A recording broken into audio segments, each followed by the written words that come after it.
It was 5:30 early in the morning. Lu Cheng woke up naturally, and the sky outside was still looking dark, covered in shiny stars. He subconsciously checked his thermal lunchbox and made sure there were no issues before going to the toilet to clear his bladder. He washed his face and rinsed his mouth. After that, he switched on his phone, logged into QQ and held his lunchbox tightly again. He closed his eyes, meditated and started practicing the condensation stance, seizing every precious second. After about 20 minutes later, the beeping message tone sounded. Lu Cheng took out his phone and saw that it was Yen Zheke who sent him a determined face with a red ribbon across the forehead emoji. The beautiful lady has woken up. This is what I've said before. He could not hold back from breaking out into a soft laugh. Then he quickly replied, I am the one who woke up the earliest. They exchanged a few messages before Yen Zheke then went out for her morning training. As for Lu Cheng, he held back and kept mum about the fact that he had packed a lot of delicacies for her. Pleasant surprise, pleasant surprise. Where would pleasant be if not with surprise? At 6:13 a.m., the bullet train had arrived at Songcheng North Station. Lu Cheng carried his luggage on his back, hugged his lunchbox and moved towards the exit following the crowd. The sky outside was faintly bright and the damp winter breeze blew on his face as he stepped out of the station. At this time, there was no online car hailing, and cab drivers would be unwilling to drive him to Songcheng University due to the short distance. As for illegal taxi, they would charge him with a high fee. In the end, Lu Cheng decided to wait for the bus at a nearby stop. After a while, the bus came and he got on it. It was almost empty as there were only a total of 5 people on the bus, including the bus driver. Instead of getting himself a seat, he stood at the wide space near the back door with his feet apart. As he went into meditation, he could feel the pausing and bumping of the bus. He tried to stable himself as he took this opportunity to practice yin-yang stance. Martial arts live in daily routines. The bus stopped and moved for a few stops before Lu Cheng finally reached the old-school region of Songcheng University. He arrived at the bus stop familiarly and waited for the shuttle bus to come over and drive him towards the new school region. While waiting, he placed his luggage and thermal lunchbox at a clean area, took out his outer down jacket and placed it on top of them. Dressed in fleece and long casual trousers, he slowly practiced his every movement as well as tricked set practice routine to train every part of his body, looking like the grandpa and grandma that usually practice Tai Chi to strengthen their bodies. Towards the mocking and curious looks of the surrounding few people who were also waiting for the shuttle bus, he turned a blind eye. 6 months was enough to change a person. When faced with martial arts, he no longer felt embarrassed or unconfident about exhibiting his skills in front of others. At 6:40 a.m., the first school shuttle bus departed on time and drove towards the new school region on the outskirt. Lu Cheng was acting out big or small hand wrap tactics in his mind, attempting to challenge himself. The small ripples were seen on Weishui Lake as the breeze blew. The scenery of the surrounding trees and hills reflected on the water. The inverted image of the school buildings with lit lamps shone on the surface of the lake. These familiar scenes made Lu Cheng felt at ease, calm and a sense of belonging. The morning mist filled the air, making the weather chilly. He walked into the cold spring breeze, along the pedestrian walkway that was filled with groups of people. It was about 7:20 a.m. and to many Songcheng University students, this was the final semester for them to self-study and prepared for the final examinations. Upon reaching room 2 to 302, building number 7, Lu Cheng took out his keys and consecutively opened the 2 doors. He entered the small bedroom and realized that Zhao Chong, Qiu Zhigao and Zhang Jingye were not in the room. However, the things were placed neatly and it was obvious that they had gone to the cafeteria for breakfast, in preparation for a brand new beginning of their independent study lives. As for the room next door, faint snoring sounds could be heard. Little Ming, that fellow, must have played the online game with them the whole night, Lu Cheng silently judged as he put down his luggage. He then opened his thermal lunchbox, took a pair of scissors, cut open the wrappers and poured the dishes into the different tiers of his lunchbox. It's indeed still warm and just microwaving it for a few minutes will do. But the braised quail egg can't be microwaved. I guess it's still edible to eat like this. He inspected the food and stacked them nicely back into the thermal lunchbox. With an excited and nervous heart, he carried them out of his room and towards the one cafeteria located near the female dormitory. He found the microwave and heated up the food. Then patiently, he sat at one of the tables and waited for Yenjika to return from her morning training. While waiting, his mind ran wild and he could not calm down.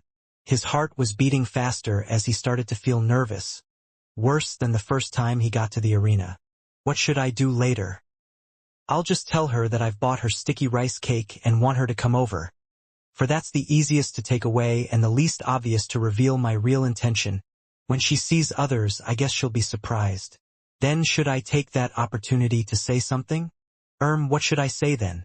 If she were to say, "You still remember what I told you?" Then I should reply, "Whatever you say, I'll always remember them in my heart." No, Little Ming said that before the girl makes the final decision, the guy shouldn't give an obvious hint, or the girl will feel pressurized and not at ease. This'll lead to a least wanted outcome. What about changing the words and tone? If I reply with, "Of course I'll remember the things you said," there's not only a hint but also some ambiguity, yet not very obvious. Yeah, that's it. Gonna take note of my breathing pace as well. Can't appear to be too panic and nervous. Need to be steady, calm and easy. All sorts of thinking started to appear in Lu Cheng's mind as he imagined how he should respond in different scenarios. He continually deliberated and practiced his replies, to the extent that he even took into consideration of his breathing pace. In the end, he could not even sit still as he stood up and walked up and down. He imagined Yenjika was right in front of him as he kept practicing his sentences, aiming for perfection and to hopefully leave a great impression on the girl. At around 8 a.m., Yenjika finished her morning training and started to message him on the phone. After he confirmed that she had taken her bath, Lu Cheng took a deep breath, chuckled and said, "I've brought sticky rice cake for you. Come and eat." Yenjika sent a surprised face with mouth covered by a hand emoji and added, "You seriously brought the sticky rice cake? Hee. Not bad, you still remember Coach Yen. Just right, I am really hungry now." "Where are you?" "At one cafeteria, near the microwave," Lu Cheng replied, feeling excited. He then quickly placed the grilled eggplant, tamale bread, and sticky rice cake separately into the microwave, each warming them up for a short while before displaying them neatly on the cafeteria table. He stood behind these delicacies, looking at the entrance in the distance. Thud thud, thud thud. His heart started pounding hard like a drummer beating his drum. He could feel his blood flowing fast into his head, which caused him to shiver a little. He then revised his speeches all over again. After a while, a silhouette of his lover, whom he kept thinking day and night, appeared at the entrance.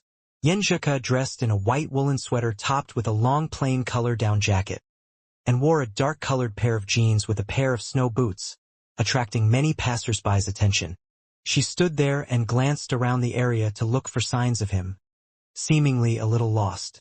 Her tilted forehead was similar to that of dragonflies, as her black hair flowed down like a waterfall, making her beautiful and mesmerizing. Her beauty dazed Lu Cheng that he had forgotten about his breathing pace, which he had earlier practiced on. Finally, she found the microwave location and saw Lu Cheng by the side. The corner of her lips curled up as she grinned and lifted up her right hand, gesturing to him before she quickened her pace towards him. Lu Cheng hurriedly stepped forward 2 steps and met her by the table. Just when Yenjika was about to speak, she suddenly saw a variety of delicacies displayed on the table beside her. There were old Lu grilled eggplant, tamale bread, house Wang sticky rice cake, braised quail egg, as well as 3 other piping hot dishes placed in front of her. Her mouth was half pouted, half opened, forming a cute O-shaped. She then raised his right hand and covered her mouth as she turned around. She swayed her long hair, showing her side face to Lu Cheng. He noticed her sharp nose, healthy-looking face, fairly smooth skin, and long eyelashes that pointed downwards, blocking her eye. After a short moment of silence, she turned her head. Her eyes shone like diamonds as she studied Lu Cheng. Lu Cheng had heard before that eyes were the windows to the soul, where you could see through a person's feeling, but at this time, He could only see shock and happiness within Yenjika's eyes. As for other feelings, they were too complicated to be put into words. Yenjika put down her right hand, lowered her head, smiled and said, "You really bring all of them here." "Yup. I've said that I'll need to thank Coach Yen for the help. After all, you are my life mentor." The moment Lu Cheng blurted out his reply, he regretted. "What the hell did I just said? That's totally different from what I've practiced just now." His mind went blank as he stood there frozen. He must not have presented himself well. Just then, he heard Yenjika giggled as he saw her pursed lips and smiling eyes. She seemed amused. Yenjika tilted her head again to the side, acted as if nothing had happened and said, "Let's eat together. It's too much just for me alone, and it won't be nice when it's cold." "Sure," Lu Cheng agreed, beaming with joy. The only regret was that the tables and chairs in the cafeteria were fixed together, so he could not act like a gentleman to pull out the chair for her. Just as he was about to sit, he suddenly thought of something and hurriedly stood up. He was upset as he chanted, "Chopsticks! Chopsticks! How can I forget about chopsticks? Points are going to be deducted again." He dared not look at Yenjika, as he hurriedly ran towards the windows to get the chopsticks. He could hear the girl's soft giggling sound from his back. While grabbing the chopsticks, he did some mental preparation before turning around. To his surprise, Yenjika was giving him a beaming smile, and there was no sign of detest or dislike from her look. He heaved a sigh of relief as a smile revealed on his face. He hurriedly returned to the table, handed the chopsticks to the girl and sat opposite her, watching her delicately picked up a piece of eggplant, elegantly chewing it with her set of neat white teeth and her long black eyebrows revealing a sense of comfort and satisfaction. He was admiring another side of her. She was so beautiful. Lu Cheng could not get enough of her as he kept peeping at her with every opportunity he had.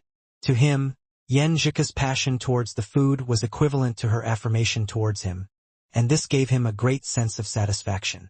All of a sudden, Yenjika raised her head and stared at him. She caught him peeping at her. Subconsciously, Lu Cheng looked down.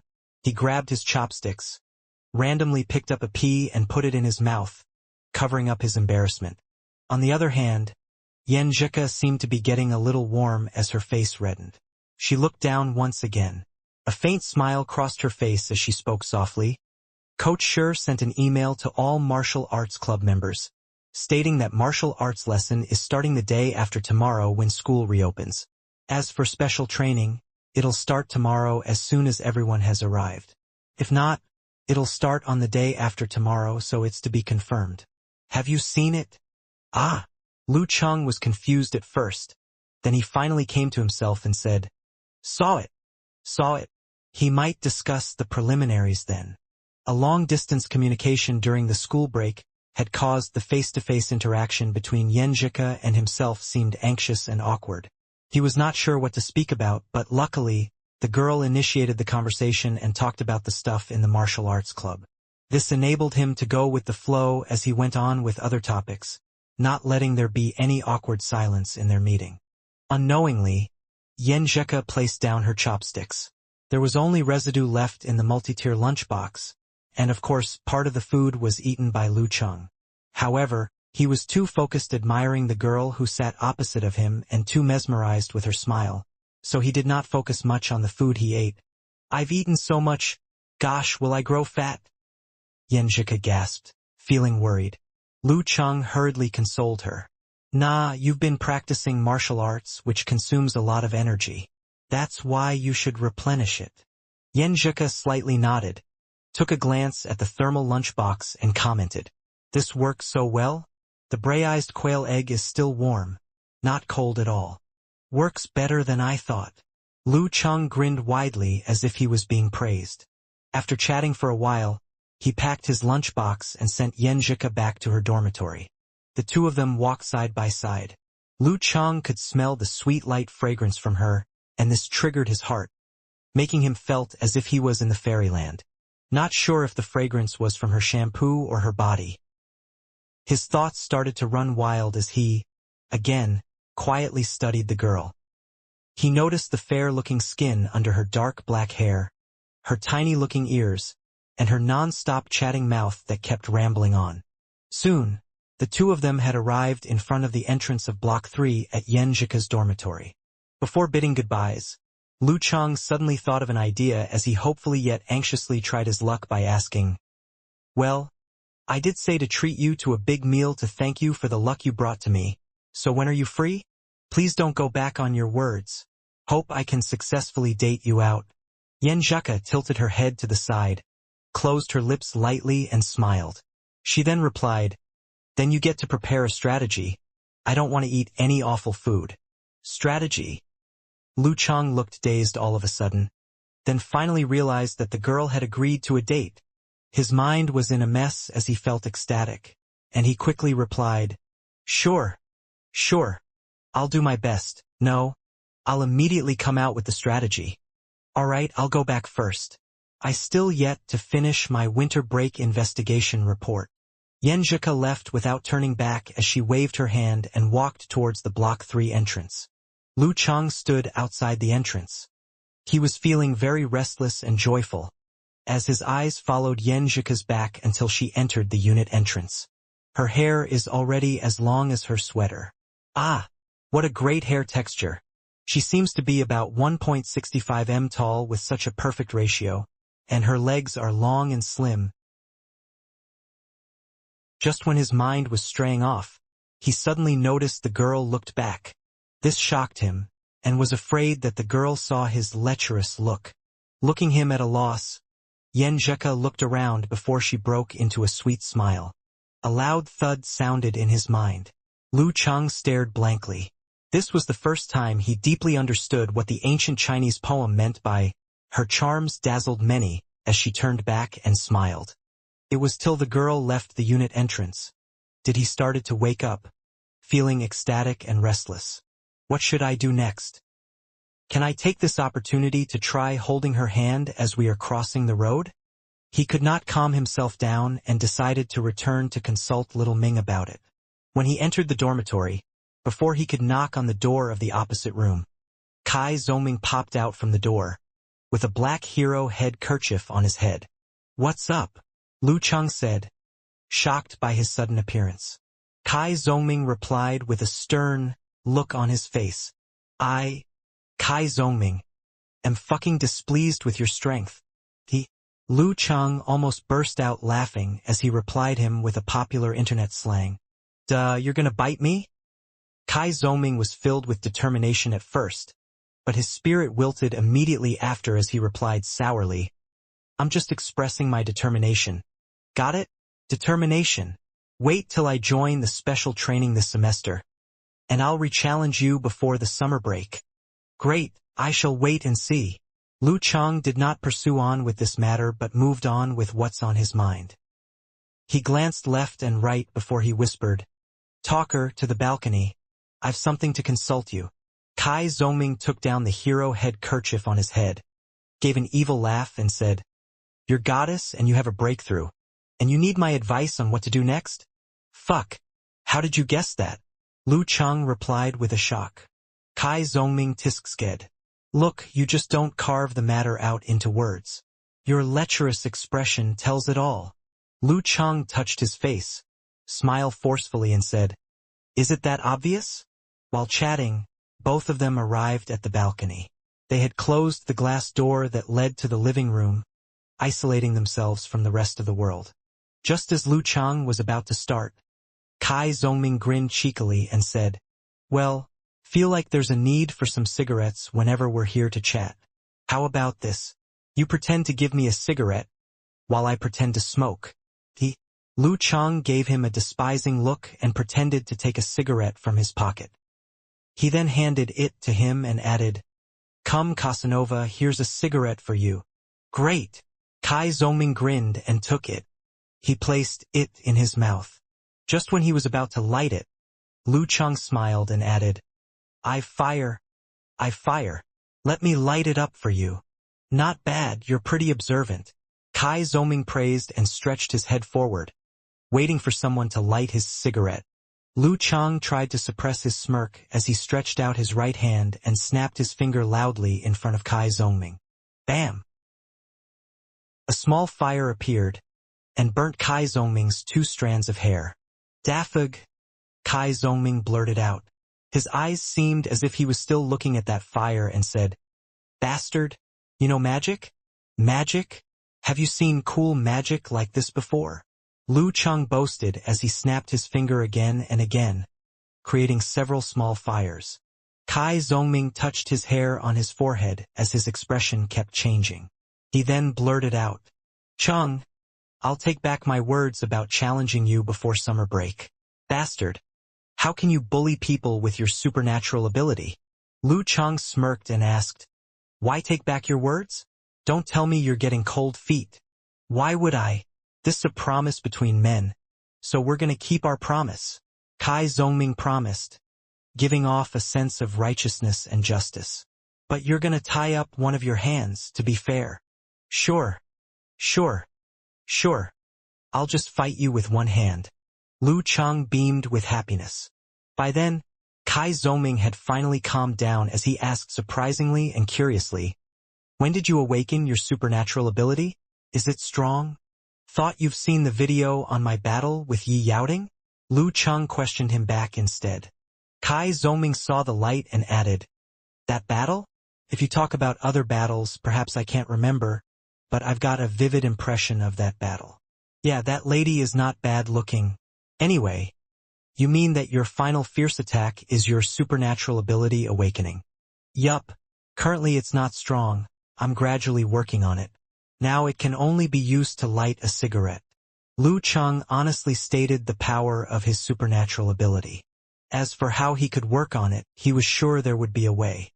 Perhaps he got to wait till he had the body quality of professional ninth pin before he tried to exert pressure onto the Jindan, the golden elixir, again. As long as he did not overdo it to the extent greater than that day at the challenge tournament, he was sure that he could slowly digest that Jindan, the golden elixir, into his body as one. Kai Zongming touched his chin and took a glance at Lu Chang. "Within this half a year, you seem to have gone through lots of changes. Just feel that what you've been through can't be explained with science at all." "Haha." Lu Chang forced a laughter before he added, "I've dated Yenjika to go for a big feast a couple of days later. Casanova, do you think I have the chance to hold her hands?" Because he had yet to prepare any strategy, nor booked any restaurant, nor fixed a date. "Hold hands." Kai Zongming looked doubtful. "Which stage are you all at now? If you aren't clear about it, it'll be difficult for me to make a judgment." Lu Chang pondered about it before answering. "During our free time, we can chat on QQ from morning till night. At times, we'll chat on the phone or via video calls. On my birthday, she even waited till 12 a.m. sharp to call and wish me. When I requested for a birthday song as a present, she sang. Today, I brought the food she likes for her. She seemed very surprised, happy, and had even promised to go with me for a big feast." The moment he finished his sentence, he looked at Kai Zongming, waiting for his comments and guidance. However, the Casanova just reacted with a half-open mouth and a dumb face. "Casanova!" Lu Chang waved his hand in front of Kai Zongming. Kai Zongming was taken aback as he said, "Why you guys proceed so fast? Do I miss anything in between? I recall you two are just friends before the break. Even if both of you are to send messages on QQ every day, things shouldn't advance that fast either.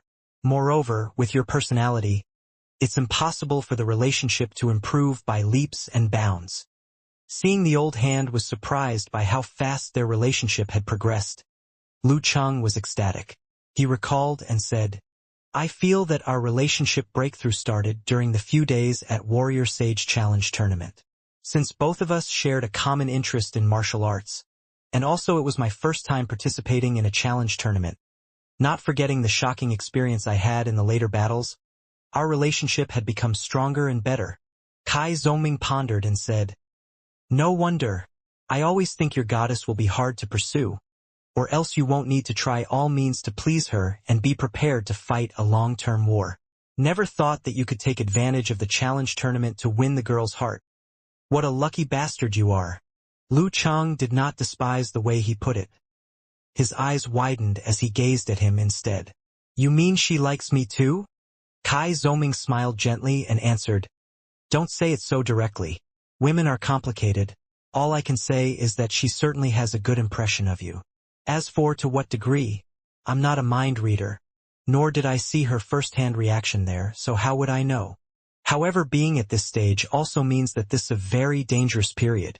To most of the girls, in particular for those who are more conservative, they'll need to be very careful when deciding whether to be in a relationship with a guy.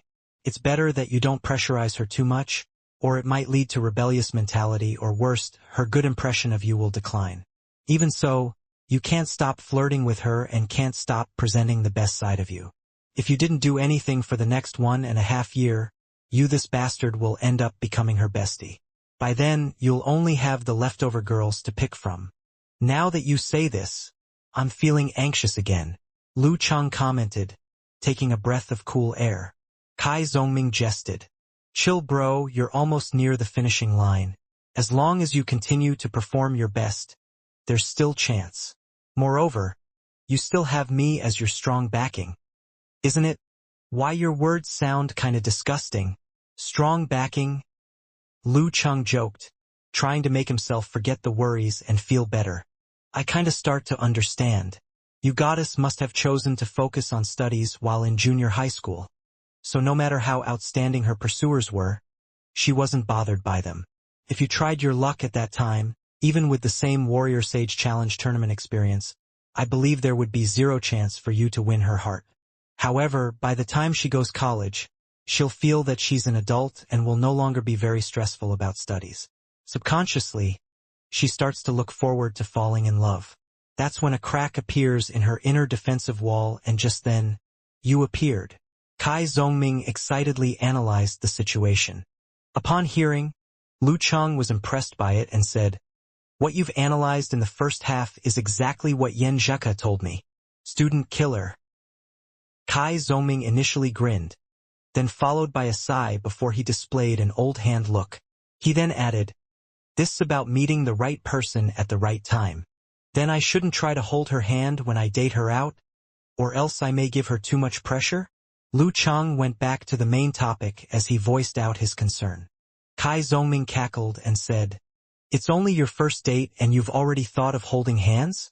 Are you planning to leave her an impression that you're a lecher? Holding hands is much more significant than kissing, and it's a critical stage that can transform quantity into quality. Once you manage to hold her hand, it means a relationship is established.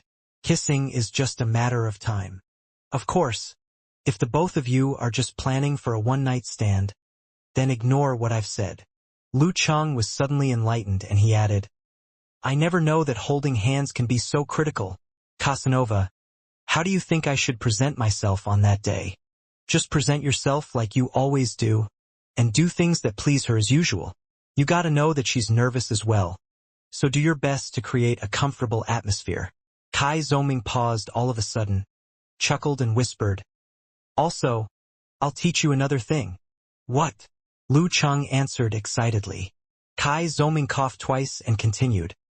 Since she'd already promised to go out with you alone on a date, the girl will look forward to it. If you really did nothing special for her, she might be disappointed.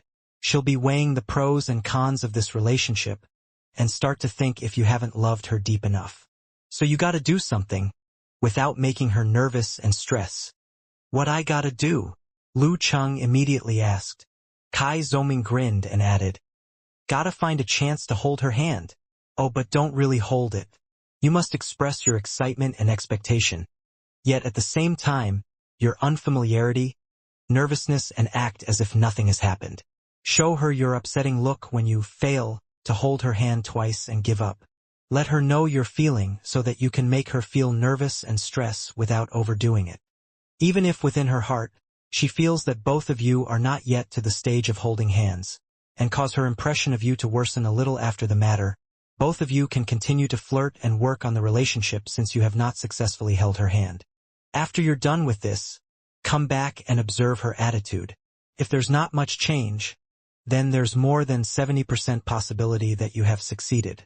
If she starts to become slightly colder towards you, This means the time hasn't ripe and you gotta work harder. So let's say it's the former, you should try to date her again after a period. If she agrees to go out with you again, this means she's ready, and you can just be brave to hold her hand when the time is right. Lu Cheng stared at him in astonishment as he felt that Ming was really godlike. He listened and digested the details before he spoke. Have you tried this move before? Kai Zongming spread out his hands. Of course not. Lu Cheng twitched the corner of his mouth and yelled. Then how can you still teach me that? Do you think I need such techniques to test a girl? Based on my judgment, experience, and standard, do you think I don't know when to initiate hold hands? Kai Zongming questioned him as he felt pleased with himself. Relax. I bet it on my Casanova nickname that this move will definitely work. Of course, if the other party is too obtuse and doesn't realize your intention of holding hands, then I'm helpless. Also, you gotta learn how to observe the situation. If the ambience and her reaction are good enough, then change your plan. Hold her hand for real. Lu Cheng frowned and asked, do you think a newbie like me can handle such a complicated stuff? Well, just being your true self is good enough. Kai Zongming teased. But my true self will be shaky, nervous, and try to pretend that nothing has happened. Lu Cheng did not retort as he kept silent in agreement and confirmed his plan. After which, he said, is Qin Mo around? I need to come out with a food strategy. He's from Songqing. Asking him directly is better than Googling it. Still sleeping, you gotta wait till noon. Kai Zongming replied as he patted Lu Cheng's shoulder and gave him a you can do it hand gesture. He then pulled open the glass door and returned to the living room. Lu Cheng took out his phone and gave Geezer Shur a call. Master, I'm back at the dormitory. Geezer Shur pretended to reprimand him. Finally bear to come back? All right, since all are back. We'll begin our special training tomorrow at 8 a.m. You'll wake at 5:30 a.m. and wait for me at the old place. Sure. Lu Cheng answered without any hesitation. It's time again for martial arts practice from morning till afternoon. But now I'm no longer an ignorant person. For the entire morning, Lu Cheng spent his time changing and washing 4 new set of clothes each while chatting on and off with Yen Zhuke. It was only when the bedroom next door had opened that he went in and found Qin Mo sleeping on the opposite bed of Kai Zongming. Qin Mo was a local rich kid, but he wasn't as hedonistic as Tao Xiaofei. His indulgence had limits, and he had a relatively smart head up his shoulders. He wore a pair of gold-rimmed spectacles and had a tall and thin figure. His countenance was clear and defined. He was the standard appearance of a cultured animal. Qin Mo, I need your help with something, Lu Cheng said with a beaming smile. Kai Zongming, who was chatting with his girlfriend opposite to him, turned around to look at him with a look of gossip. Qin Mo pushed his spectacles and asked with slight surprise, what is it? I've been here at Songqing for half a year, but I haven't got around and learned about this place. I'd like to experience the local delicacies during this time. Do you have any good recommendations? Lu Cheng used a random reason and clarified his intent. Qin Mo's face was filled with sudden realization. Yo, you're chasing after a girl, aren't you? Why do you say that? Lu Cheng replied with a question in surprise. On the other side, Kai Zongming could no longer hold back his smile. Qin Mo chuckled and said, if not a girl, are you looking to go out with a group of men then? Or are you planning to become a lonely gourmet? If that's the case, then allow me to hold 5 minutes of silence for you. All right, get to the point. Lu Cheng let out a dry laugh and urged him. After pondering for a moment, Qin Mo said, avoid Joshi Street. That place was fine in the past, but after it became famous it has been a place to fool foreign tourists. I'm just going to say whichever spots I prefer. You'll have to select the right tastes yourself. There is some food that non-locals really can't get used to.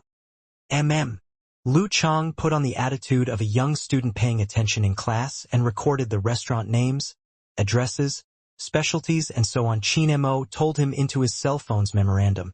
About 10 minutes or so later, Lu Cheng was filled with a sense of accomplishment as he stared at the numerous records and sighed.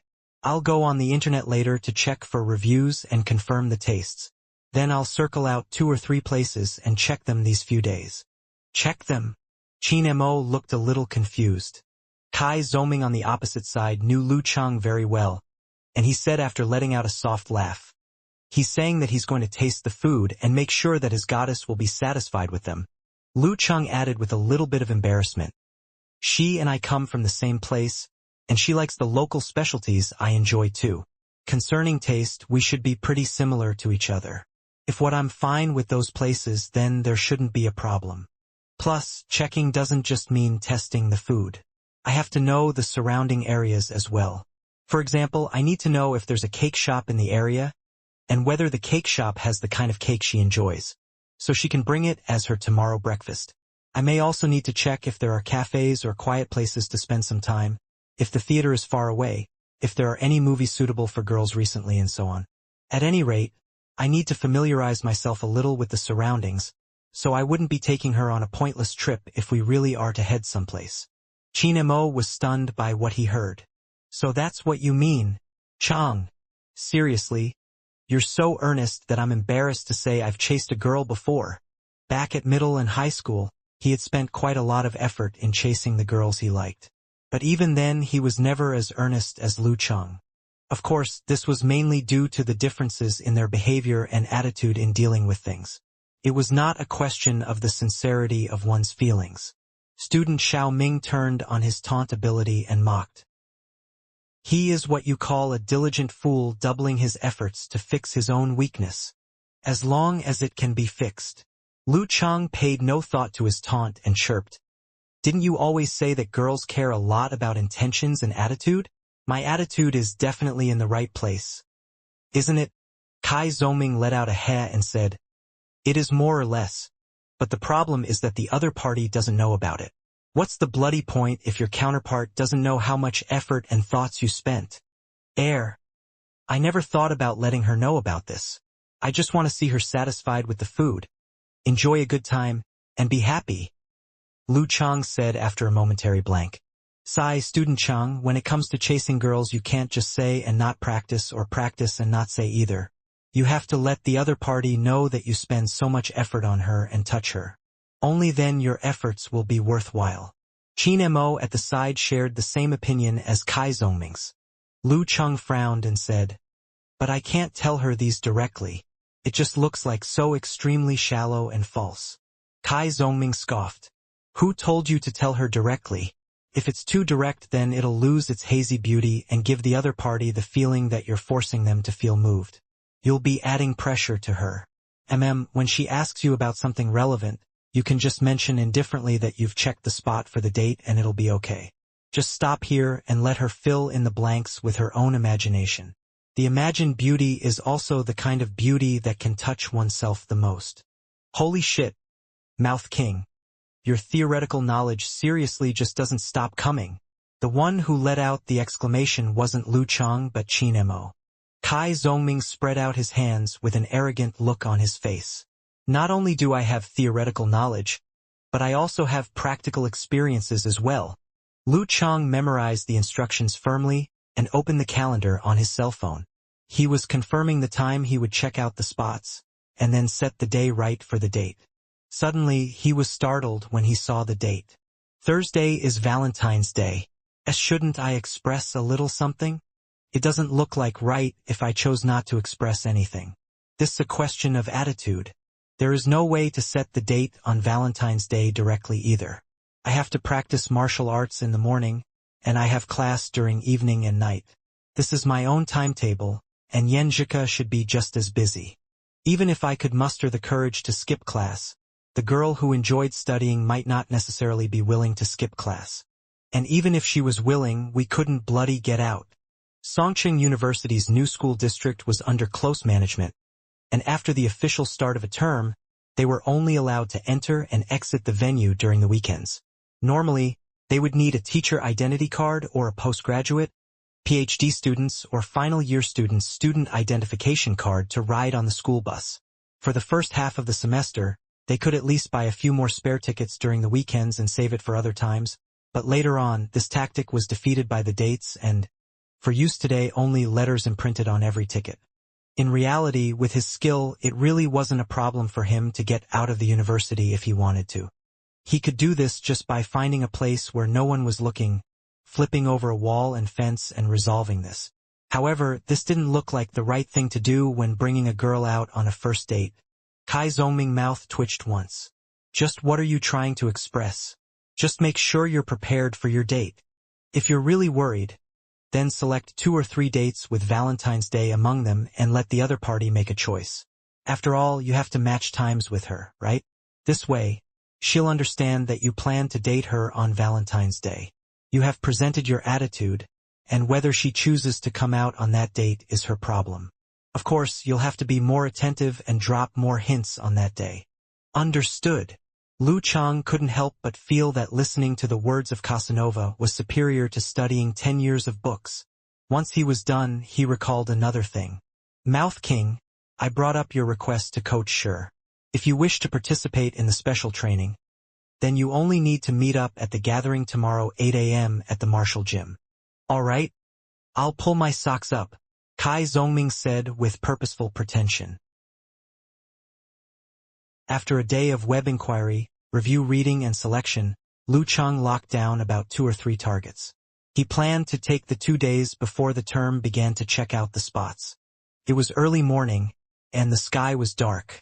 He put on Songchang University's white martial arts suit with black borders and slow jogged to the quiet and secluded place he trained martial arts daily. He saw that Geezer Sure was already waiting for him. Show me your supernatural ability, Geezer Sure said straightforwardly. Of course, Lu Chang wouldn't rub his fingers and ignite his fire like a lighter. That would be way too low. He suddenly moved his arms and activated abrupt explosive force. With a pop, a layer of blaze appeared on the surface of his fist. That's it. Geezer Sure's face was disdainful. Lu Chang's sweat dropped and said, Yeah, I'm still adapting and haven't raised its power yet. Maintain it. Let's see how long you can maintain this blaze. Geezer Sure muttered to himself. The tiny blaze flickered under the cold wind. Lu Chang had to spend tremendous effort to keep it from extinguishing instantly. Before he knew it, Geezer Sure had fished out a cigarette and held it in his mouth. Then he moved closer and lit the end of the smoke. He inhaled deeply before exhaling a puff of green smoke from his nose. Then Lu Chang's blaze was gone. This is all your blaze is worth right now to light up this cigar. Geezer Sure ridiculed him and said, In actual combat, it can only display a certain level of effect in a surprise attack. I was originally planning to teach you how to combine your supernatural ability to imitate a physical invulnerability move. But now, combine supernatural ability to imitate a physical invulnerability move? Lu Chang replied with a question in surprise. Geezer Sure said with slight disdain, Many supernatural abilities are the weakened expression of a physical invulnerability move, so of course it can be imitated. That is why a supernatural ability user who can't use supernatural abilities are at best the level of amateur first pin or professional ninth pin. But when coupled with supernatural abilities, they have the chance of defeating a Dan stage martial artist at 7th to 8th Dan. While speaking, he suddenly took a step forwards and curved his right arm, striking out a ball of translucent, snow-white force. He wandered across the ground, and wherever he went foliage turned to ice, and the surroundings became frozen. When his fist hit a tree, a sheen of silver instantly covered its body and extinguished all of its life force. Lu Chang was somewhat frightened and stunned by the sight. As compared with watching a televised battle between physical invulnerability martial artists, being able to watch a move like this at close range was even more realistic and stunning. His master really was a physical invulnerability mighty one. Cough, cough, cough. Geezer Sure coughed intensely for a long time before he cast a pleased glance at Lu Chang. Is my ice spirit force not very similar to the power of frost? Yes, yes, yes. Lu Chang subconsciously nodded. Geezer Sure calmed down and snickered on the inside. So what if you surprise me from time to time? You'll still be shocked when facing my ice spirit force. He muttered to himself irresolutely and said, Let me observe your power of blaze for some time and see if there is any way to train it and increase its strength. All right, Let us begin today's training. Today I'll teach you two new Kung Fu. One is based on your great attainment in meditation, ability to perceive and listen, and condensation stance. It is called Ice Mirror, the weak version of Ice Sex, enemy heart freezing move. At its peak, this Kung Fu will enable you to sense the general changes in your opponent's muscles within a radius of 2 meters without touch. However, this Kung Fu is extremely hard to train. Do strive to master the basics in 2 or 3 years' time. Of course, you can't completely rely on it, and you should combine it with the feedback you obtain from your eyes, nose, ears, and so on. After so many years, there are plenty of sects who have developed moves to counter it. There are exceptions that can hide, mix up, or cancel out the activities you should be sensing too. There is also another new fighting style you need to practice, and it is called Thunder Roar Zen. This is a kind of Kung Fu your master has created himself by combining Thunder Sex Lightning Force and Ice Sex Freeze Force. Its expression at body refining state and Danchi realm is eruption and collapse. This Kung Fu is also what is commonly known as tremor force. When a blow is connected, the force behind it will erupt explosively, causing your opponent's body to tremble from outside to inside. It shakes the chi and blood and affects the 5 viscera and 6 bowels. It's not something that can be blocked normally. Before being a physical invulnerability martial artist, I once ventured into the war-torn zones and fought a life-or-death battle with a powerful enemy. I struck him with the thunderous Zen punch 19 times in a row, and although he managed to block every hit in time, the shock still caused internal bleeding inside him. As a result, the longer we fought, the weaker he became, and he ultimately died by my hands. Lu Chang grew excited listening to his words. It's that powerful? Geezer sure chuckled. I saw your competition videos. Didn't you encounter a kid who uses the modern blast punch? He hadn't mastered his Kung Fu yet, and he only wielded the strength of a blasting artillery, but not the force behind a missile exploding upon contact. Otherwise, your stance would have been completely blown wide open, and you would not have been able to regain your balance as easily. It is unfortunate that the supernatural ability you awakened isn't frost. Otherwise, you could have mastered the killer move of Thunder Roar Zen, severe warning beforehand. If that was the case, when you throw a punch at your enemy, their entire body, including their brain, would become shaken. Your enemy would feel as if his mind was frozen by frost and show an obvious moment of stiffness. I'll try to awaken the power of frost, Lu Chang quietly said on the inside. He was saying it as if awakening a supernatural ability was as easy as picking up a pak choi. For the next period, he began learning the corresponding sets of practices, techniques of exertion, and special visualization. Before he knew it, the time had approached 8 a.m. already. After finishing his breakfast swiftly, he hastily made his way to the martial arts gym. The special training members and the newly joined Kai Zongming had already arrived at the venue. Lu Chang swept a glance across the place, and he immediately spotted Yan Zheka beside Guqing. As the saying went, men look good in black and women look good in white. Songcheng University's white-colored, black-bordered martial arts suit seriously looked good on her and made her look full of vigor. They both looked at each other and smiled with overflowing warmth. Lu Chang walked up to Kai Zongming and the senior brother Li Mao, who had paired up with him in an exercise last semester, with light footsteps. Lu Chang, you look like you're in good spirits. Li Mao greeted him. Lu Chang smiled and said, Senior brother Li, you look a little stronger too. Li Mao said with great pride in his success. I haven't grown lax during the holidays, and I've mastered the 24 blizzard strikes taught to us. I believe I'm at the level of amateur second pin now. I'd like to obtain more actual combat experience and strive to overcome my nervousness. That's great, Lu Chang praised sincerely. The club manager Chen Zhonghua beside Li Mao also smiled and said, Very good. It'd seem that our martial arts club has qualified successors to take on the mantle. Club manager Chen, I thought you have an internship to attend this term and can't show up. After the association at the district contest, Li Mao and Chen Zhonghua were no longer too estranged with each other. Chen Zhonghua chuckled and said, I've told the HR department of my company that I'd focus on preparing for April's ranking event and strive to be of professional ninth pin in one go. To my company, this no different from cutting down on costs. And when the chairman brings me along, he can even hire one less bodyguard on his outings. This the advantage of a hybrid talent. Relax, Li Mao. I won't take away your chance to participate in actual combat. Lu Cheng, you'll have to train hard too.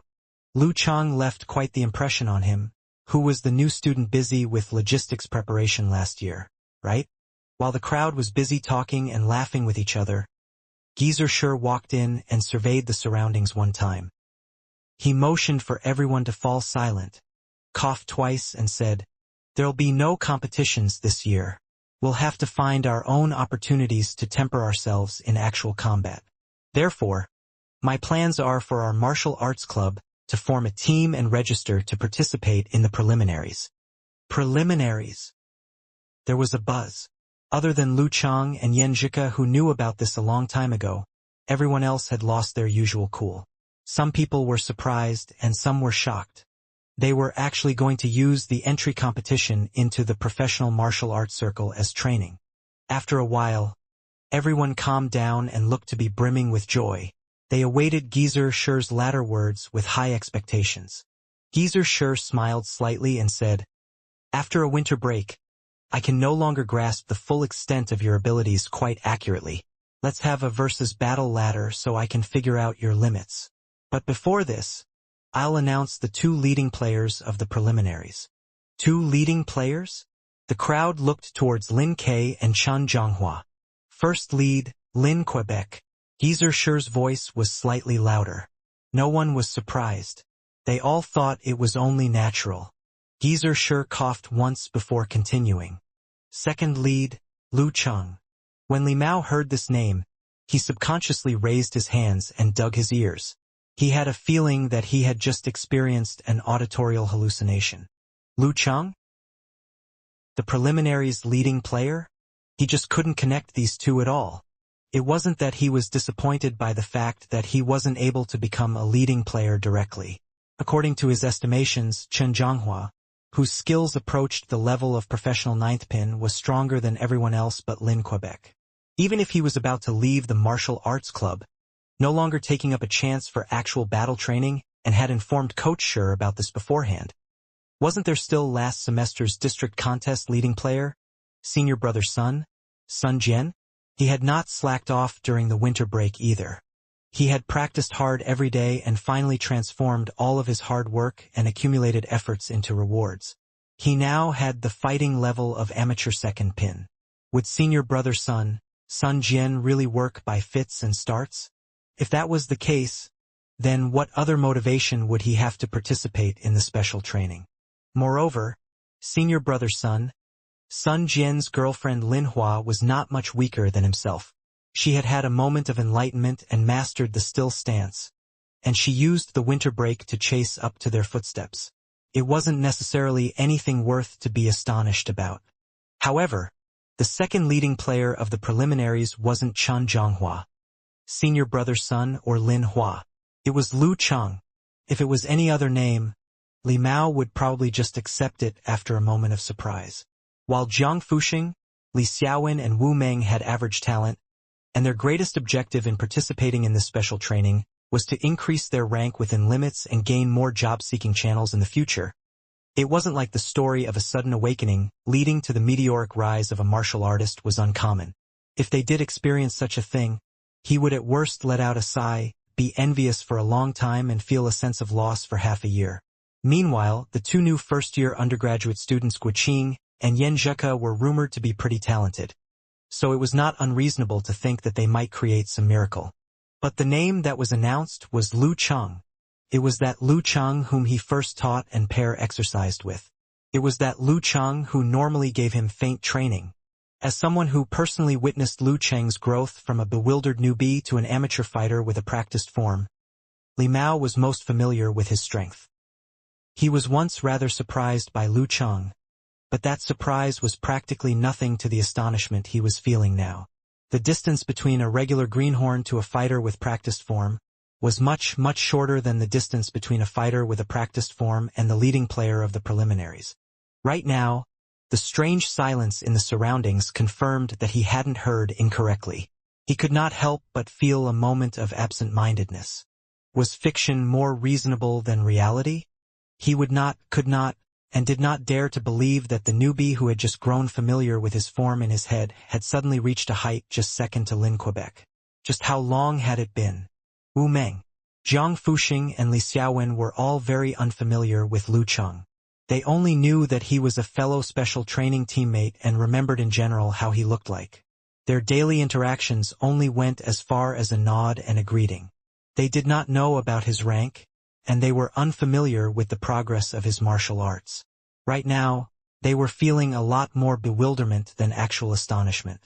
Was it that Lu Cheng? Was it that Lu Cheng we normally meet? Or was it some other guy sharing the same name and surname?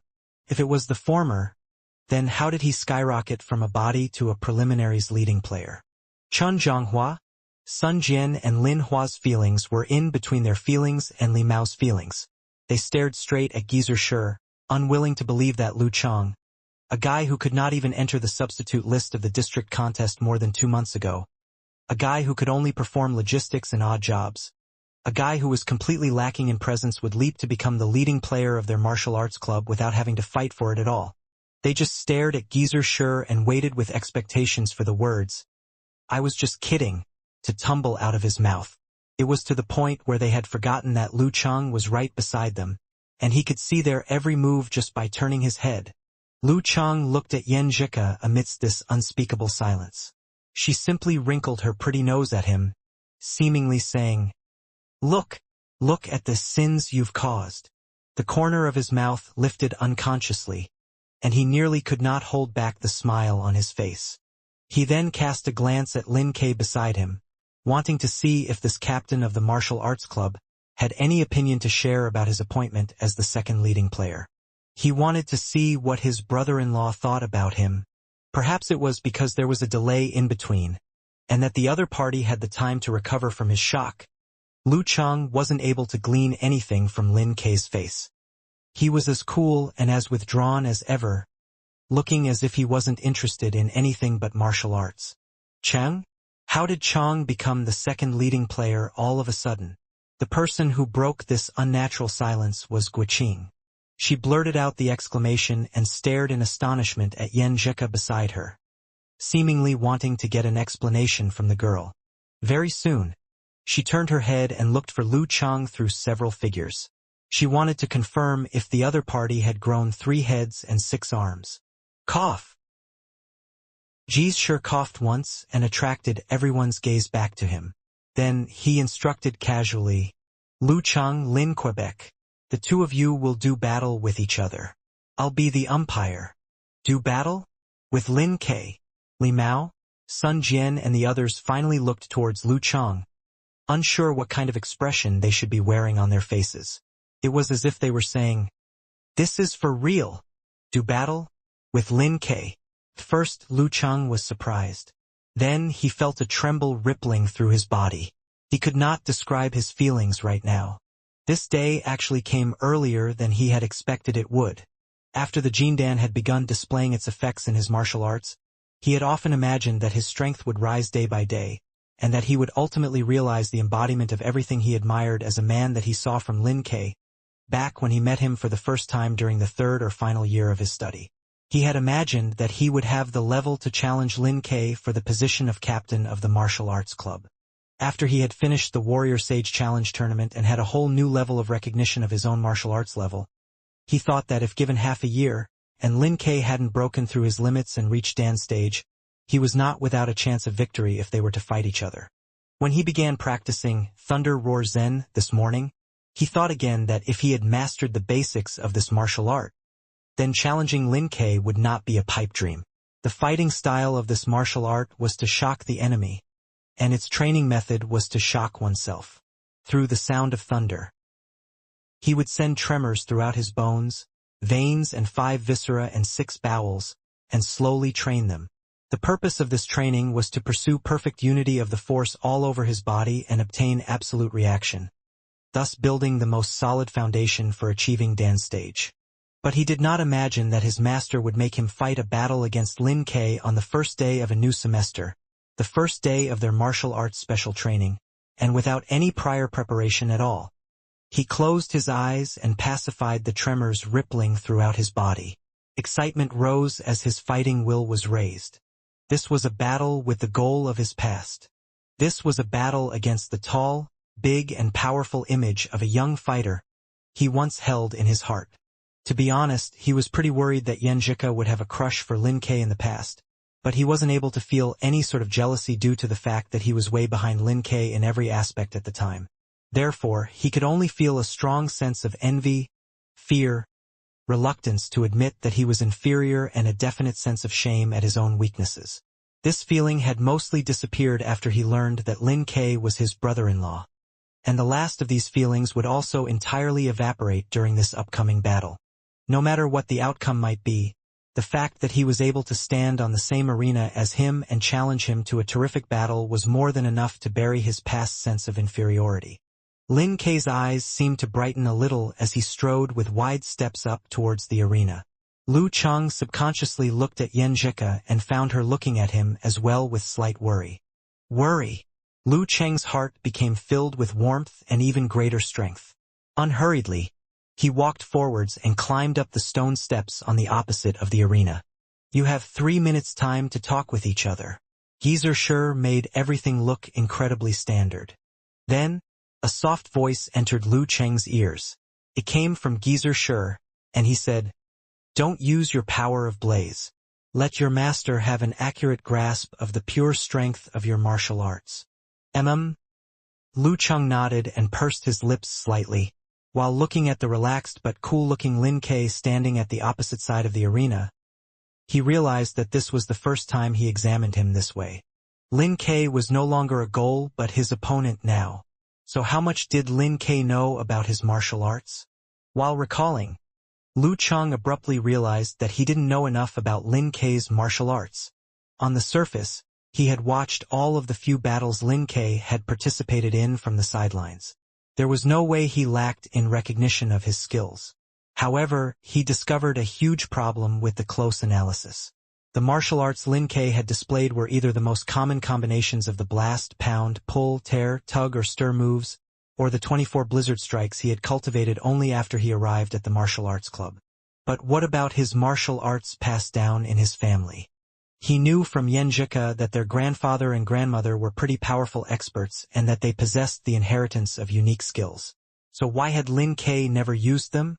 Although the fighting style of 24 blizzard strikes was also a combination of the pound, lash and other common moves, they grew a characteristic of their own and became split into different styles when merged with a different kind of force, exertion technique and visualization.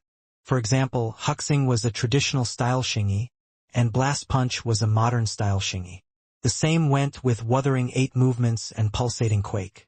However, Lin Ke's moves were absolutely common and standard to the max. He had not reflected the characteristics of his style on his martial arts at all. Could it be that he hadn't cultivated his family's unique skills? Impossible. On the first day his master taught them yin-yang stance, he was already able to use a technique that changed his center of gravity to beat Xinjianghua. He had obviously reached the entry level of solemn silence and had a corresponding visualization while cultivating. He had great mastery over his own body, and he had a complete inheritance to inherit. So why did he not use it? Judging from Yenjika's worried look, could the unexpected twist of this battle come from his family's martial arts? While conjecturing, Lu Cheng was also analyzing Lin Ke's weaknesses. However, since he wasn't familiar with the foundation of Lin Ke's martial arts, the only weakness he could confirm was his stamina. Back at the district contest, Lin Ke was only able to sustain a full round of 24 blizzard strikes. But that was last term. Lin Ke now. Lu Cheng closed his eyes. He could vaguely hear his opponent's powerful, pulsating heart and the rushing sound of his blood. According to Yenjika's explanation, his chi and blood had reached the height of exuberance, and he was at the peak of body refining state. The problem he had with his stamina must have been fixed quite a bit. Since he did not understand his opponent, and he could not grasp his weaknesses either, he would emphasize his own self. And if he were to emphasize his own self, then he must exhibit all of his advantages to the max from the beginning as if he was in a life-or-death battle. His thoughts rose and subsided back into his mind. Lu Cheng opened his eyes. There was serenity deep within his pupils, as if a layer of ice that had appeared on the surface of a lake. The balance of his body adjusted itself naturally and shifted continuously like mercury. Meanwhile, on the other side, Lin Ke never spoke a word. He looked like an old monk who was cultivating a silent vow. It was at this moment Geezer Shur said with a cough, "Begin." The crowd beneath the arena held their breaths and waited for the moment they got to recognize Lu Cheng's skill. With crisscrossing footsteps, Lu Cheng approached Lin Ke meanderingly while shaking his balance non-stop, easily causing misperception among others. Suddenly, he saw Lin Ke taking a step and a slide, instantly switching from a stationary state to a sprinting state. His movements were like the amalgamation of Yi Yaoting's leopard form and Zhou Yuaning's Wuthering 8 movements. It was so quick that it was unbelievable, not to mention that the timing he chose was just perfect too. Lin Ke had exceeded his expectations and appeared right in front of him, assuming a position where it would be difficult for him to exert force and get out of the way of an attack. What insight, what judgment, what footwork. Pop! Lin Ke's right hand shot out and it was a half-step burst fist. The distance between them was short, the force exerted was strong, and the air seemed to shake under his attack. He gave Lu Cheng no chance of avoiding his strikes. Lu Cheng did not wait until his body stopped moving forwards. With a sway of his balance, and with a bounce of his spine, his back twisted like a coiling dragon and forcefully shifted his position to the side, enabling him to avoid this punch with just inches to spare. If he hadn't readied mercurial balance from the beginning, there was no way he could avoid the blow all of a sudden with his current mastery of his body. Li Mao and the others let out different sounds from their mouths. They did not have a straight impression of Lin Ke's level when he was attacked earlier. They simply thought that it was as it should be. However, they were shocked by Lu Cheng's near-eerie movement. One could imagine the level of his strength just from this one dodge alone. Li Mao subconsciously looked at Kai Zhongming beside him and smiled bitterly and absent-mindedly, saying, "Why do I feel that reality had turned a little fantasy? I thought so since a long time ago." Kai Zhongming lamented as he watched the arena. He pulled himself to the side of Lin Ke and avoided the aggressive half-step burst fist. Lu Cheng did not rush to attack. Instead, he readjusted his balance and tried to move elsewhere. This life-and-death fight with the Dark Sect 9th pin helped him to understand a logic killer moves often do not appear alone, they are executed one after the other, never giving the opponent a chance to retaliate. Just like how the poison sting force followed immediately after the mind aura secret discipline. No experts would relax after one killer move and not make any other preparations. If this was the case, it meant that Lin Ke was sure that Lu Cheng would not be able to avoid his continuous shower of attacks. After avoiding that one time, how would he react? What other moves had he prepared? With such a gap in our abilities, I can't afford to act thoughtlessly. I've to be careful. Just as such a thought flashed through Lu Cheng's mind, his body already instinctively made a move. His back bounced, his spine curved, and with a tap of his foot on the ground, he bounced and moved behind Lin Ke in ghostly speed. A wish of wind whipped through where Lu Cheng had moved away from. Lin Ke's right leg struck silently, and anyone could hear the sharp whishing of his pants as he kicked. The hidden killer move, silent leg. Such a leg move gave Lu Cheng the chills. There would be no hint or sign where the legs would go next, so if he were not careful about where he moved to, the next time he saw the leg, he would take an unavoidable hit. During the Warrior Sage Challenge tournament, he used the condensation stance to lift his senses. Through the fine sound and movement of Jin Tao's thighs against his pant, Lu Cheng could predict where the tiger tail kicking tactic would land next. So he managed to block each move. But now, there was no movement or sign before each silent kick. It was almost like the moves were paced randomly. If they were paced randomly, the energy burst should follow the abrupt explosive force, tearing through like the wind, crushing through the air, giving off short but loud wishes. It was nothing like that. The moves were so silent that even the normal sounds of any move could not be heard, and there was nothing Lu Cheng could do about it. Regardless of the skills and tactics Lin Ke chose to use, they were all intricately linked to his powerful control of his body. This was not possible if he was not near achieving a Dan stage. In a flash, Lu Cheng found the opportunity for himself. He moved first and was already behind Lin Ke by the time Lin Ke made his silent leg move. Thus Lin Ke fell into an awkward position, neither able to avoid Lu Cheng's attack, nor able to exert his force. Since this was a chance, how could he let it go? Lu Cheng lowered his weight and steadied his legs. With this fleeting chance, he visualized majestic snow-capped mountain peaks and lightning striking the heavy snow. Boom! The heavy layers of snow started to crumble. The snow came tumbling down like ferocious white waves. With a move of Lu Cheng's spine, he shifted his right leg and kicked the floor so hard, sending the lightning and fire stance and mega avalanche towards the arena. Any movement on the arena would result in a crazy violent rebound.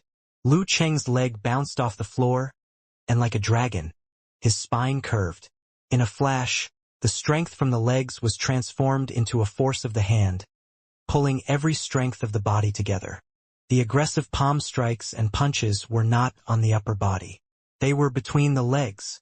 After the grueling practices of the winter break, after the reflections of his problems through the challenge tournament, after the surreal life and death duels, Lu Cheng definitely improved quite a bit.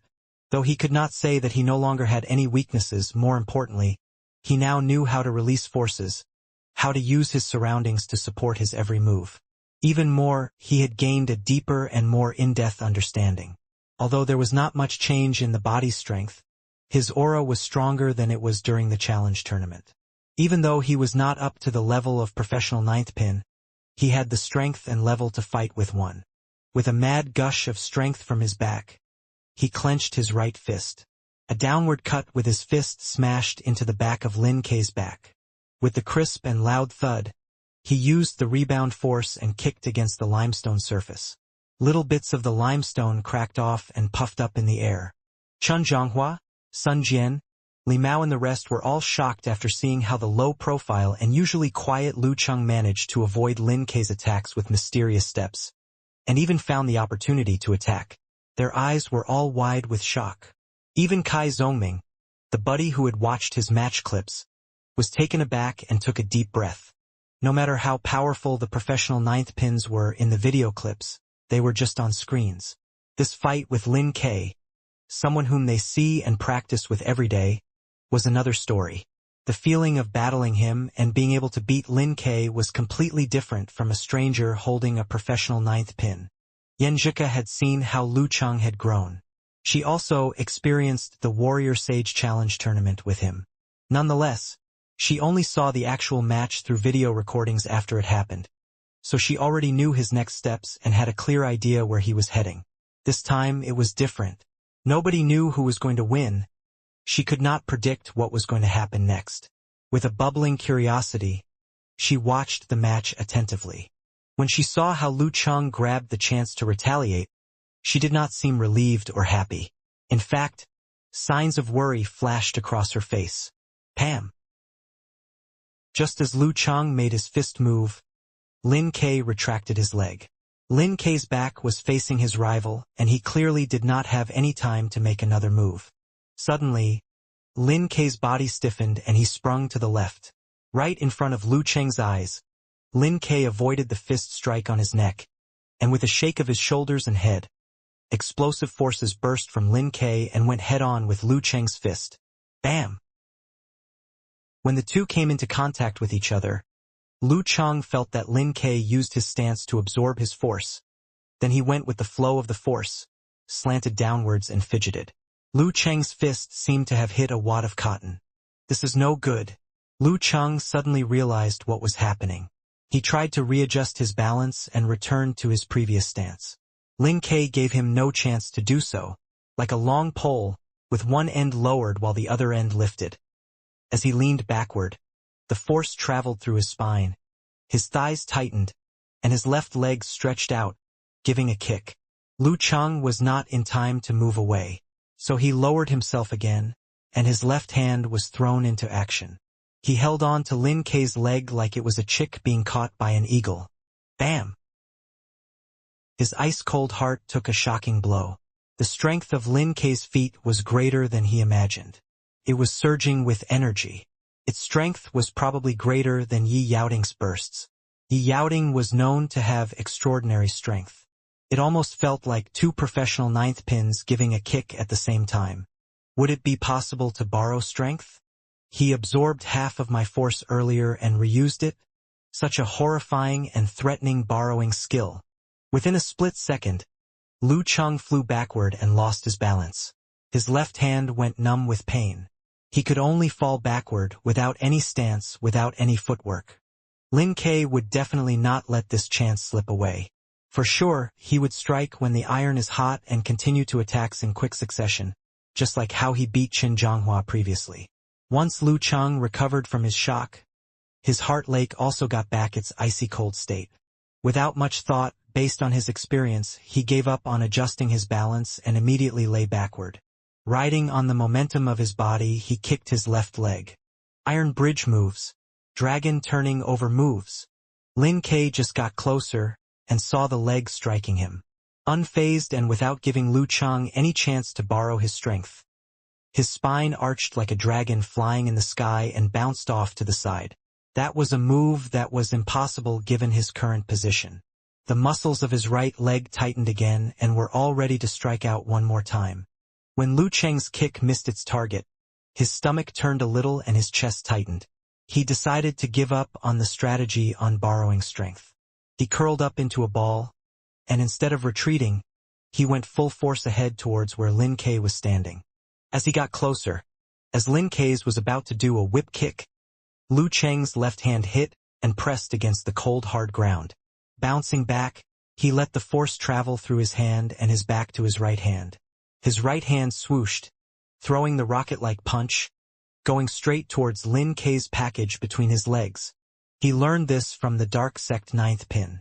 He could not forget its impact and decided to replicate it, hoping that it will give him a chance to win. Since it would not result in death or life-threatening injury, he did not consider that much before striking. He will leave it to the referee to decide. This was a challenge tournament, not a performance. No time for hesitation. As he released his rocket-like punch, anyone could feel its force and it drew gasps from the audience. There was a hint of hesitation in Lin Kei's eyes, but he did not choose to kick Lu Cheng's temples. That would have put Lu Cheng in the fine line between life and death. Instead, he took a small step back and aimed for Lu Cheng's fist, tearing through the air. Bam! The two fighters hit. The moment they did, Lu Cheng adjusted his muscles to feel and absorb the strength. He straightened his back and in no time he was up.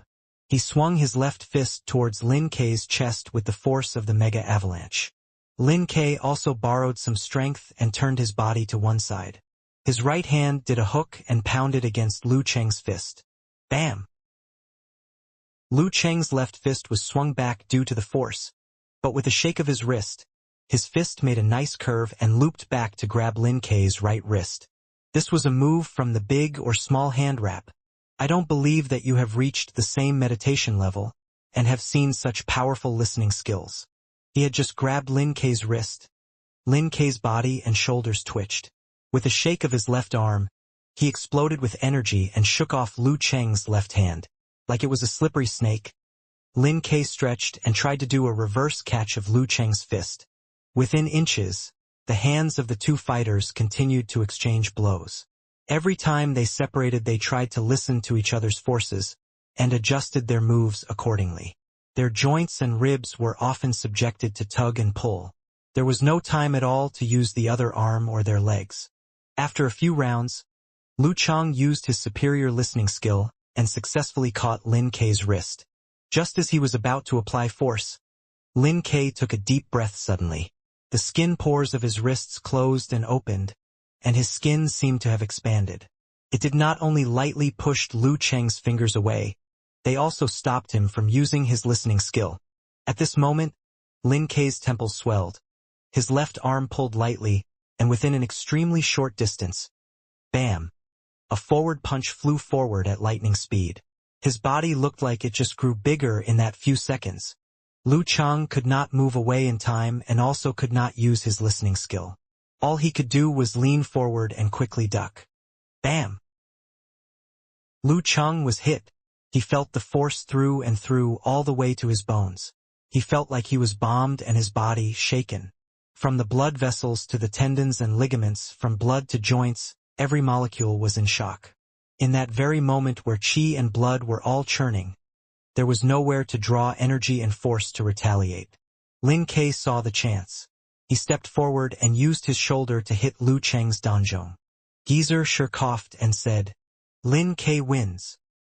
Although Lin Ke won, every other witness of this fight, like Li Mao, Guoqing and Qin Zhonghua, thought they saw a monster.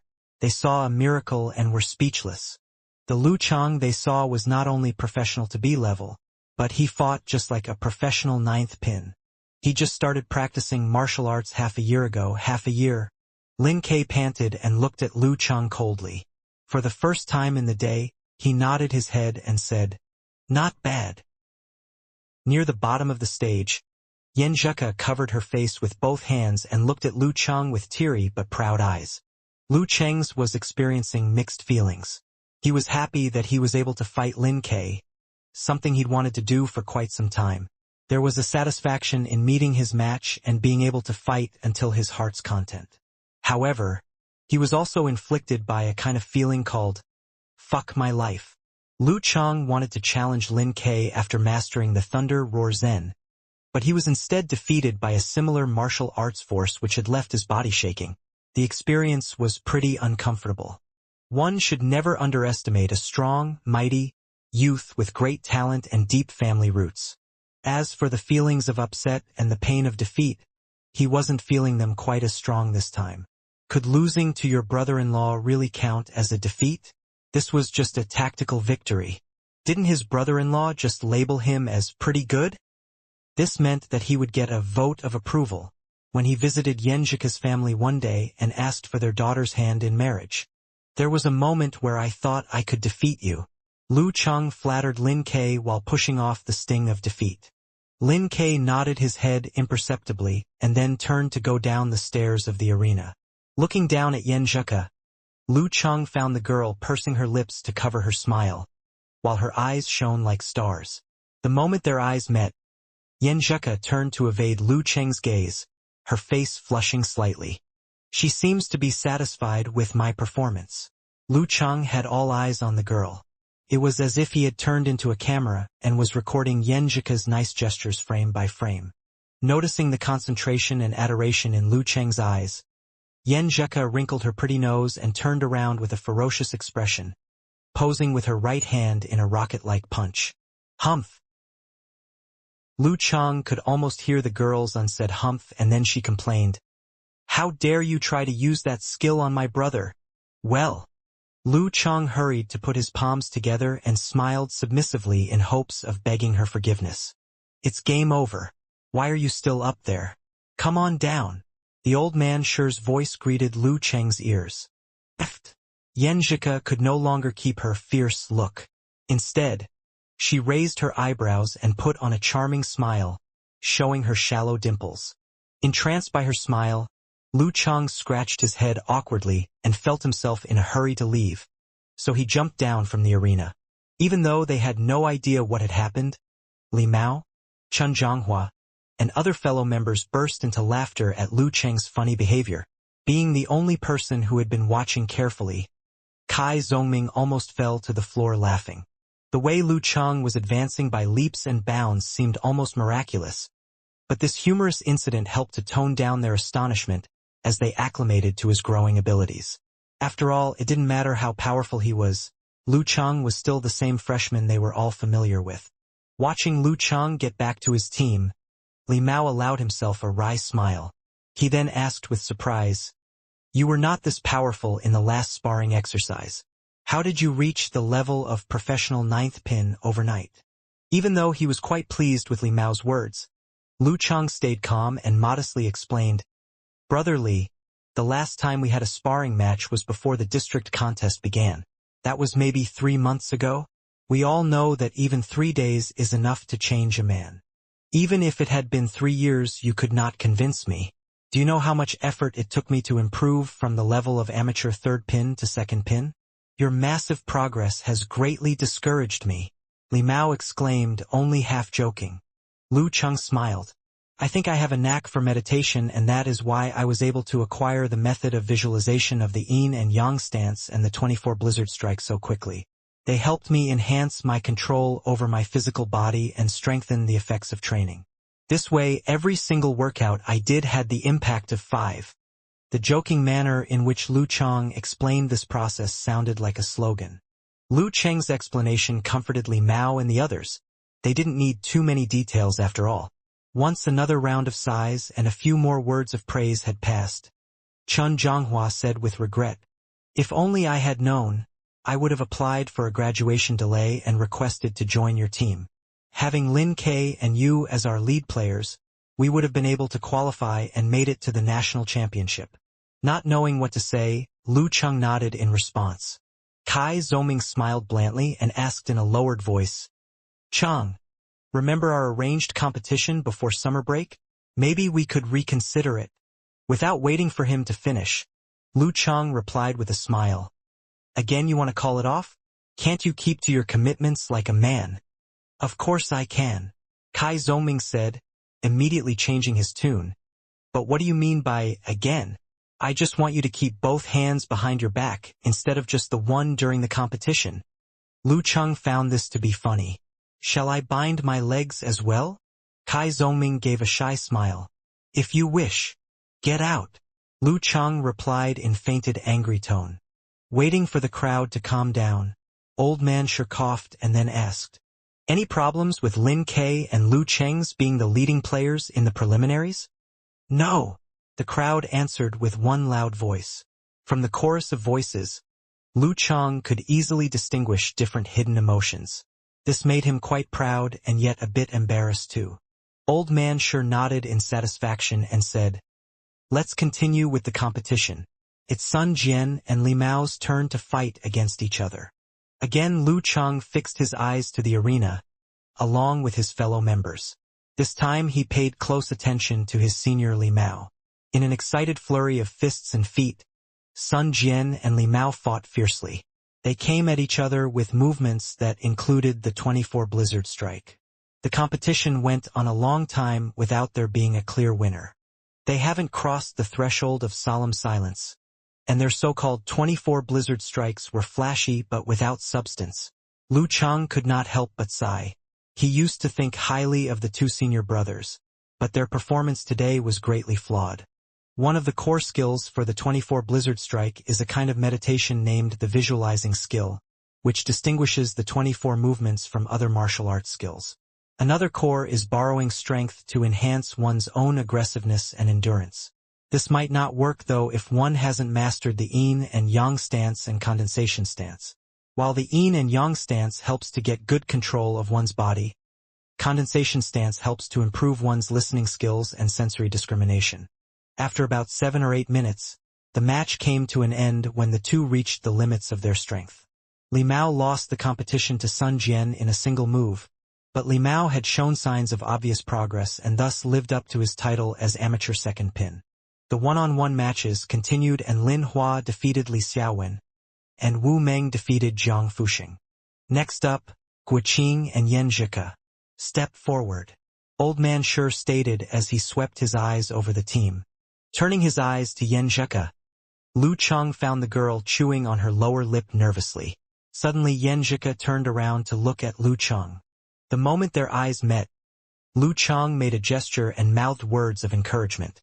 While doing all of this, he kept smiling calmly in hopes to comfort the girl and ease her tension. Smiling at him in return, Yan Zhika beautifully batted her eyes and then walked towards the arena. In the 3-minute window for conversation, Yang Zhika stood still without saying a word as if she were preparing for the competition. As a close friend of Yan Zhika, Guoqing naturally wouldn't bother her while she prepared. Looking at them nervously, Lu Cheng was concerned for Yan Zhika's safety and the results of the match. What if she fails the match? Lu Cheng thought. Will it make her upset? He even didn't know what level Yan Zhika was at. As soon as Old Man Sure announced the start of the fight, Yan Zhika kept her back low and went on the offensive with snake steps, though she looked unstable. Guo Qing's face changed slightly because she didn't know Yan Zhika had already mastered snake steps. Not daring to attack blindly, Guo Qing immediately moved into a defensive posture. Yan Zhika took a step and slipped to the left side of Guo Qing, and then lashed with her right fist. The girl's movement was bold and fierce, which was in deep contrast with her delicate and flexible posture. What a blend of delicacy and force! Guo Qing's natural strength and strong arms protected her from being shocked by Yan Zhika's attack. Quickly she retracted her left arm and gave her opponent a blast punch. Bang! Colliding with Guo Qing's fist, Yan Zhika swayed for a moment but soon countered, pouncing weirdly while punching down on Guo Qing with her left hand. That's one of 24 blizzard strikes, the borrowing strength skill. Lu Chang was comforted to see her use it. Yan Zhika had already crossed the threshold of solemn silence and mastered the yin and yang stance. Now she had a chance to mix them together with the 24 blizzard strikes. Managing to borrow strength, Yan Zhika stayed on the offensive while her movements became fiercer. Guo Qing tried to attack back with 24 blizzard strikes, but she was outmatched since she hadn't mastered solemn silence. Gradually, Guo Qing was made impotent. Guo Qing's family owned a martial arts studio from which she acquired a lot of combat experience. Noticing that she was losing, Guo Qing roared and leaped at Yan Zhika, trying to break her continuous movement formed by the 24 blizzard strikes. In response, Yan Zhika used her back muscles to shift her momentum and narrowly avoided Guo Qing's attack. Immediately she struck back with the 24 blizzard strikes, giving Guo Qing no time to relax. Failing to avoid Yan Zhika's attack, Guo Qing could do nothing but struggled and wait for the announcement of her defeat. Yan Zhika wins, exclaimed Old Man Shi. At this, Lu Chang raised his hands in celebration, while noticing that Yan Zhika was looking at him. The beautiful girl was out of breath and her chest heaved as she gasped. Her cheeks were flushed red and her eyes sparkled much to Lu Chang's delight. Looking at Yan Zhika's happy face, Lu Chang made a congratulatory gesture with both of his hands. He then pretended to throw himself down at the girl's feet in admiration, expressing his respect and joy. Yan Zhika smiled brightly, eyes curved and mouth tilted, showing playful pride. Watching Yan Zhika walk down the arena stairs, Lu Chang recalled the match and realized that she was actually imitating his fighting style. Perhaps this was because they had been spending more time together. This made sense since they were both good at performing the same movements and skills. Other than the fact she lacked the same physical strength as Lu Chang, there was little difference between them. Other than the obvious fact Yan Zhika hasn't used her ancestral martial arts skills yet. So far it looked like Yan Zhika had already reached the level of amateur 4th pin or even 3rd pin if she uses her ancestral skills. Last fight, Chen Zhonghua and Kai Zongming, Old Man Shi announced. Kai Zongming's face changed. He turned to look at Lu Chang and groaned. Must I fight against Chen Zhonghua, that abnormal ape? I just joined the team.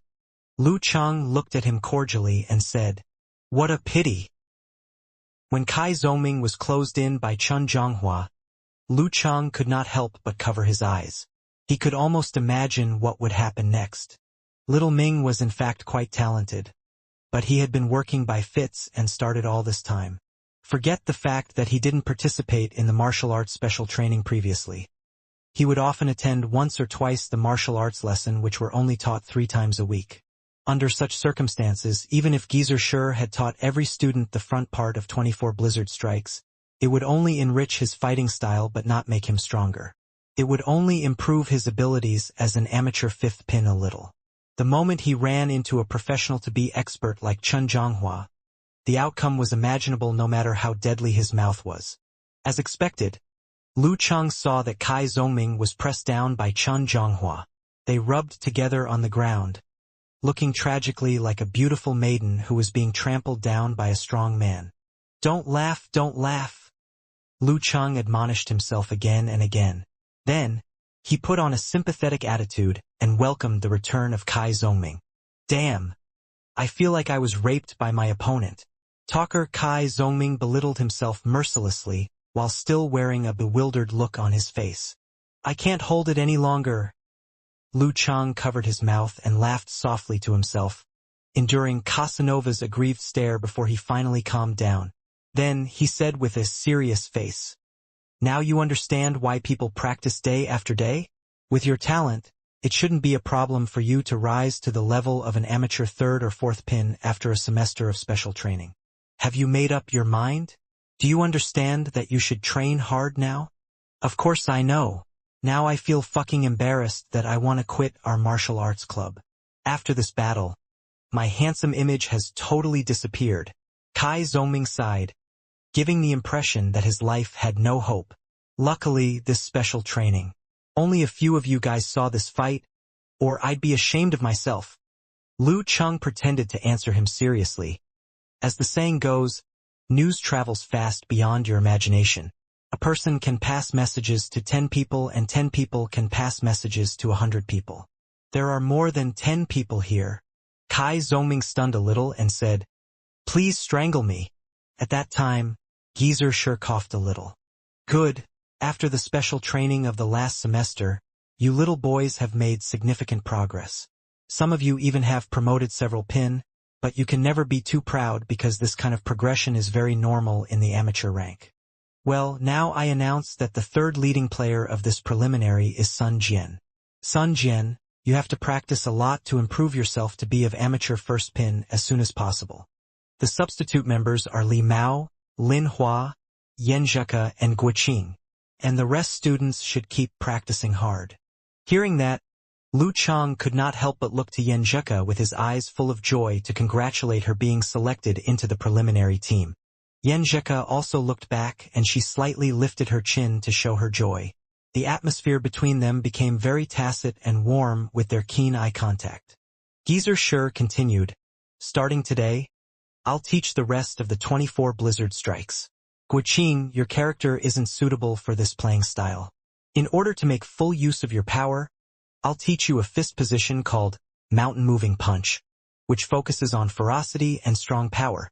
Although 24 blizzard strikes is also famous for its ferocity, it mainly emphasizes the tiny points, especially the aspects of mind, state, and perception.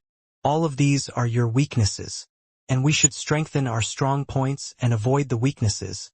Am I right?" "Coach Sure. I listen to your guidance," Guoqing answered excitedly. Losing to Yan Zheka made her a little unhappy, even though she was very blunt and outgoing. Last semester, Yan Zheka was obviously not as good as she was, but now, just a few months later, her 24 blizzard strikes were so strong that they could beat her. How could she be happy? Until Coach Sure said it was because she wasn't suitable for this playing style. She felt more relaxed and happier. Yan Zheka also quietly relieved when she saw that. Lu Chang had practiced a lot, so he achieved a professional level. Although he was skilled enough to be a teacher, he also listened very carefully because he thought that remembering the past could help him to know the future. He also listened to the additional lesson about the mountain moving punch which Coach Sure taught Guoqing. To learn more kung fu could enrich his playing style.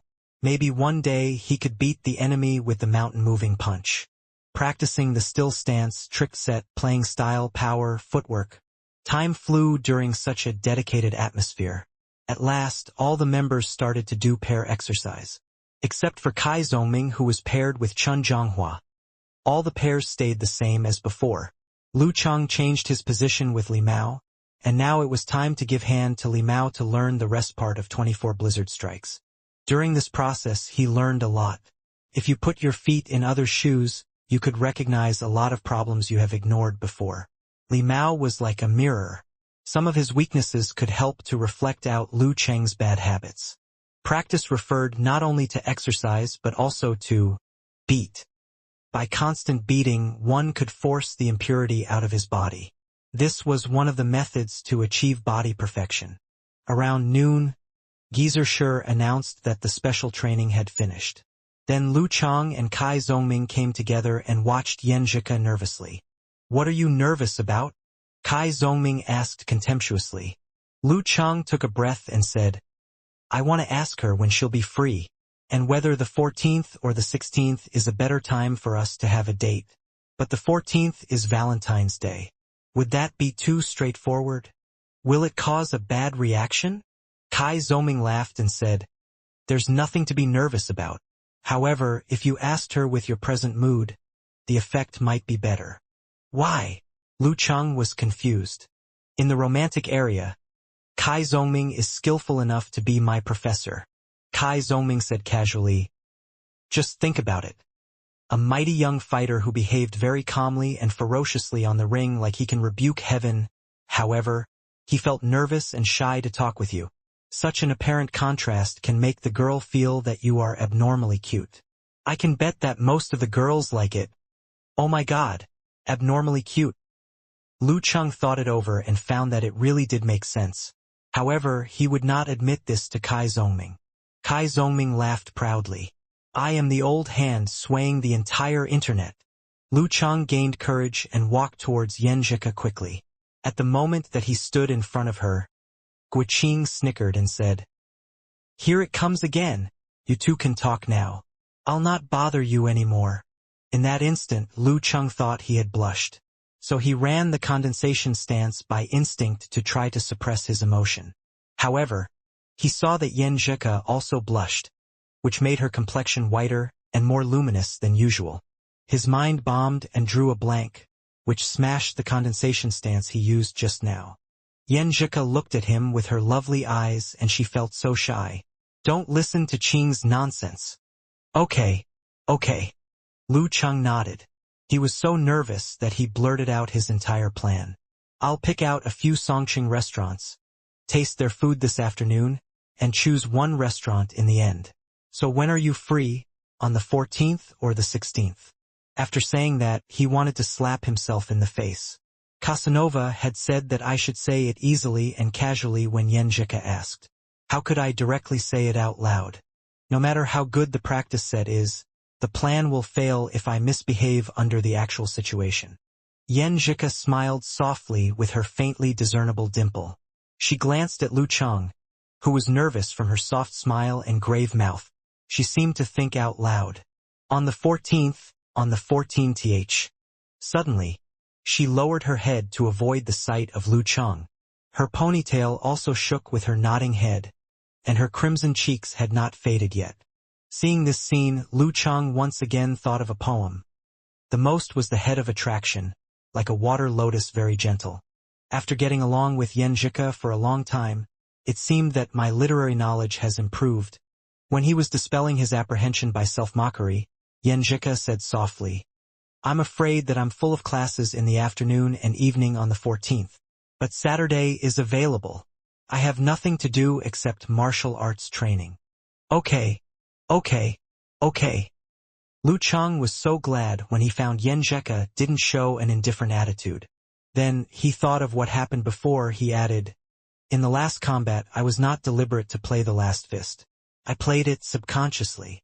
Yan Zhika raised her head and smiled with her crimson cheeks fading away.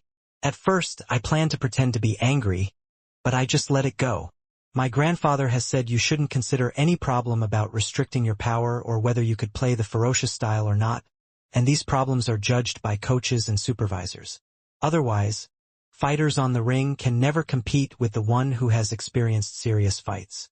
As long as you don't hit the opponents fiercely when they have lost resistance or obviously lost the competition. Except for this situation, others are acceptable and encouraged. Thanks for the guidance of Coach Yan, Lu Cheng blurted out. Hearing this sentence, Yan Zhika raised her right hand to cover her mouth. She chuckled with her eyes curving like a crescent. Lu Cheng also started to smile warmly after he realized this. Coach Yan, who only belongs to me. After this episode, the embarrassing atmosphere caused by Guiqing completely dissipated. Lu Cheng casually mentioned, Your cousin's playing style has changed a lot. Is that your family disciple? Yan Zhika nodded. My grandparents come from Shushan study, and they created several family kung fu according to unique skill of the fighting sect and Yin-Yang magneto-optical sword, such as Yin-Yang twist, which was derived by the swirling star from fighting sect and Yin-Yang disorder move from Yin-Yang magneto-optical sword, and mixed Tai Chi. It can be considered as the basic move for a fighter in Danqi state and the body refining state for the kernel of family kung fu. Without it, all the other movements would be too normal. Although my cousin is talented, he has been stuck in this movement for a long time. Not until he learned the 24 blizzard strikes could he comprehend this movement by analogy. Lu Cheng suddenly understood. No wonder your cousin didn't play your family kung fu before. Not exactly. Yanjika smiled and showed her clean and tidy teeth which looked very cute. The final punch, called Meteor Force, is a unique skill from the fire meteor in the fighting sect. It is similar to modern blast punch, but it puts more emphasis on quick movements and does not give people the opportunity to avoid it. So when you get to a certain level, you even can use some methods such as opening and closing your pores to counteract the fist punching sound. And once you hit your opponent, you ignite the power to shake his body.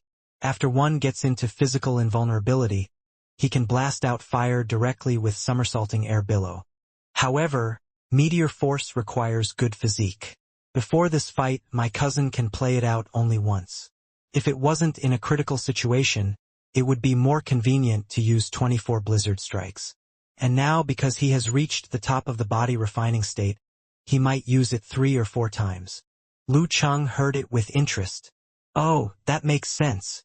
Unconsciously, I have learned all the secrets of my brother-in-law, haha. Is this girl treating me better than her cousin?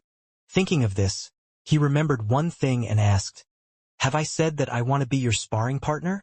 So what do you think if I tell Coach Sher to make us a group tomorrow? No. That would be so embarrassing. Yanjika blurted out, and then she eased her tone, chuckled.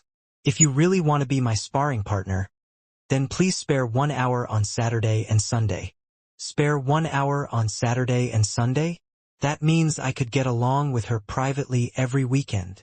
Lu Cheng felt so happy and he couldn't stop laughing. Okay. Definitely no problem. Yanjika turned around with her head slightly lower and she smiled. Well, I'm going to take a bath and you should go too. There's the stink of sweat on your whole body. Aha! Lu Cheng nodded and watched Yanjika walking into the women's locker room. He quickly went back and he felt so happy that he felt like he was walking on clouds. I'm really happy today. Returning to the men's locker room and entering the shower area, drenched in the spray of warm water, Lu Cheng couldn't help but hum a tune to himself as he washed away the exhaustion from his heart and mind. He changed into some better clothes. He used a towel to dry his hair, and as he walked out, Kai Zhongming was the only person left. Not bad, you're positively beaming. The impatient classmate Little Ming said. Hee hee. For Lu Cheng, laughter had replaced every other response. Kai Zhongming sked and sighed. Man. In life this kind of purity only comes once. A burning fire from the bottom of one's heart, leaving you unable to consider any other kind of emotion. You have to treasure it completely. When you date again, it won't have that same emotion to it, so you can't hold back at all or have any reservations. Lu Cheng furrowed his brow. Why do you say after dating again? If you take this kind of pure feeling and continue to preserve it for forever and forever, is that a bad thing? Or is that you don't want to have a girlfriend for the sake of marriage? Kai Zhongming laughed. Feeling these kinds of emotions isn't simple in any way. To get a grasp is the beginning. There's no shortage of conflict and twists and turns. This is an era brimming with temptation. To want your first love also to be your last. This is difficult. I'm only giving you a heads up. Two people's interactions with each other aren't always beautiful. I believe that as long as both people work hard to communicate with each other and learn to forgive one another, it's possible. Lu Cheng said with sincerity. Kai Zhongming's mouth twitched, and he clapped his shoulder. I think there's something in the way of our communication here. Leaving the cafeteria with a somewhat filled stomach, Lu Cheng checked the journey ahead of him as he stepped on. After taking a window seat on the bus, he took out his phone as if he was the only person in the world and logged onto QQ. Have you left? Yanjika sent him an emoji with its hands covering its mouth. Just got on. Lu Cheng replied with a gentle face emoji. Yanjika didn't mention it again and sent an emoji with tears flowing and fists clenched. I feel super tired today, even more than after training yesterday. My waist is sore and my back aches. Oh. Lu Cheng quickly sent an emoji patting someone's head. Maybe it's because you got up so early to train. That's right. I'm not only merely doing the special training. Yanjika replied using a who am I, where am I, what am I doing emoji. Lu Cheng laughed upon seeing the emoji, and said with concern, "How about you stop getting up so early for more training? For the sake of your body, having 4 hours of special training is already enough. Having any more is actually not that good and will make you get injured from fatigue. I'm not saying that your body isn't good enough, I'm just saying you don't have the kind of abnormal endurance that I have and you're not able to take it. A half hour of still stances in the morning to raise your spirit, that would be best." Yen Zheka used an emoji with its right hand to scratching its chin in thought and said, "This is true. Hey, I can get more familiar with my covers instead. Tomorrow I'll start to get up at 7 a.m. and do some still stance for a half hour in the dorm balcony. Otherwise, I'm really afraid that I won't be able to listen to any afternoon or evening classes." "Coach Yen, you really do accept advice readily," Lu Cheng praised, then turned around and said, "I've noticed my appetite has gotten bigger again. Today I ate 50 cents worth of rice, and it felt like I hadn't eaten anything at all. Although it's necessary to keep your stomach in check, I reckon after eating 1.5 yuan's worth of rice I still wasn't full, and this isn't even counting the other food." Yen Zheka sent an emoji of someone crouching in the corner miserably. "Me too. I only ate enough food suitable for a delicate and fair maiden. But now I have to go to several windows in shame. I'll go to one and order 30 cents worth of rice, then go another and order 30 cents more, and finally I'll go another window and order another 20 cents worth. No less than 80 cents worth of rice. It's like I'm a total chowhound. Then what am I? 2 chowhounds? Some kind of food receptacle?" Lu Cheng replied, smiling from ear to ear and ignoring the looks and stares from those beside him. While chatting, time flew, and he hadn't even raised his head to look out at the scenery going by. Arriving at the Songcheng University Old Campus, he hailed a car online to find the first order of business: Dingshang sautéed crab in hot and spicy sauce. Now it was getting later in the day, and the rush hour had already finished. So Lu Cheng did not have for long as he took his place in line. Seeing that he was by himself, the waitress was slightly surprised and blurted out, "Sir, how many are with you? Do you need to wait for everyone and come back?" "Just one." Lu Cheng laughed awkwardly, but not shrinking back in the slightest. After all, this was his divine mission. The waitress was unable to look at Lu Cheng in the face. It seemed like she was looking at a desperate single person. She didn't probe any further and said politely, "What kind of crab would you like? We have a few different kinds of quality. The cheapest is 99 yuan for half a kilogram, and the most expensive is 4.99. Lu Cheng was still fairly frugal. As he looked at the stickers on the water tank, he said, "The 199 yuan one. Just give me 2. According to what Qin Mo had said, this place was also half composed of a hot pot restaurant. You'd first order some glutinous rice, lotus root, and some spicy crab and toss it all into a hot pot. To cook all of the meat, boiling hot broth would be added to cook it, and you could boil some steamed shrimp dumplings, beef, handmade noodles, and other things. They didn't just depend on the crab to fill you up." After ordering, he was led by the waitress to his seat. Along the way he sized everything up, taking in and observing the environment. According to what his classmate Little Ming had said, during the first time you take a girl out to eat, if you're not sure what her favorite kind of atmosphere, you at least need to find a place that's not too noisy, chaotic, or messy. Otherwise, the great flavor of the food won't be able to counteract the terrible impression created by the environment, unless it was truly divine. Right, 2-person and 4-person tables' big difference with the larger tables was that on both sides, in between there was a block. This environment wasn't too bad. Lu Cheng nodded his head satisfactorily as he waited for the fresh spicy lobster to be brought over. In this moment he ate happily. The crab was cooked fresh, the spiciness was ingrained with a little sweetness, and it really hit the spot.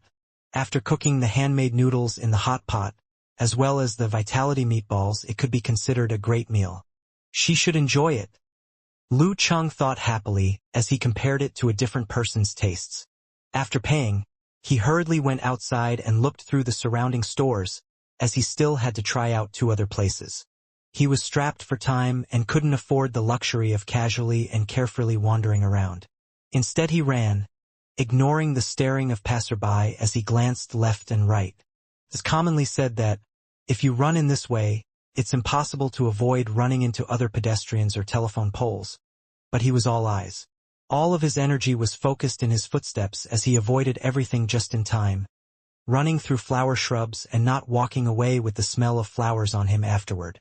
Is this like some kind of alternative martial arts training? He thought to himself, amused. 300 meters outside, behind the shopping area, Lu Cheng found a secluded coffee shop that seemed to have some character. He sat down and carefully sampled the beverages and pastries. Yenjika has said before she didn't like coffee, but she seemed to love milk tea really, and there were several kinds offered here. Lu Cheng looked at all of the cups in front of him. Suddenly, he felt that there was a lot of pressure in his bladder. He was delighted with the environment here. It didn't seem like a Starbucks at the main entrance of a shopping mall where there were tons of people and the seats were arranged in a way that there was no privacy, like a McDonald's or KFC.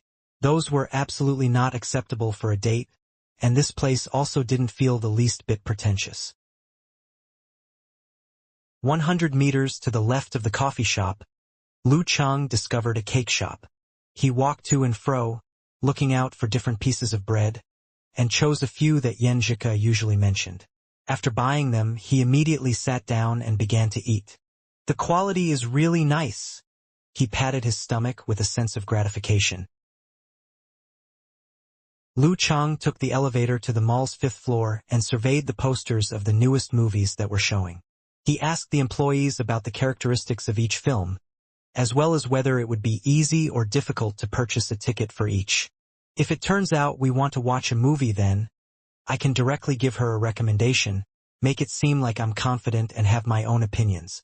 It'll leave a good impression. He fantasized the scene playing out during the date. Afterwards, Lu Cheng again researched the local bus routes nearby. This way he could avoid not being able to find a car online or a taxi. It wouldn't be acceptable to make a lady standing waiting with nothing to do, would it? He had bustled around like this for the entire afternoon, running here and running there. While his stomach was ready to burst, his spirit was incredibly excited.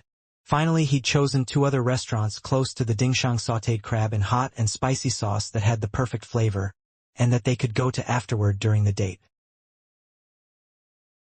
The next morning, Songcheng University's martial arts club first class of the semester officially. The people who came weren't numerous, but they were all even more serious.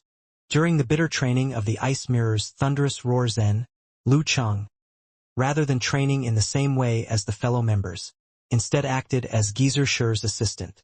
Other than his own physical training, he also would point out advice to his surrounding classmates. When Geezer Sher told the group to go to the strength training gymnasium to train, a sea of people came through the entrance. There was a man carrying a video camera on his shoulder, a female reporter holding a microphone, as well as staff members of the school. "Hey, Chung, do you see this? It's that reporter from last year, Shu Rue." Kai Zoming eyes sparkled as he stopped training and slapped Lu Cheng's shoulder. Lu Cheng past had followed him. Here he was looking the source of his own black history. This Shu Rue, whose name was carved in the pit of his stomach, didn't seem nearly as mature as she looked in her videos. Her dainty face had already been rid of any trace of seeming like a student, and her eyes glowed with energy and vigor. Due to the weather, she had a black down jacket this time, which set against her skin made it seem all the more white and dainty. Her thigh-high boots accented the curves of her long and straight legs. An interview. There's a reporter for an interview. All of the voices of the martial arts club members remaining could be heard whispering together. Shu Rue's gaze swept through the ranks of the martial arts club, then brightened suddenly as she quickly headed over. She directly approached Lu Cheng and Kai Zoming, smiling sweetly as she said, "Fellow classmates, do you remember me?" "I remember." Compared to the last time he'd accepted the interview, Lu Cheng wasn't that nervous or uneasy. Kai Zoming followed suit, nodding his head. "I remember. That was my first time being on TV." Shu Rue said with a smile. "Before I set off earlier, I looked through the footage one more time. I still have a strong impression of you two, so it only took a quick glance to recognize you both. How do you feel about accepting another interview today? Sure. Lu Cheng answered concisely. To be honest, he wasn't all that excited about an interview on the local TV station. But he had to take into account making sure not to have his teacher lose face. No problem. Kai Zhongming was always pumped. Xu Rui nodded. Then I'll interview you one by one. Classmate. Okay if I start with you. She fixed her gaze towards Lu Cheng. Go ahead. Lu Cheng replied politely. Xu Rui suddenly broke into soft and delicate laughter. I can see that you've changed a lot. Last time when I interviewed you, you were incredibly nervous and stiff. But today, how to say, in a novel they'd say cool and collected. Because I've got experience now. Lu Cheng casually blurted out. Xu Rui nodded her head slightly. Then I'll start the interview proper.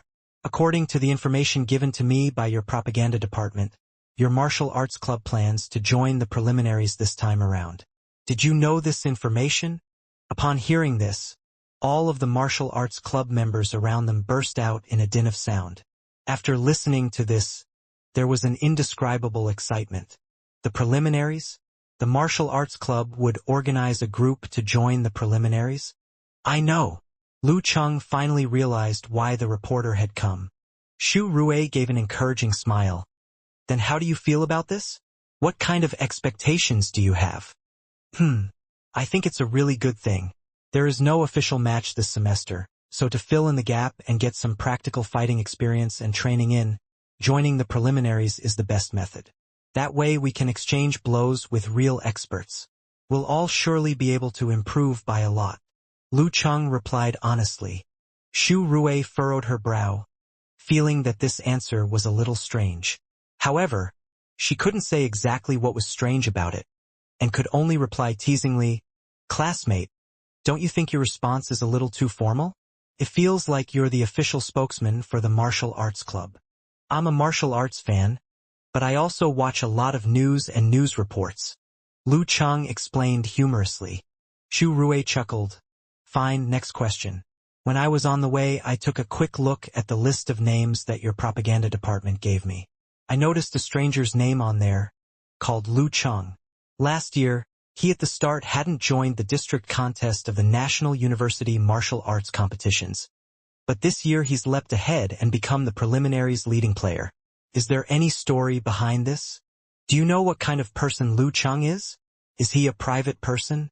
Last semester did he or did he not join the martial arts club? What level is his strength at? Is he a professional ninth pin? Lu Cheng faltered, and then forced a smile. I can't really answer these questions that well. Beside him, Kai Zhongming painfully kept himself from smiling. Xu Rui furrowed her brows further, then relaxed and chuckled. Fine. In that case, can you point out to me who Lu Cheng is? I'll go and interview him directly. Ha! Kai Zhongming was unable to contain himself as Lu Cheng pointed at himself and helplessly said, I am Lu Cheng. You are Lu Cheng? Xu Rui's mouth opened wide. She would have spouted water out if she were drinking. How does this average-looking passerby I interviewed last year suddenly become the leading player of Songcheng University Martial Arts Club for the preliminaries? He must be of amateur first or second pin. Am I wrong about him? During my one-year experience working at the TV station, martial arts competition has been my main focus. I've met over 50 local martial artists, if not 100. The silly-looking Lu Cheng appears nothing like them. Other martial arts club members began to wag their tongue. They didn't expect this easygoing, amiable senior of great patience in giving instructions to be one of the leading players of the club. They knew they should never judge people by their appearance. Lu Cheng saw disbelief in the reporter's eyes and laughed. Would you like to check my student identity card? Ah, Xu Rui was brought back from the shock. Realizing this could make a fascinating story, she showed a note of excitement in her voice. No need. Who lies about this kind of stuff? The truth will come out easily during a small chat with Coach Sher. Lu Cheng, you seem to be a man of stories. Can we arrange an exclusive interview later? With no intention to expose himself in front of the camera, Lu Cheng found a pretext to refuse. We are training now. No problem. Lu Cheng, Feel free to have the interview.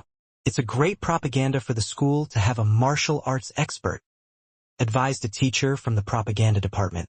Xu Rui pointed at the strength training gymnasium. What about this? I'll ask Coach Shi first. If he doesn't grant permission, we'll wait for next time. Okay. Lu Cheng decided to ask his master to refuse the exclusive interview.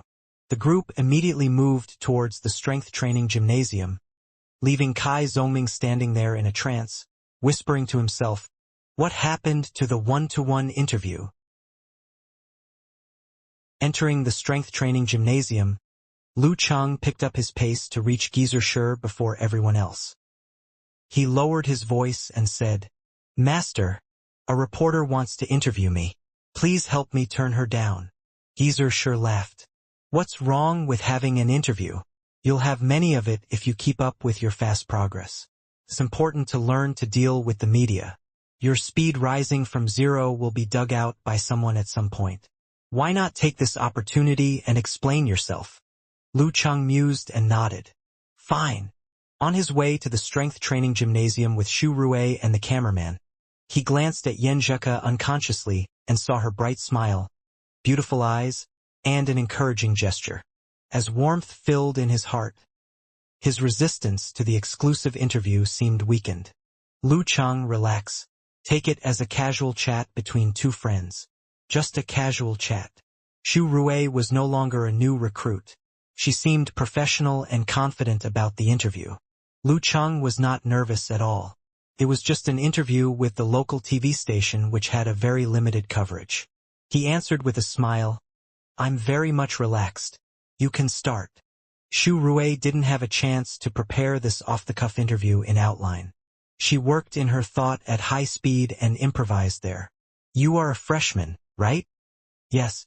I just joined the martial arts club when you interviewed me last year." Lu Cheng added some information. Xu Rui nodded. Hundreds of threads flashed in her head during this brief pause. She gave her second question. "Which level were you at prior to your training at the martial arts club? You've made progress by leaps and bounds during these months, is that right?" "I was simply a martial arts enthusiast before. I knew nothing about still stance, styles, or moves. My level? I don't think I could beat a goose before." Lu Cheng had learned a new phrase, the strength of a swan, recently, which was supposed to satirize some measurement units used to measure strength in some fictions. Apparently, Xu Rui didn't get his humor. Neither did the cameraman. Much puzzled and surprised, she said impulsively, "You were a green hand half a year ago? Not even of amateur ninth pin." "That's right. I have practiced martial arts for about half a year," answered Lu Cheng genuinely. A well-experienced reporter, Xu Rui returned to her normal state much quicker than the cameraman and made a sort of gasp. "So it took you a mere 6 months to become the leading player of the club from a nobody? What is your current level?" "I haven't attended any ranking event, but I'd like to think I'm close to the professional level. I plan to sign up for professional ninth pin in April's ranking event," said Lu Cheng humbly. Half a year from a newbie to an expert of professional ninth pin. Xu Rui seemed thrilled by this big news. Her eyes and brows filled with joy and excitement. "Are you the incarnation of a living Buddha?" No, Lu Cheng shook his head to deny. "Then you must be highly gifted?" Xu Rui's voice turned light and quick. Lu Cheng reflected on it and nodded slightly. "I noticed my talent in solemn silence when I first started my martial arts training here. It didn't take me long to enter a meditative state where my mind concentrates on one. Also, my endurance seems much better than average." He gave some decorative details. "You quickly achieved concealment of spirit and chi? Still stance must be easy for you. Once you have mastered still stance, you can get twice the results with half the effort." Specialized in martial arts-related interviews, Xu Rui had a thorough understanding of solemn silence's importance. "Yeah." Lu Cheng smiled and added sincerely, "It's my fortune to have Coach Shi in the club. A true master, he has taught us many still stance styles and visualization in battle. His instructions helped me improve day by day and reached the amateur ninth pin level before the district contest. But back then I was way behind the seniors. I couldn't even be a substitute." Xu Rui smiled gently. No wonder your name was not on the list. What happened next? How did you become the leading player of the martial arts club? I kept practicing through the first term until the past winter break. Because our pair exercise was ceased before the district contest, I had no way to tell my level. I was desperate for some actual battle experience when I heard of the Phoenix Cup Warrior Sage Challenge tournament from Coach Sher. He helped me get an invitation and I attended the competition in Yenling. Lu Chang didn't try to hide his experience in the Warrior Sage Challenge tournament. Xu Rui let her right hand rest on her lower belly and asked with interest, "Did you set a goal for yourself before the tournament?" "Yes.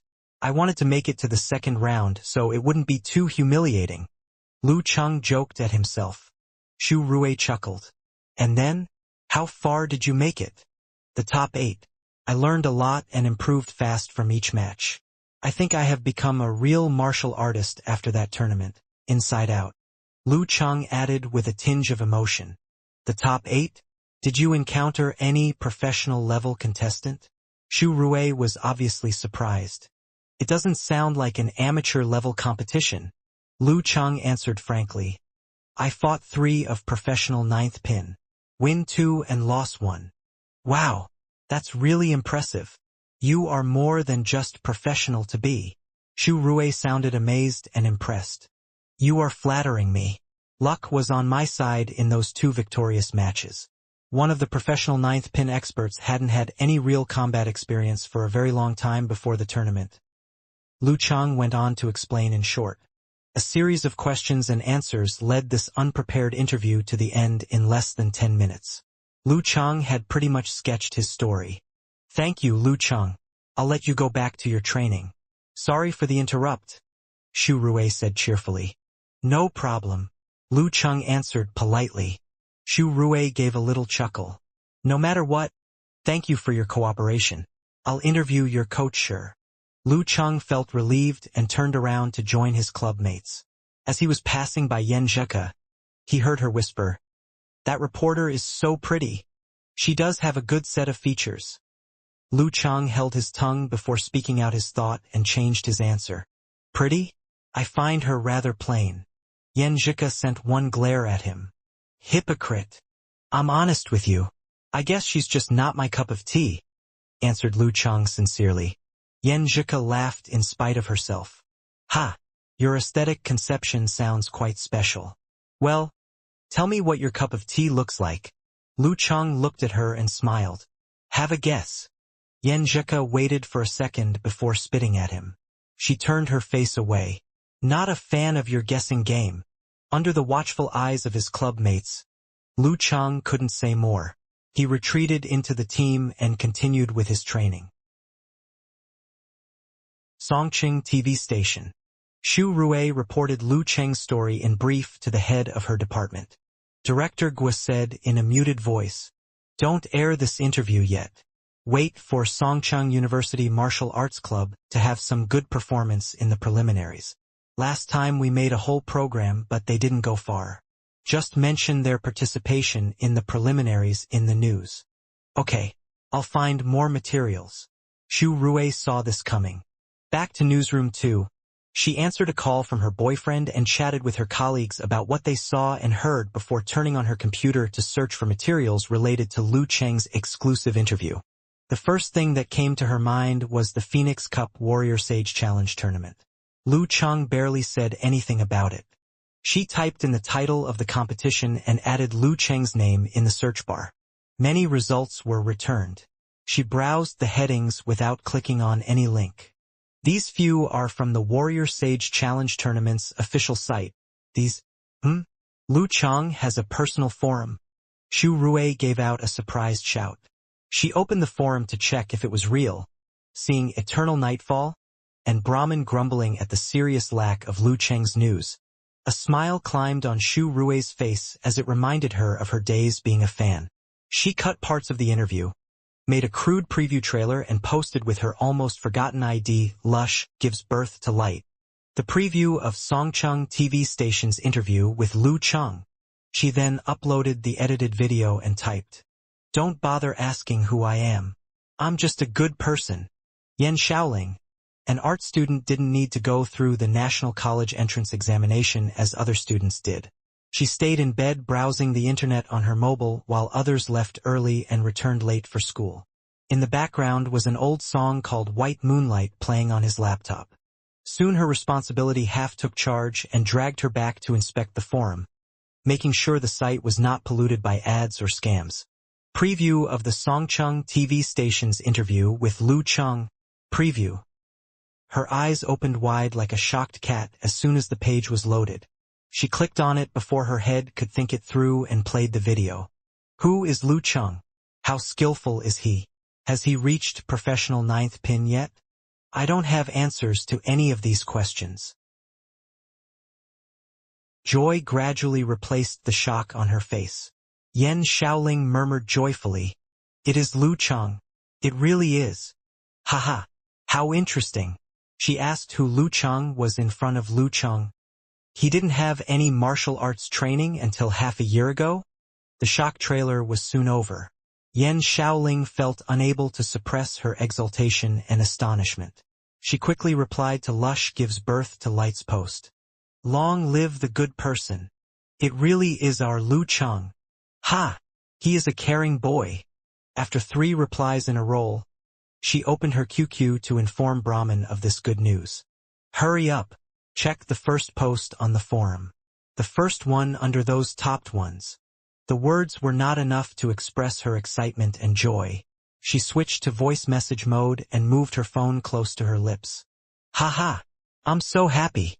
Finally some news about Lu Cheng. He's so caring. So caring. So caring. It is so important that I have to repeat 3 times. Unbelievably, the challenge tournament was his very first actual combat. He has practiced martial arts for only 6 months. He's amazing, amazing, amazing. I'm so happy right now. I'm rolling on the floor with my face buried in my hands. Don't you ask me how I can send you voice messages in this position." Those voice messages traveled far along with her exultation and excitement. After a while, Brahman sent back an emoji of wiping cold sweat off. "You are such a nympho. I thought you were a pretty and cute fan." She also sent a voice message in her crispy young girl voice. "Little Changya, you liar. You sound like a little girl in elementary school. How could you trick me that you were a high school senior?" In a perfect mood, Yan Shaoling wasn't bothered by being called a liar. She cleared her throat and put on a more serious voice as if a radio host. "You have to accept that some people are gifted with a naive voice. Wait to see me become a student of Songcheng University this fall." I'm waiting. I'll go and check the post first." Brahman opened the forum and clicked on the post. As the video played, her facial expression slowly changed. She pulled her 2 braids hanging above her shoulders with excitement and quickly typed a reply to Lush Gives Birth to Light. "Too short. I want more. My idol came to the Warrior Sage Challenge tournament after only 6 months martial arts training with 0 actual combat experience and made it to the top 8. No wonder he's so mysterious. I love him more." There is no conflict at all between a mysterious, hidden expert and a talented youth with half a year training and a top 8 record. Sharing the same excitement and joy with Yan Shaoling, Brahman couldn't wait to spread it out. I'll share it with Uncle Pig Riding and Uncle Arena so they can learn something about my idol. They blamed for their defeat on a lack of actual combat.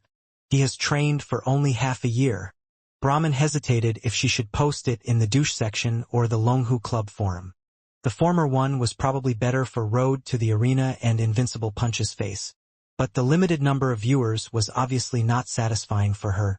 After 1 second of serious thinking, Brahman decided to share it on the Longhu Club forum. Adults think about potential consequences. Kids seek for fun. Soon a new post was published on the Longhu Club forum with the title, "My Idol's Latest News." Brahman tagged many in the post and introduced with her nose in the air. "Check it out. An exclusive interview with my idol. Allegedly, he's only trained for 6 months." Soon Unparalleled Dragon King replied a shocking emoji. "6 months only? No wonder he's not in my database and no one seems to know anything about him. Only 6 months. Road to the arena closely followed. Speechless, I'll buy a piece of tofu and kill myself. Invincible Punch sent an emoji of crying to faint in the toilet. Master Road, I need no tofu. I'll just end my life in my toilet. Pig Riding Knight replied the sticker of Yao Ming's signature laugh. Come on, let's queue and die. Comments flooded in rapidly, making Brahman's eyebrows dance. She copied and pasted some to share the joy with Yan Shaoling. Beautiful World commented. He seems to have some talent. This kind of fighters always improve fast at the beginning thanks to their great potential's explosion, but soon they'll reach the bottleneck. His future is not yet bright. Outspoken questioned. What if he's a reincarnation of a living Buddha and will achieve physical invulnerability in a few years? Who can match him then? Okamoto's fan joked. I've made up my mind and I'll start my martial arts training. What if I also have some talents? Maybe a glare of mine can cause pregnancy and orgasm. Wonton Seller wrote, I think I have just started admiring him. However talented, he couldn't defeat professional 9th pin fighters in half a year without hard training. I love this hard-working genius. Lu Cheng came across this scene while browsing the forum and it muddled his wits. Watching on the side quietly, he felt great inside. It is spreading too fast. Xu Rui had no idea what was happening in the Longhu Club forum, but she saw Eternal Nightfall and Brahman's replies with great joy and excitement. She smiled and followed Lu Cheng's forum. Brahman was trying hard to develop more fans for Lu Cheng. Wonton Seller was successfully induced and became a follower. In a flash, Valentine's Day came. Following Kai Zongming's advice, Lu Cheng heated up and flirted whenever he could to deliver his intention without causing her too much pressure or burden. Back to the dorm after dinner, he took out his mobile to reply Yenjika's message and start new topics. However, he heard nothing from her. 1 minute, 2 minutes, 10 and 20 minutes passed and Lu Cheng started to worry. It never happened in the past. He usually knew exactly what she was busy with when she couldn't respond to his message in time. But this time he had absolutely no clue. She told me she had dinner already. Could anything bad happen to her? But what could happen in school? Any reckless man won't be a problem for her considering her current martial arts skills. Did she fall in the lake by accident? She can't swim. Standing by the window, Lu Cheng's head was filled with random possibilities. Tortured by his bad conjectures, he could stay there no longer and shouted at Kai Zongming. Talker, let's go. Kai Zongming moved his eyes away from his laptop. Confused. Isn't it too early? Let's go now. It helps our digestion, replied Lu Cheng insincerely. Fine. Kai Zongming frowned while turning off his laptop. The two began their walk to the classroom building.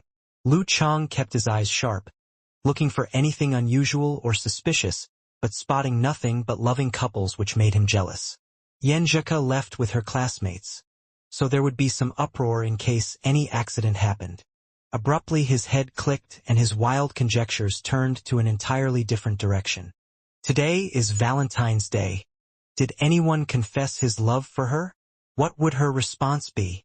No reply from her for so long. Did she? Lu Cheng dared not continue this thought. His face turned gray and his heart felt plugged. Sulking. He wanted to call and ask her, but he understood it was no good. He didn't even know what to say once the call got connected. Half an hour. An hour. Time quickly went by and Yenjika wrote him nothing. Sitting in the classroom, Lu Cheng didn't listen to the teacher. Lost and suffering, he checked on his mobile frequently every few minutes. Kai Zongming curled his lips and cleared his throat, whispering, Having a fight? Not really. Lu Cheng found it hard to put his thoughts into words. Kai Zongming smiled. Relax. Conflict is normal. It's the time to play some communication skills. He continued on to explain his philosophy of dealing with girl problems, but Lu Cheng was too lost to listen. No more than 3 out of 10 lines reached his ears. 10 minutes before the end of the class, a notification for Yenjika's new message flashed on his screen. She began with an emoji of collapsing to the ground. Phew. Finally back to my room. Moody and rather bothered, he simply replied an okay. He suddenly remembered what Kai Zongming just said, that same content delivered differently would become completely different for girls. Anger couldn't solve conflict, but communication could. Good communication demanded a good attitude. After a long deep breath, he added, "What happened? You sound tired." "Very. Physically and mentally." Yenjika used the emoji of crying while making a fist.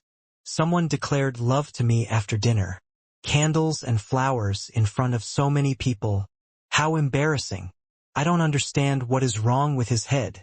He only wants to touch my heart but ignore my feeling? Who enjoys being watched like an animal? So embarrassing." Lu Cheng was delighted, his anger and gloom fading away. "So, you said no?" "Of course." Right in his face, ruthlessly. Yenjika confirmed. "I ran away after refusing his affection. Scared of being bothered by him, I went to a classroom instead of my dorm. My phone was dying and my roommate was on the way with my charger, but a phone call from School of Psychology came in about my cousin.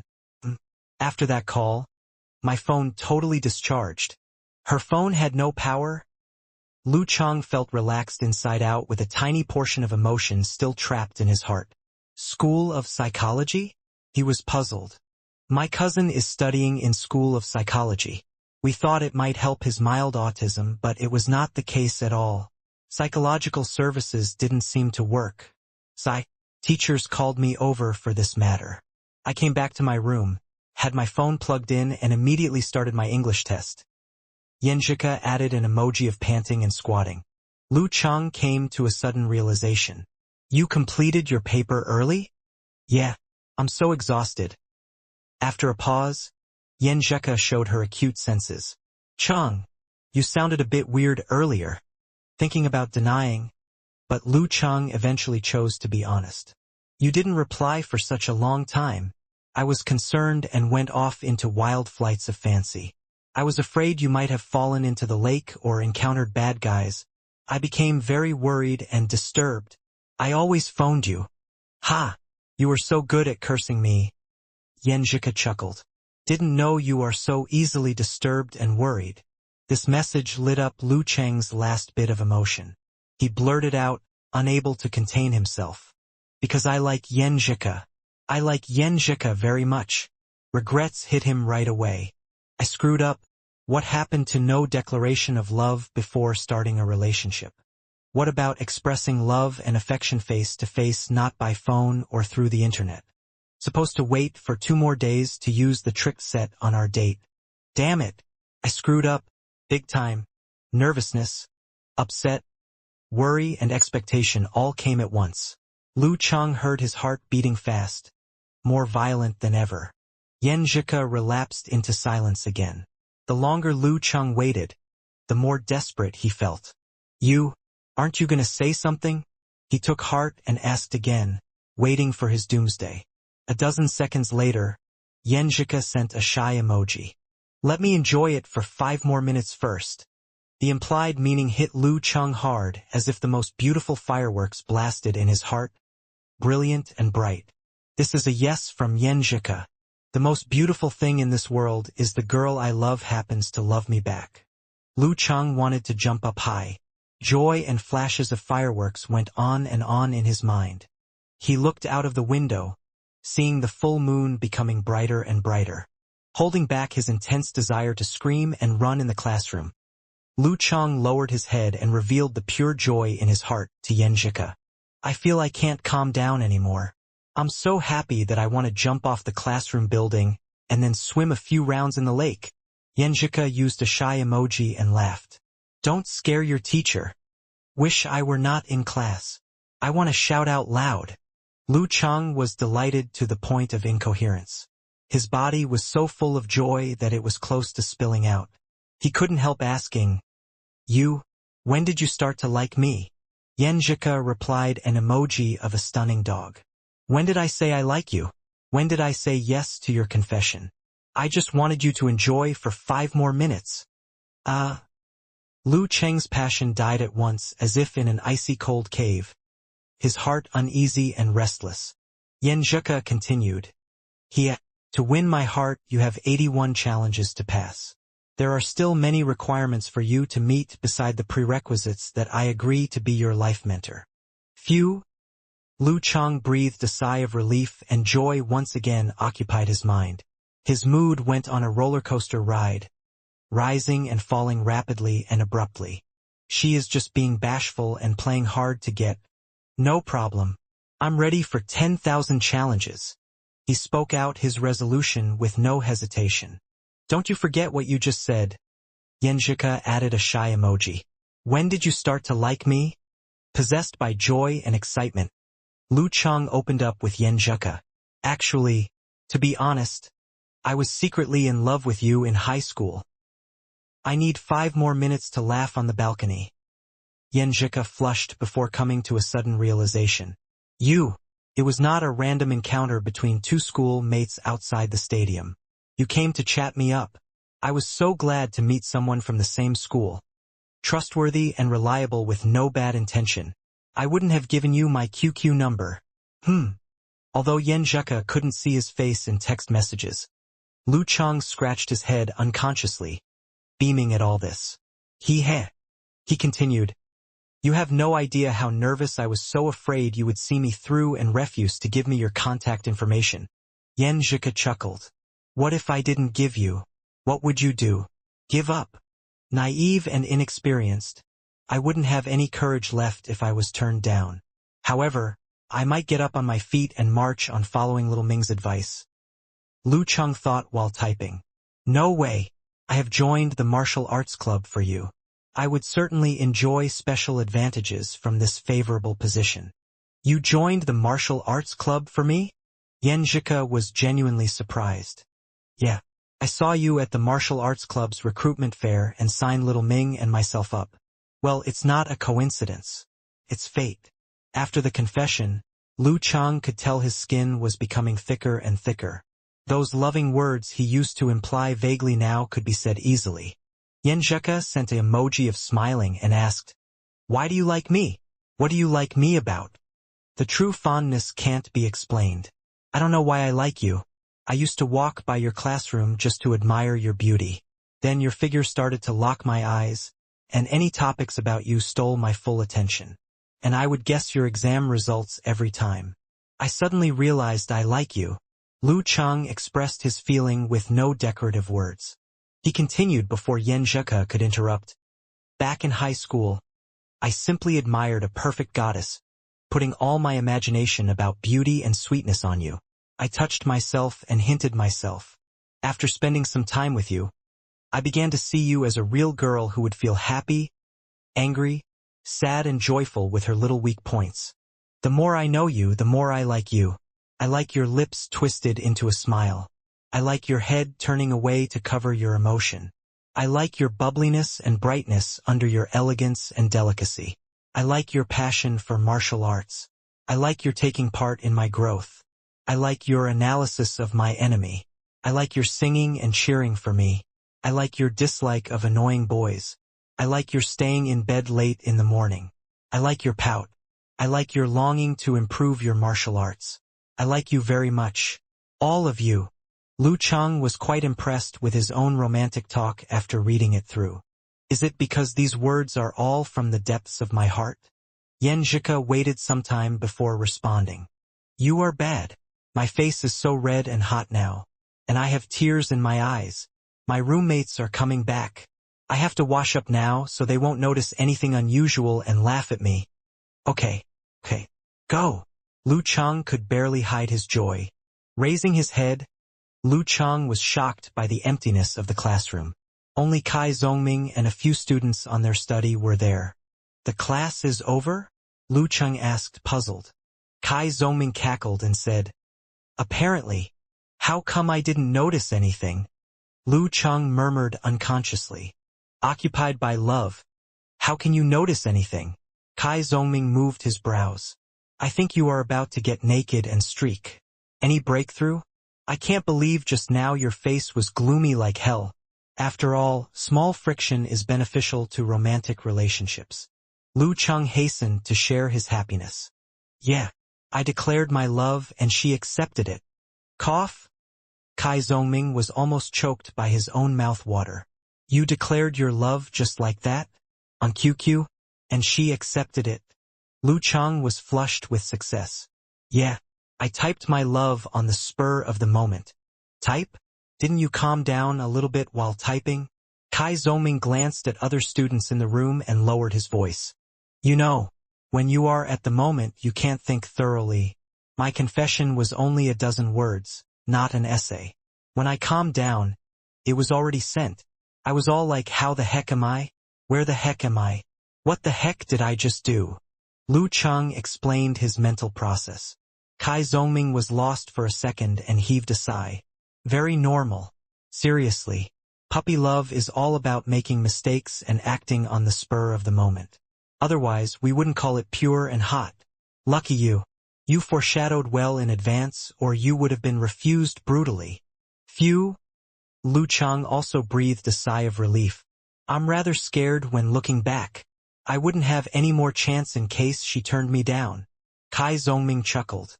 At least you have fear after the confession. Following my advice, you would have at least a 90% chance of holding her hand and becoming her boyfriend within 3 months. But the outcome of a rushed declaration of love would be hard to predict. If she turned you down, well, that's nothing. Sometimes girls say no when they kind of like you but not like you enough to change their lifestyle. All you need to do is to stay closer and try harder. Be confident and imprudent and stick around as if no confession ever took place. Do it right and you may still succeed.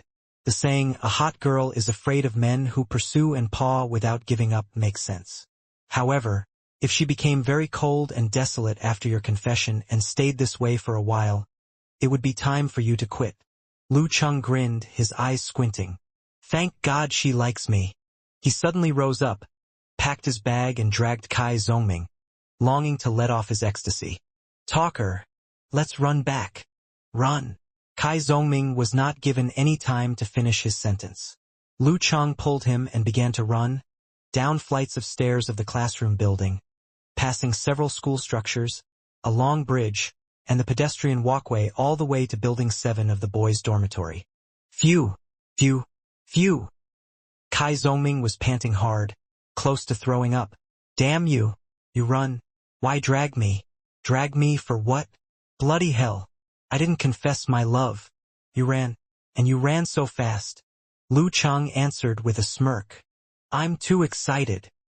He pulled out his phone to check on if Yen Zheka had finished washing and cleaning, but saw a few new messages from her. Chang, you must be on your way back to your dorm.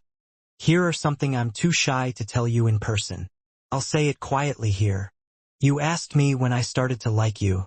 I realized it when I suddenly decided to wish you a happy birthday at midnight. I realized I had started to feel happy, sad, worried and angry for you. When you brought grilled eggplant for me, I was really happy and thrilled. I turned my head away because I didn't want you to see my ugly crying face. To treat me to a nice meal, you went to check and try restaurants in person. Your silly earnest made me smile. I was thinking to myself that I'd like you more and more over time.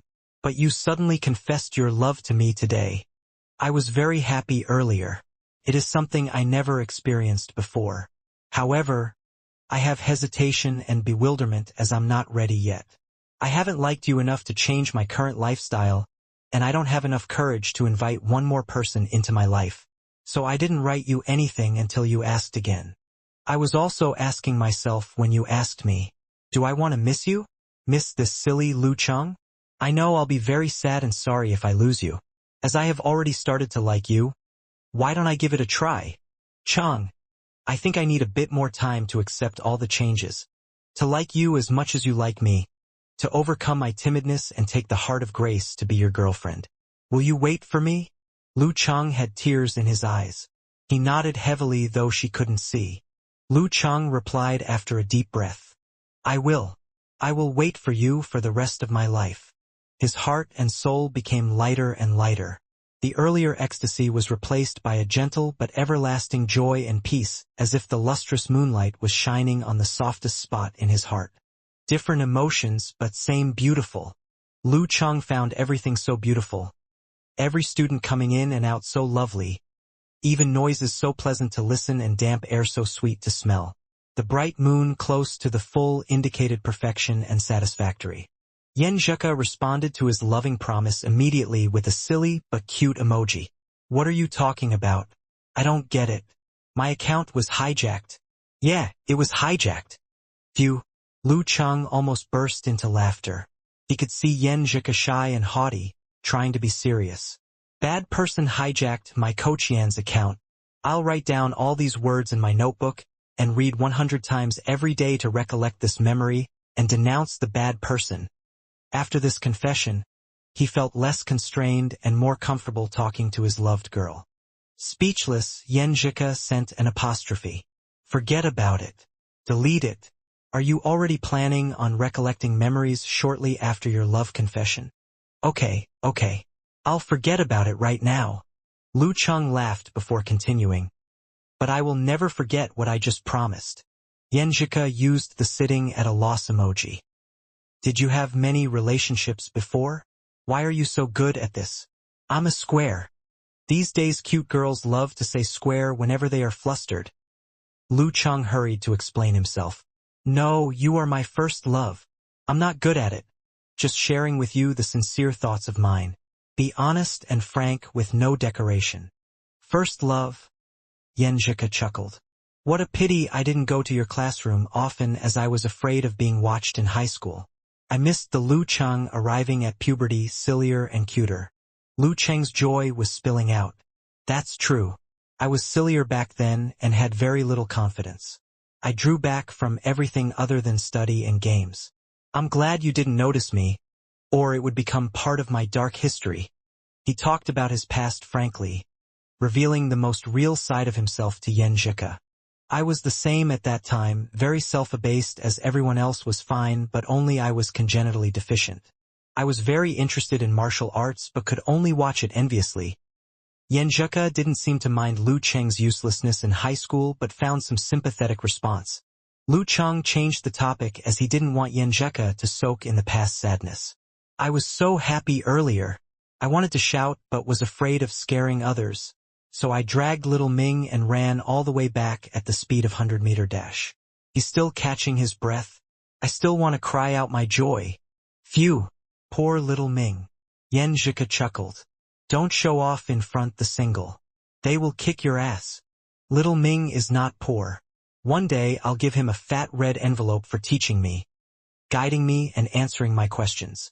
Lu Cheng put on a smirk. To be honest, I was so tempted to go to your building just to have a look at you. When I saw the messages sent from your hijacked account, I realized it might scare you, so I held it back. We have a long journey to go. No rush. Again he was impressed by his talents in sweet talks. Is it men's instinct or my gift? Yenjika replied a shy smile.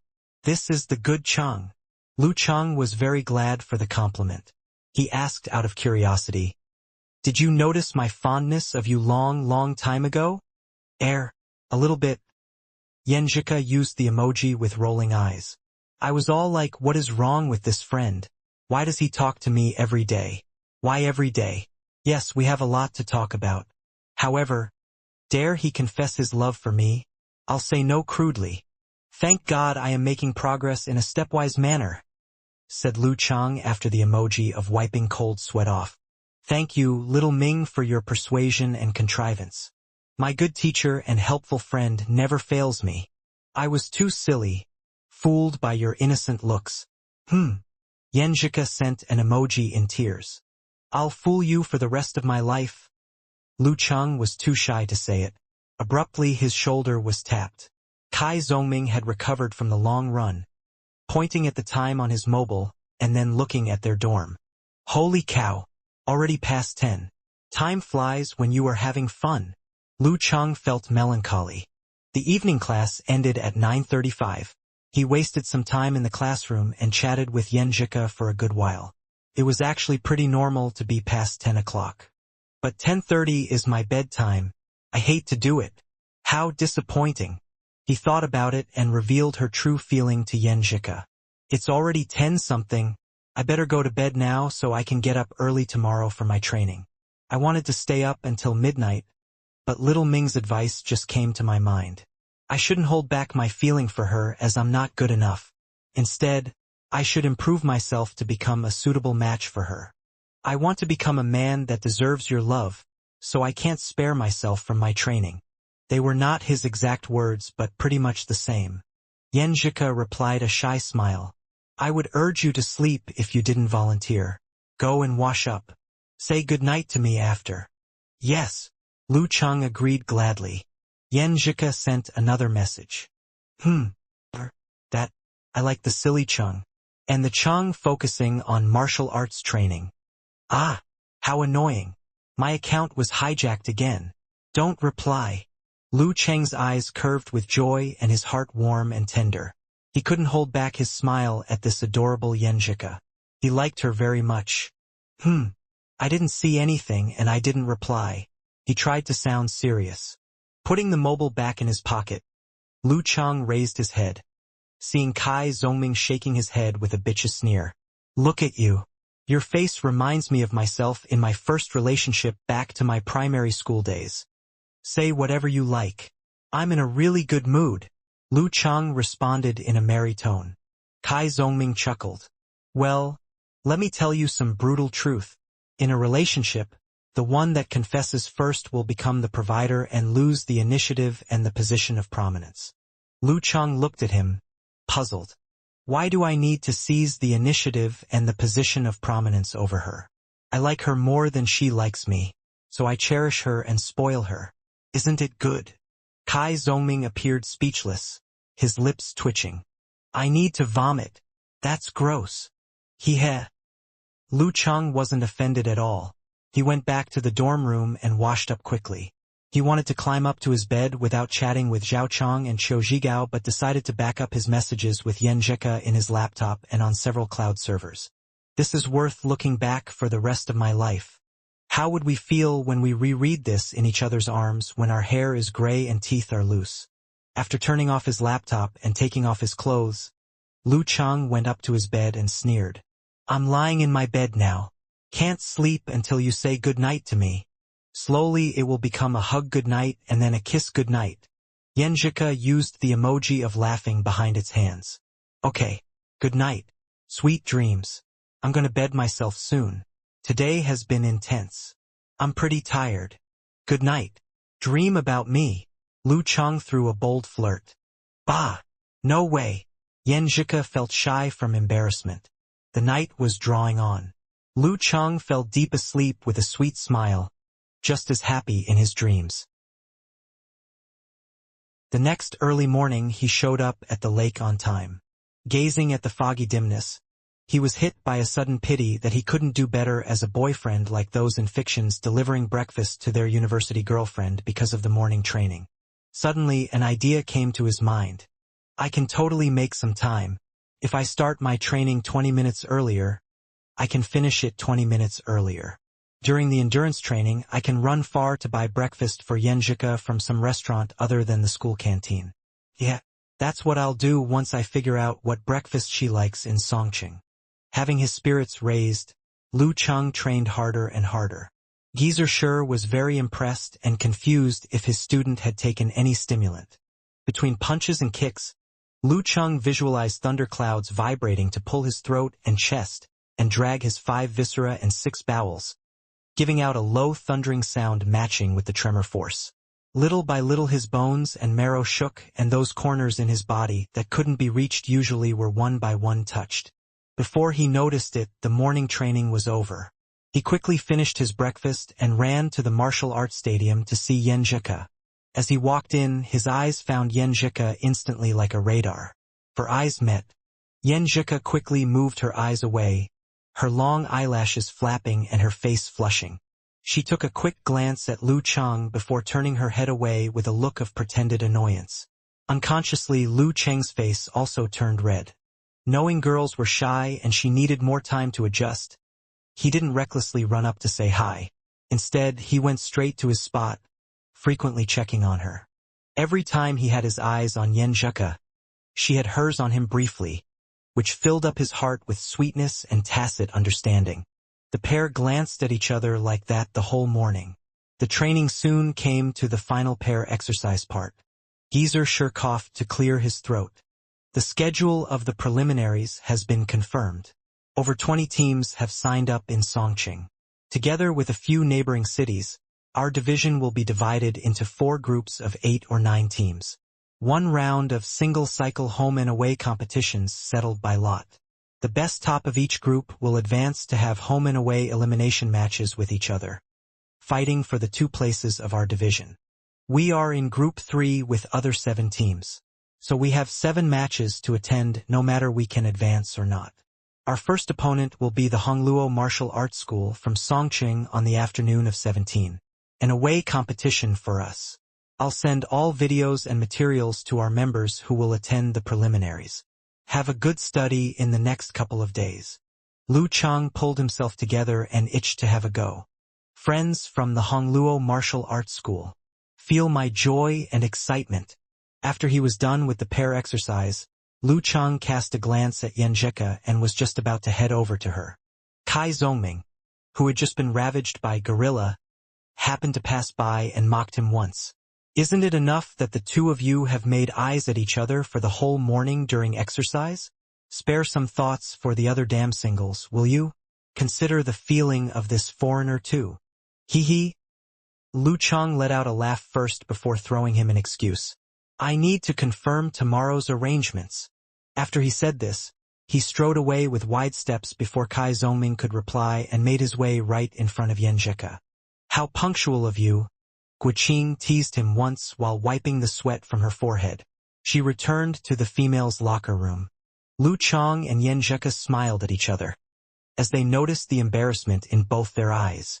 However, the awkwardness of being teased a few days ago had already vanished, and there was the hint of some indescribable sweet happiness instead. She knows about us already? Lu Chang randomly sought out a topic to start the conversation. Yenjika crossed her arms before her chest and turned towards the side. Her cheeks had blushed once more as she feigned a spit and said, Is there nothing between us? You're the one who's looking a little obvious, you know. She loves using this to tease me, saying that Chang is most likely to chase you or something. What on earth are you thinking? What on earth are you thinking then? Lu Chang asked, beaming. Yenjika threw him a glance immediately, and the movement of her eyes caused his heart to pulse wildly. I'm not thinking about anything at all. I normally turn it around and joke about her and Qiu Zhigao during such a time. She seemed to have relaxed quite a bit after seeing that Lu Chang did not display overly close affection towards her, and simply flirted a little more than he used to do. Her hands were no longer grasping at each other, and she used one hand to comb the hair that had escaped her ponytail while keeping the other hand downward. Are they making any progress then? Lu Chang took the opportunity to ask. Yenjika wrinkled her beautiful eyebrows slightly. No progress, I suppose. Guiqing has been pretty troubled about this as of late. You and Qiu Zhigao share the same bedroom. Do you know what he thinks? He's a nerd, always leaving early and returning late every day. Other than meeting each other in some classes, we'll only chat half an hour before I go to bed. At any rate, he wouldn't bring up Guiqing on his own unless we start to joke about their relationship. Lu Chang sold Qiu Zhigao out without any hesitation at all. He had successfully chased Yenjika, so he didn't bother whether he could maintain a friendly relationship with Guiqing. After he said this, he changed the topic and said, Are we having lunch or dinner outside tomorrow? He had his answer long ago in regards to this question, but no matter what his thoughts might be, he felt that he should still consider the girl's view first, and should only make a swift decision if the girl looked a little hesitant about it. This way, he was able to show both respect to the girl and his confidence in making his own judgment. Yenjika's eyes looked up adorably, and she replied after a moment of pondering, Let's go during lunch. If we were delayed by anything unexpected during the night, we might not be able to catch the last school bus. Okay. Lu Chang agreed without any hesitation at all. In reality, he was hoping to eat dinner since the special training would only end at noon. It would be a little rushed if they were to head out for lunch during this time.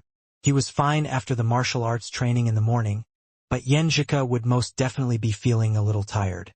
The proper way would be to allow her time to take a bath, take an afternoon nap, and rest for a while.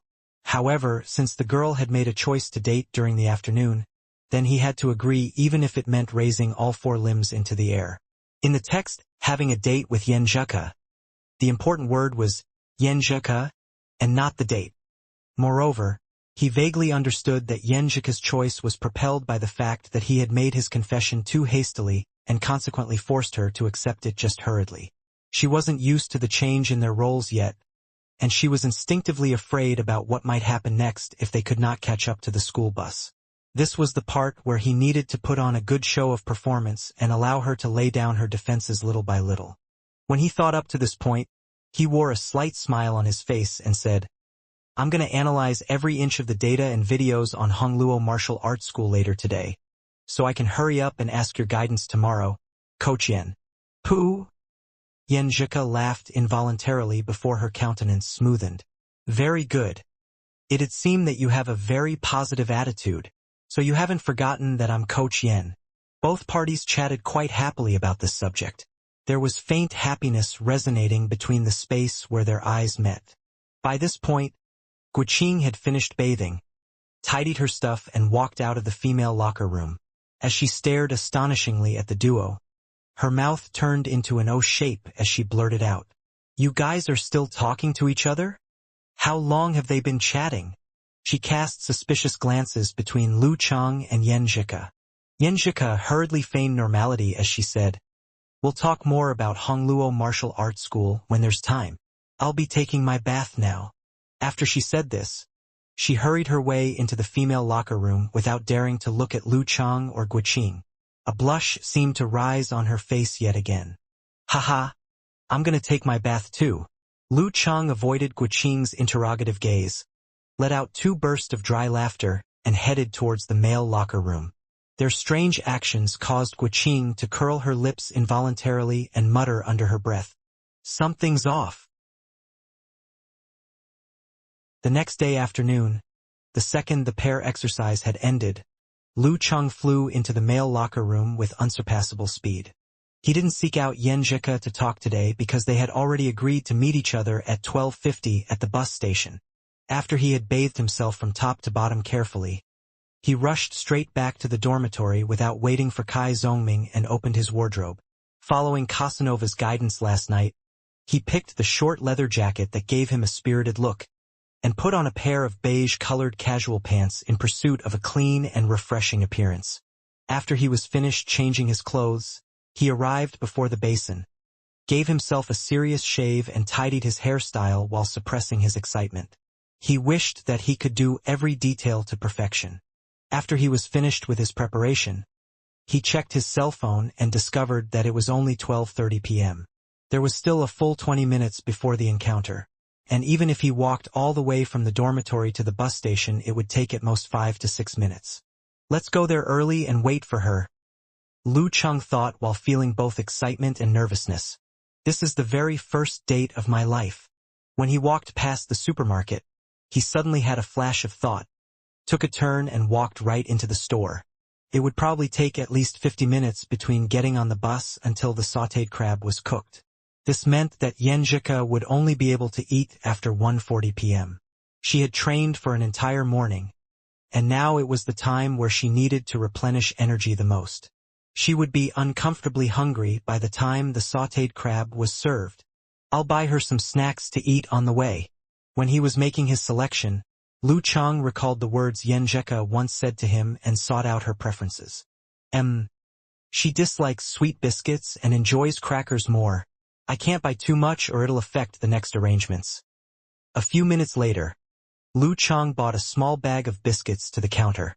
After a moment of consideration, he then added another small bottle of mineral water into the purchase. He did not ask for a plastic bag but stuffed the items into his left and right pocket. "Hehe, I should give her a pleasant surprise." After arriving at the bus station, he stuffed both hands into the pockets of his leather jacket to conceal the fact that they looked swollen. He didn't wait long before an immeasurably beautiful figure gracefully walked towards him. Yenjika wore a pink-colored sweater on the inside and a long white down jacket on the outside. Her clothes had a hat with the same fluffy edges attached to it. It accentuated her beauty and made her look both beautiful and tender. She wore a pair of black leggings at the bottom, and her legs looked both long and straight. She wore a pair of girlish snow boots on her feet, which made her look both charming and cute. Lu Chang was a little spellbound by her appearance, and after inhaling once deeply, he told himself that he needed to appear generous and dignified. He could not look like he was cowering before her appearance. Then, he pulled out his hands and welcomed her and said, smiling slightly, "It seems like you would always arrive ahead of time?"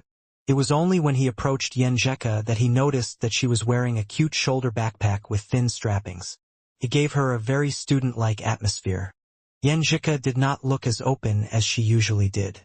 She bowed her head and smiled faintly, saying, "I very much dislike people who arrive late of time, and after I put myself in another's shoes, it became a habit for me to arrive at a meeting ahead of time too. She hates those who arrive late." Lu Chang memorized this and turned his body to the side. He pointed at the school bus and said, "This bus is just about to head out right away. I've already bought the tickets already." Yenjika nodded almost unnoticeably and looked a little shy. She quietly followed Lu Chang and fell half a step backward behind him. They got up the school bus together and found a pair of joined seats. After letting her take the seat beside the window, Lu Chang gave himself a boost of encouragement and got ready to dispel the discomfort the girl was feeling. And he purposely said, "It's quite late already. Are you hungry?" Yenjika was startled for a moment before she slowly nodded. "A little. It would take 20 or 30 minutes to reach the old school district, and we have to switch transports later and wait for the dishes to be served later.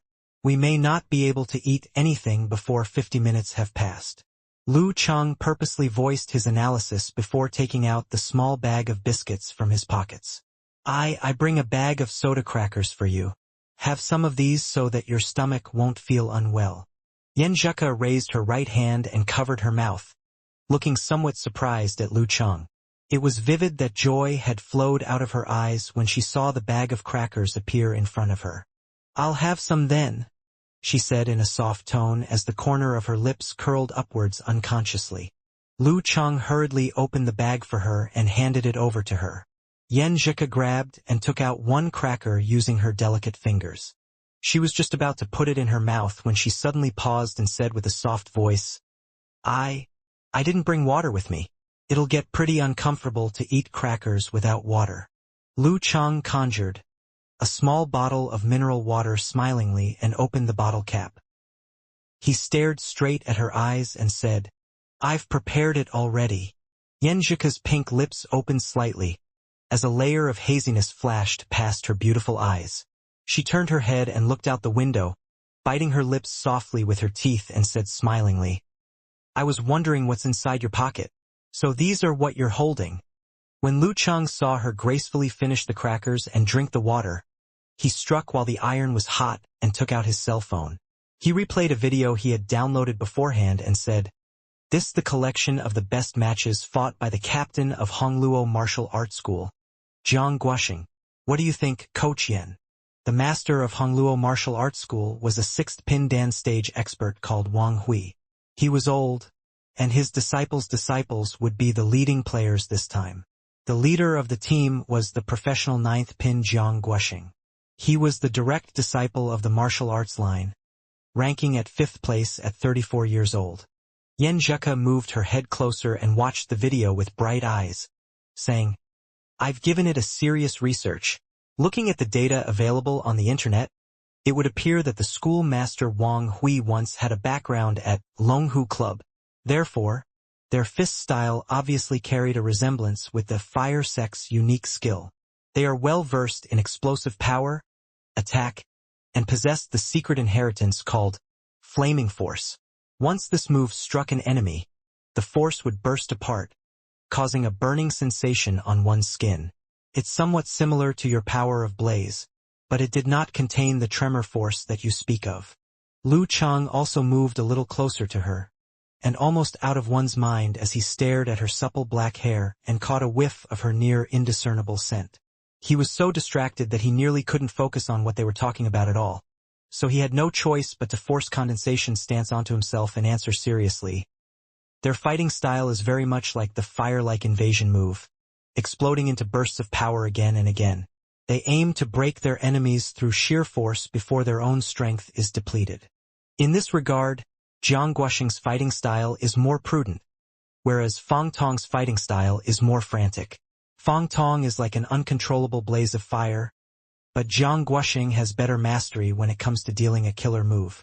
He seemed capable of compressing the force in his entire body into a tiny area before exploding it outwards. It does share some semblance to a dance stage martial artist's move. Yan Zheka said in glowing spirits. Before she knew it, the anxiety and uneasiness she was feeling had mostly vanished. Fang Tong was the other professional ninth pin in Hongluo Martial Arts School, and a disciple's disciple under the schoolmaster Wang Hui. He was a powerful 23-years-old fighter, and Hongluo Martial Arts School could be considered to be at the middle level in the preliminaries with 2 professional ninth pins in the team.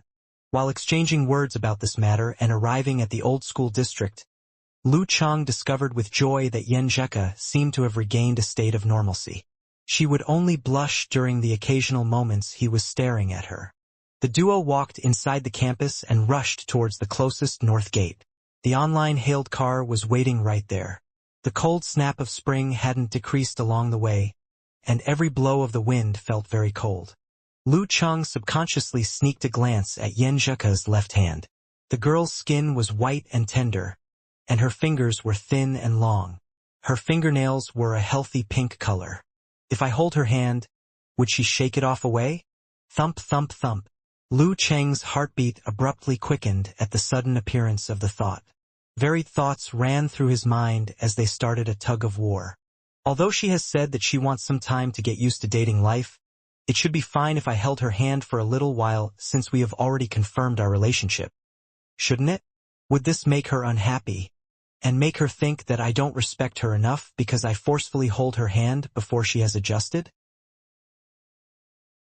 Just as he was hesitating, Yan Zheka suddenly put both hands into her down jacket's pockets and said smilingly, "It's pretty cold." "Yeah." Lu Chang choked out. "All right, I guess there's no need to struggle now." Yan Zheka cast a glance at him and asked strangely, "What's wrong, Chang?" "It's nothing. I was just feeling a little guilty and afraid that you might get a little too hungry." Lu Chang spoke the truth, but it wasn't what he was really thinking just now. Yan Zheka pursed her lips into a smile and said, "I'm the one who've chosen this timing. Why would it be your fault?" While chatting about trivial things, the duo reached the north gate and got on the online hailed car. They soon arrived at Dingshang sautéed crab in hot and spicy sauce. Lu Chang had checked and confirmed a long time ago that this restaurant would only close after 2:30, so there was no need to worry if they might miss lunch. 6 crabs, please, the 499 yuan kind. Lu Chang blurted out the words he had prepared a while ago the second he saw the waiter. He had no intentions to mind about money at all during his first date. The waiter was just about to jot this down when Yan Zheka pulled Lu Chang, pursed her lips and said, "I think it'll be better if we take the 199 yuan ones. All crabs taste about the same, and the bigger they are the heavier their shell is. It's not worth it. The 199 kind is just perfect, and anything smaller would not have meat in their legs." Her distinct black and white eyes stared straight at Lu Chang as she expressed her own opinion. Seeing that the girl was so insistent and recalling that her grandfather's house was at Jiangnan, a place also most well known for its taste in crabs, and not to mention that Lu Chang wasn't the kind of person who impressed others by feigning to be more than he was, he nodded. "All right, then we'll take the 199 yuan crabs then. Let's ask for 4 crabs for now. Didn't you say that we'll eat hot pot later on? Didn't you say that their handmade noodles are pretty great? It'll be boring if we just eat crabs for the whole day," Yan Zheka said seriously. Lu Chang gave it some thought and felt that it made a lot of sense. And so he said smilingly, "As I thought, Kochian's considerations are more comprehensive after all." "You got it." Yan Zheka raised her chin. There was a smile between her eyebrows. They found a quiet place to sit and began babbling about all kinds of things as they normally did. It was as if they could never exhaust their subjects of conversation until the waiter brought them their sautéed crab. A fragrant scent slipped into their noses, and Lu Chang made a hand gesture for Yen Zheka to taste the crab first. The girl smilingly picked up a crab and bit it softly. Suddenly, he was a little worried that the crab might not be suitable for her tastes.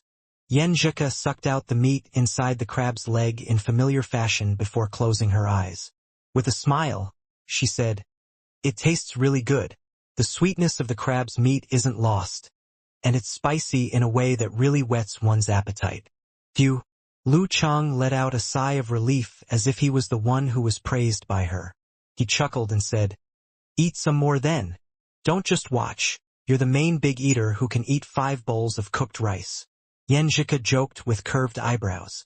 When they were done sweeping through the sautéed spicy crab and New Year cake, and were waiting for the hot pot to boil up, she asked with great interest, "Chang, how are you planning to fight tomorrow?"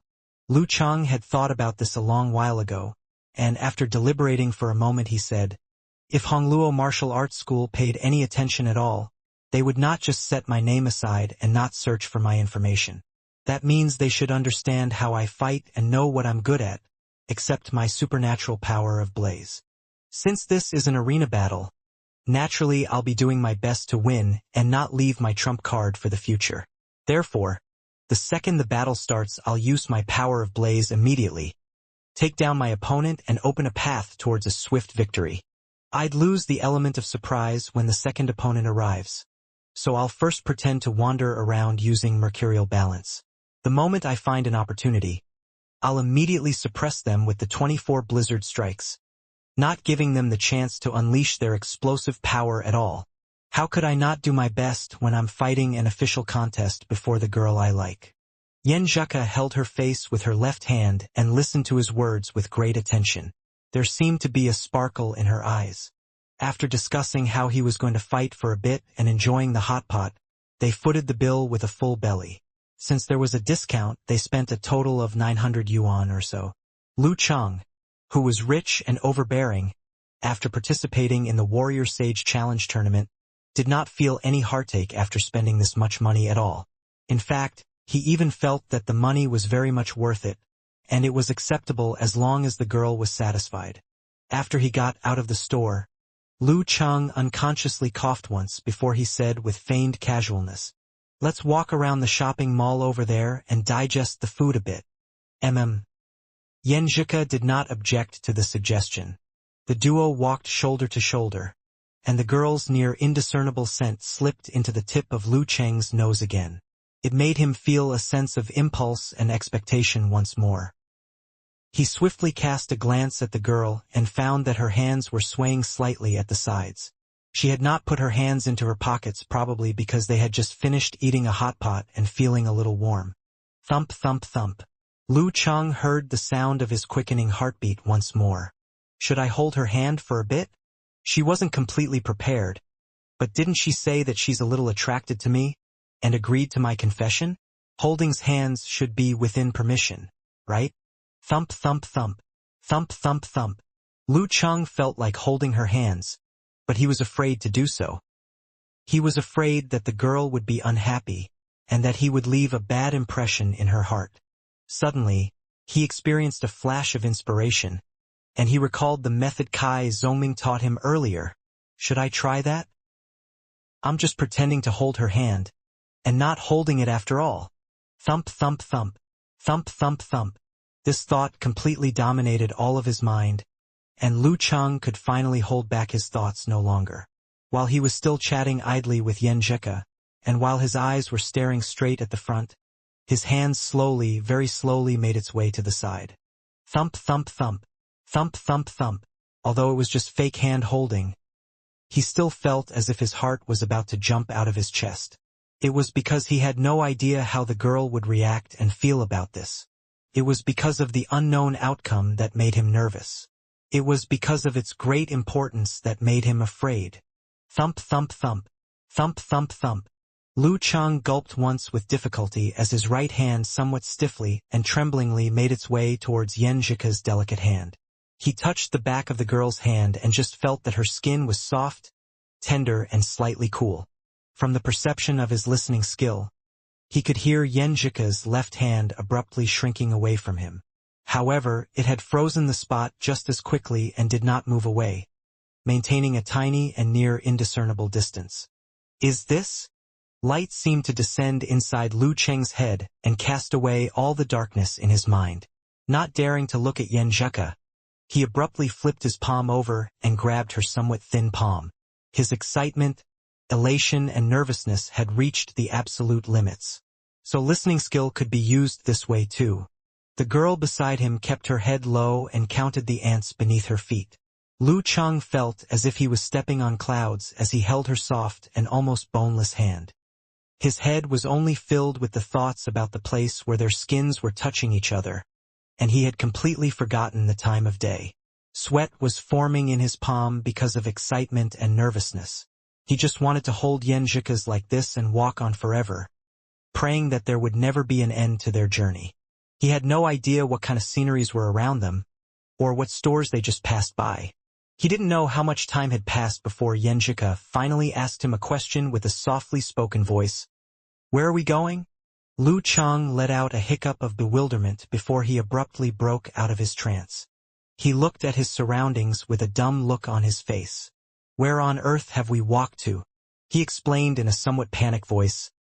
I was too excited and nervous, and I didn't pay attention to the road.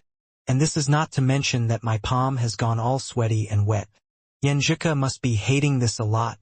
Great upset filled every corner of his heart.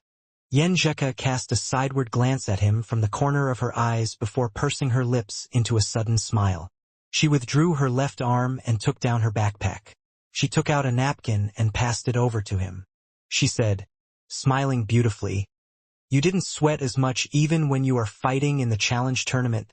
He accepted the napkin and wiped off the sweat on his right palm. Lu Cheng felt a wave of emptiness and loss overcoming him. He hadn't performed well enough today, and he might not have a chance to hold her hand any longer. He would have to wait until next time. It was at this moment he felt a softness entering his palm suddenly. The girl's cool left hand had entered his hand and gently grabbed the edges of his palm. This is... Wild joy overcame Lu Cheng as he returned the hold strongly. When he lifted his head to look at Yen Zheka, he found her twisting her head to a side. The blush over her small and delicate ear was incredibly attractive, and the skin of her inclined face looked as smooth as a jade and as delicate as a flower. A blush had appeared on her face which made his heart pounded, and made her pretty as a peach. Lu Cheng felt like he would never forget the sight before his eyes. This girl's beautiful and embarrassed look had filled not only his eyes but also his mind. While holding her delicate hand, it felt so smooth he imagined that it could accidentally slip away from his grasp. He thought that he could say something to express the happiness and excitement in his heart. However, he intentionally held back this impulse. Yen Zheka had had to muster her courage and overcome her hesitation before she finally dared to hold his hand. It would be best if he gave her some quiet time to calm down. The more he spoke and confessed to her, the more pressure she would feel because of his actions. She might even become angry out of embarrassment. There was a good saying by an elder, "The silent toad catches the fly." "Let's head that way."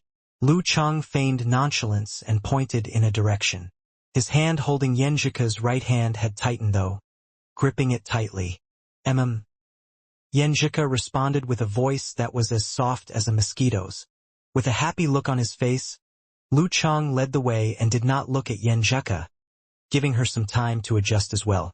Along the way, he felt as light as air, as if he were becoming immortal, and there was this wonderful feeling that he was returning home with his wife. The two didn't talk much when they arrived at the cake shop he had chosen. However, before they knew it, their fingers had locked into one another's. "This shop's fresh cream cake is pretty great. It's not too sweet, and it's not greasy either. I think it's pretty suitable for your taste. Would you like to take one back with you for breakfast tomorrow?" Lu Cheng pointed out the cake to Yen Zheka in an attempt to encourage her to go inside. Yen Zheka's thin, yet supple, black eyebrows moved slightly as she asked in puzzlement, "How do you know that their fresh cream cake is pretty good?" Lu Cheng was going to say he had sampled their food before, but suddenly he had a feeling that he would be forcing the girl to feel touched if he did so. After she had made a move to hold his hand, Any intent to go further than that might put pressure on her to the point of having the opposite desired effect. After all, she hadn't completely fallen for him yet, lowering the defenses inside her heart and fully accepting the fact that they were dating each other. If he forced too much, it might very easily go awry. And so he paused and said, "I checked it out on the internet and just happened to see this." "Checked it out on the internet." Yenjika repeated it once in a low tone before lifting her head to look up at the shop sign, Mimi Bread. She seemed to be moved by Lu Cheng's descriptions and did not object to his suggestion. She walked cheerfully into the store, selected a cream cake for herself and bought 5 meat floss bread to go for Lu Cheng. Previously, when they had chatted about light refreshments on QQ, Lu Cheng once mentioned that the bread he loved the most was meat floss bread. After he paid the bill, Lu Cheng feigned calmness and held the girl's hand once more, spreading his fingers and making them intertwine with hers. It was only when Yenjika had returned the hold that he quietly let out an internal sigh of relief. While enjoying the wonderfulness of interlocked fingers, he chatted idly with the girl while carrying the cake and the bread, bringing her to another spot that he had planned. "Are you tired from walking? The environment here looks pretty neat and clean. Should we go inside and have a seat?" After arriving at the spot, Lu Cheng pretended to observe the interior of a cafe before pointing at it and mentioning it. He then added, "A shop like this normally wouldn't just sell coffee." Yenjika pursed her lips into a smile, her dimples vaguely appearing in her cheeks. She said, "And here I thought you would hold my hand and keep walking on forever." Her cheeks blushed slightly yet again when she mentioned the word hold. She did her best to divert her attention away from the fact their skin was touching, and their fingers were interlocked. Seeing that the girl had calmed down enough to poke fun at him made Lu Cheng even happier, and he even joked himself, "Do I look like such an inconsiderate person? Who was the one that kept walking aimlessly?" The dimples on Yenjika's face deepened as she laughed softly while saying this, mercilessly exposing Lu Cheng's temporary loss of his soul earlier. "Haha, I was too moved and excited." Lu Cheng finally had the chance to voice his feelings out loud. At the same time, he pushed open the coffee shop's door and headed towards the quiet, sheltered table at the back. When they arrived beside the 4-seater table, he released Yenjika's smooth, delicate hand and watched her slide into her seat. He felt a sense of loss as he felt the emptiness of his palm. As Lu Cheng watched Yenjika sitting across from him and the empty seat beside her, an idea suddenly came to his mind. He said with a straight face, "Why don't you take the inner seat? We'll sit together and take a look at the other videos of Hongluo Martial Arts School. We can mull over them for a bit. I still need guidance from Coach Yen too." "Thank you, Master." "Thank you, my friends at Hongluo Martial Arts School." "So you still remember that I'm Coach Yen," Yenjika joked. After a moment's thought, she decided that he was right, and she stood up once more to move to the inner seat. Lu Cheng hurriedly sat beside her and took the menu from the waiter, opening for Yenjika. He did not show her anything in particular this time, because all of the milk tea in this cafe was relatively acceptable. Yenjika couldn't go wrong, no matter which flavor she selected. As for the pastries, since she disliked those with chocolates or those that were extremely sweet, her scope of choice was naturally limited. Coincidentally, he had tested every kind of pastry within her scope, and he confirmed that their quality was all above standard. "I'll have a Hong Kong-style milk tea and a chiffon cake." Yenjika made her choice after mulling it over for a brief moment. Lu Cheng also ordered a cup of yuanyang for himself before he found a cell phone prop. He then took out his cell phone and displayed the device on the table. His cell phone began to play the best of the best battle videos of the various fighters in Hongluo Martial Arts School. Seeing that Yenjika was watching the video intently, he slyly stretched out his right hand and grabbed the delicate palm she had laid on her thigh.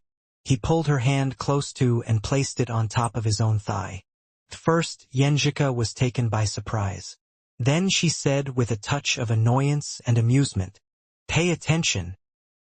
Be it sitting together to research battle videos, or asking for guidance from Coach Yen, they are both merely a pretext. I'm paying attention." Lu Cheng's eyes were aimed straight at the phone's display, but his 5 fingers were tightly interlocked with the girl's scallion-like fingers, unwilling to give an inch. He caught a whiff of the faintly discernible scent that stirred his heart as it drifted past his nose. Before they knew it, 2 hours had passed while they were researching the videos, discussing the battles, occasionally straying off the topic, talking about nothing and watching some funny things. Their hands only parted one time when they had both gone to the lavatory. As Lu Chang recalled the various visions of Yen Zhika smiling or scolding lightly, he thought that even life as an immortal would not be better than this. Unfortunately, the time of this happiness was always brief, and night would ultimately arrive. Suddenly, Yen Zhika noticed that the sky outside had already begun to darken. She hurriedly lit the screen of her cell phone and checked the time. With a slight surprise she said, "It's almost 6. Let's head back now, shall we? Do you want to eat dinner before we head back?" Lu Chang hadn't checked just one delicacy shop, so he took the opportunity to suggest this. Yen Zhika's eyes lifted once before she said charmingly, "Let's go back to the school to eat. I'll treat you in the cafeteria." "All right." Lu Chang did not persist. One must know not to overdo things during a first date. When he closed the comedy video and started booking a car, Yen Zhika took another sip of her milk tea and said with satisfaction, "The milk tea in this cafe is pretty great. I didn't think a cafe you randomly picked would have such high standards. Your moral standing today is quite okay, I see." "Hee. How could it possibly be random?" Lu Chang thought complacently as he said with a smile. No, it's all thanks to Coach Yan's moral standing. My moral standing has all but been used somewhere else." After he said this, he purposely swung their interlaced hands. Yen Zhika's face blushed red as she pretended to spit and turned her head to the side. They appeared to have forgotten to let go of each other's hands upon returning to the old school district. They just continued holding each other's hands and slowly walked across the road that was lined with maidenhair trees. They passed by the old and ancient-looking school building, and they were immune to the gazes of onlookers by this point. Once they had gotten on the bus, Lu Chang noticed the vehicle had started to move after they had sat for a while. He was just about to speak when he noticed that Yen Zhika's eyes were drooping. Her long, black and dense eyelashes trembled slightly like a pair of small fans, and her head dipped occasionally. She had fallen asleep. She had trained for 4 hours straight, and then she came out for the date without taking an afternoon nap. They had been out until 6 in the evening, and her stamina wasn't as abnormal as his. It was no wonder that she would be feeling sleepy and tired.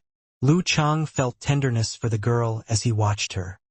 He used delicate force on her hand that he was tightly holding to change the direction she was falling in and pulled her towards him without waking her. He allowed her to slowly and gradually lean against his shoulder. At the same time, he used the muscles in his body to counter the movements of the bus. The second the vehicle ran into a rough patch on the road, he would add a counterforce to Yen Zhika to cancel out the turbulence.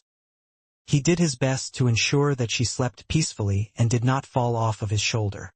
Her beautiful forehead leaned against his shoulder, and a serene scent teased the tip of his nose. The girl's soft skin was right next to his head, and her soft and long breaths resounded around his ear. Peace, serenity, and happiness filled Lu Cheng's heart. He felt the girl's weight on his shoulders, and he also sensed the pressure of wanting to make her have a better life. Perhaps this is what Dad once meant by the responsibility of a man. After the vehicle had reached the new school district, Lu Chang gave Yen Zhika a gentle push while laughing softly. "Wake up. We're about to be late for the martial arts special training." "Ah." Yen Zhika's dark and beautiful eyes were filled with bewilderment. Her confused expression made Lu Cheng's heart tremble at the sight. When she was fully awake, she let out an exclamation and said with a red face, "Turn your head away quickly, quickly! Don't move!" Lu Chang was puzzled, but he obediently looked to the corridor all the same. He heard the girl pulling on the zipper of her backpack. Taking out a napkin, she began wiping the elbow and shoulder area of his leather jacket repeatedly. "So that's why," he blurted out, but his words were interrupted vehemently by the girl before he could finish. "Haven't you ever seen someone drooling while they slept? Humph! The Coach Yen, who drools while she sleeps, is so cute." Lu Chang could not help but praise her from the bottom of his heart. Yen Zhika pouted. "I don't want to talk with you anymore." Lu Chang was all smiles as he pulled the angry girl down the bus aisle. All the way he kept an eye on the girl's reactions, ready to let go of her hand obediently if she wasn't ready to hold hands in the school district where there were more familiar faces around.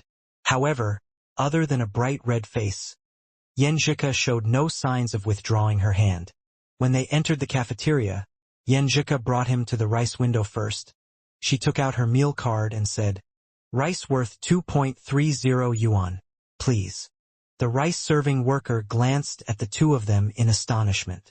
He seemed to be checking if they were asking for a group of people so he could confirm how many bowls he needed for preparing the rice. Yenjika said innocently, "The guy beside me is a glutton who is good at eating. Even without dishes, he could eat rice worth 2 yuan. TFT. Lu Chang nearly burst out laughing. "Did you just attribute your appetite for rice to me?" "He doesn't look like it," the rice server sighed. Yenjika snickered upon hearing this, and she cast a sideways glance at Lu Chang. Some traces of playfulness flowed from her eyes. Lu Chang simply thought that Yenjika was a feast for his eyes, and he felt like just sitting there and watching her. He did not even desire to eat his rice anymore. Their dinner had lasted for a very long time, and the two of them reluctantly made their way to the entrance of the third dormitory building where Yenjika stayed. Yenjika covered her mouth as she broke into a yawn. She wore a light smile while she said, "I feel so tired from skipping my afternoon nap. Go on and get to your bedroom then. Wash up and lie down. I know you're tired, you need to get some sleep," Lu Chang said with concern. Yenjika nodded obediently. Then, she suddenly put on a deadpan expression and talked like an old mum. "You should get some rest soon after you return to your room. Don't just research battle videos all the time. You have to strike a balance between work and rest so that you won't feel tired tomorrow." "Got it." Her words warmed Lu Chang's heart and he teased, "Got it, Coach Yen." Yenjika nearly broke into laughter as she pursed her lips and waved goodbye. "See you tomorrow, Chang." Lu Chang mimicked her usual tone and said seriously, "See you every day." When she heard this, Yenjika covered her mouth and smiled softly. She turned around and took 2 steps, but came to a stop again. Turning her head, she smiled at him timidly, expressing slight embarrassment. "Chang, I am very happy today." After she said this, she half ran into the dormitory, like an agile rabbit, without waiting for Lu Chang's reply. It was only when she approached the unit's entrance that she slowed and turned around to glance at Lu Chang, where she found him still staring at her like a fool. She gave him a bright smile. When Yenjika's back finally disappeared into the passage, Lu Chang finally smiled gently and said to himself in a soft voice, "I'm very happy too, 100 times happier than usual."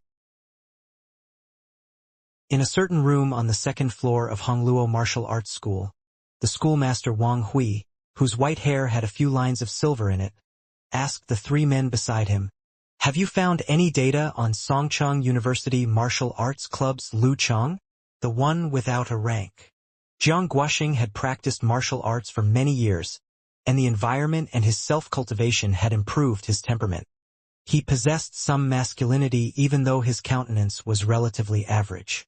Seated properly on his knees, he said, "We've investigated him. He's not your average person. He once participated in the Phoenix Cup Warrior Sage Candidate Challenge Tournament and fought his way into the top 8. He was able to beat a professional 9th pin, although he had just practiced martial arts for only half a year. This proof of his talent and strength. Although he isn't stronger than Lin Kei right now, he's definitely not someone to be underestimated." Wang Hui nodded slightly and smiled at another man. "Cheng Yun, you have met your match. Songqing is very big, but it's also very small. There are only so many youngsters with potential if you think about it carefully." Jiang Guoxing also followed his gaze and looked at the young man with stern eyes. This was the last disciple his master took in after turning down other candidates for many years due to his reluctance to see talent slip by. Pan Qingyun was just 20 years old, and he had only been practicing martial arts for a little over 2 years. For a while now he had been an amateur first pin, but based on the usual sparring exercises he conducted, he believed that he already was at the level of professional 9th pin. The only thing left for him to prove it was the ranking event. He was his martial arts school's secret weapon for the preliminaries. He would give Songcheng University Martial Arts Club a pleasant surprise. A team with 3 professional 9th pin fighters was strong enough to fight for a division's quota. Pan Chengyun said as cold as ice. I've seen his match videos, and his weaknesses are as obvious as his strong points.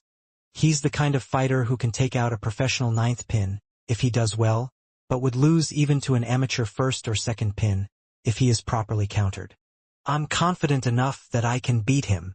After Pan Chengyun finished what he was saying, Wang Hui nodded slightly and said non-committally, "Confidence is a good thing," he said as he turned around and looked at Fang Tong.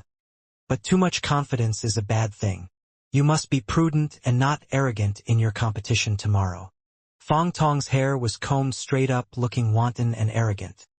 His angular face made him an imposing figure, and even playing children would quiet when they saw him. Without expression he replied, "Yes, Grandmaster." Seeing his attitude, Wang Hui quietly sighed. This disciple was good at everything, but he was also too impatient and anxious. This meant there was no way for him to attain a united form of strength, and while he was capable of releasing energy, he was not able to withdraw it. Even though he was only 1 step away from Dan's stage, in 3 years he wasn't able to improve. This had dropped him from the status of a slightly reputable genius fighter in Songqing to an after-tea joke at other martial arts schools. They could only hope that Cheng Yun's rapid improvement would put pressure on him, and he would shake off his arrogance and impatience. While looking around, Wang Hui told Pan Chengyun, "You have not participated in the last 3 months, and those 3 months were when you would have progressed the quickest. Your enemy certainly can't touch your bottom line, and will still treat you as a fighter of amateur 1st pin. But you mustn't be careless. Usually, practices with Guasheng and Fang Tong are different from an arena battle. You have to adapt to the changes and master your new strength, just in case the difference throws you off." Finishing, before Pan Chengyun could answer, he replied with emotion, "This is an excellent opportunity for our martial arts school. You have to go all out in the fights for the fame. And fame equals money." Through underground gang connections, the martial arts school received benefits. In a larger city, the connections are hidden and harder to find. Because of the attention of the public, the focus of the media, and the involvement of the government, all aspects of the Songqing was more standardized and legal when compared to the small cities. Many martial arts clubs wouldn't dare to waste their own staff, so they made their fortune by exploiting their wealthy students. Without a good reputation for fame, it would be hard to recruit disciples, and after many years they would shut down or have to take a risk. In addition, talented and high-quality disciples are sought after to produce a reputation of fame. Without the reputation for fame, no one will choose your martial arts studio for an apprenticeship. In today's society, the creation of a warrior is actually established in 2 major steps. The first is at their primary school graduation, when a child begins to develop physically. This is when they can begin practicing martial arts and go through a unified test. The test would identify the specific martial arts specialization they would be placed in. The second part is normal schooling, which every person should receive to run a society. People of all talents are needed, not just warriors, and some jobs are considered more important, like a scientist. After the evaluation, unless the family is wealthy and able to pay the high fees related to practicing martial arts, most of the students give up practicing. They look for other activities to spend their energy on. This is why Lu Cheng hadn't met many martial arts fighters, and the ones he did were mostly amateurs. Most of the martial arts schools were established by the state, where they could pull resources to fill their organizational needs. These state-run schools create an assembly line of fighters to fill the military forces and the police department. In light of this, the Shangqing sect, Longhu Club, and other forces had also opened their own martial arts school. They did this to cultivate a large number of disciples by creating a reputation. For example, Jin Tao of the Invincible Punch was a student from the Juka branch of Haiyuan Martial Arts School. However, even though there are lots of martial arts schools, when compared to the number of suitable students, there were not enough. The schools would only take students on merit, so it appeared talent-driven, and some of the students were late bloomers. maybe around 14 or 15 years old, and even some as late as 17 or 18 would slowly start to show their talents. So, the martial arts school took this second opportunity to conduct another exam. The form of martial arts club in cultivating a large number of fighters was lagged. But if only a few like a dozen disciples could take the elite education, it was the same as the martial arts master's transmission, which was better than the martial arts school. And therefore it built a lot of illustrious famous experts. So many young people carrying dreams who could not enter the major martial arts forces would abandon the martial arts school and take the embassy of the martial arts club. So, the martial arts club regarded talented disciples as the core, and even began to pay the disciples of amateur first pin a certain salary to maintain their own strength. And then through advertising, trials, and local challenge tournaments, etc. to gain fame, they attracted external hobbies and wealthy disciples, which could not only get the money, but also might pick out talented people buried by a variety of reasons, develop their social relationships and get other opportunities to make money. They spoke of martial arts, but it was actually a business. And as a business, it would be weird if they were not enthusiastic about the local and peripheral television broadcast preliminaries. Who did not like free ads? Humming pop songs, Lu Cheng went back to the dormitory. With the same beautiful feeling brought by drinking some wine, he felt that everything was very good. He couldn't wait for everyone to have the same happiness as his own. He knocked on the next door, with no surprise to see the rich kid Qin Mo and his girlfriend Mu Yuanxing not being there. The game fantastic Tang Wan was diligent with his study. Last time he was so addicted to playing games to forget the date when he should take the exam nearly. If people around were not in the same class to take the exam, he would have definitely failed the exam for this ridiculous reason. Of course, no doubt, he still failed in 3 subjects. Now he was preparing for school examinations again, or he would have to rebuild. So he gave up games for a while. "Where is Mouth King?" Lu Cheng asked. Tang Wan was absorbed in books. He carefully recalled and said, "He went to the balcony to call his girlfriend." "Oh!" Lu Cheng calmed down, vaguely hearing a voice from the balcony. Saying thanks, he closed the dormitory door not to disturb Tang Wan. When he was about to return to his own small dormitory, he saw the balcony glass door opening. Kai Zongming came in with a smile. "Damn the weather. Making a phone call can freeze you." Little Ming breathed out white air when he closed the door. Lu Cheng laughed. "Why don't you video chat in the bedroom?" "Someone is in the bedroom, so some private words are not convenient to say, you know?" Kai Zongming deliberately rose his brow. "You dirty guy." Lu Cheng scolded with a humorous tone. "Pooh! You are the dirty guy. I mean nauseating love words. What did you think of? Recently fallen in love? Blood calls?" Kai Zongming scolded Lu Cheng badly but in a good way. Lu Cheng clicked his tongue and said, "Are your love words clean? Old hand." He then checked his surroundings and said softly, "Casanova, you tell me if there is any problem." He said all the things of Yen Zhika's reactions in their first date, and finally said, "Will this seem disrespectful of her thoughts? Too reckless?" Kai Zongming replied with a laugh, "Darn your indiscriminate love.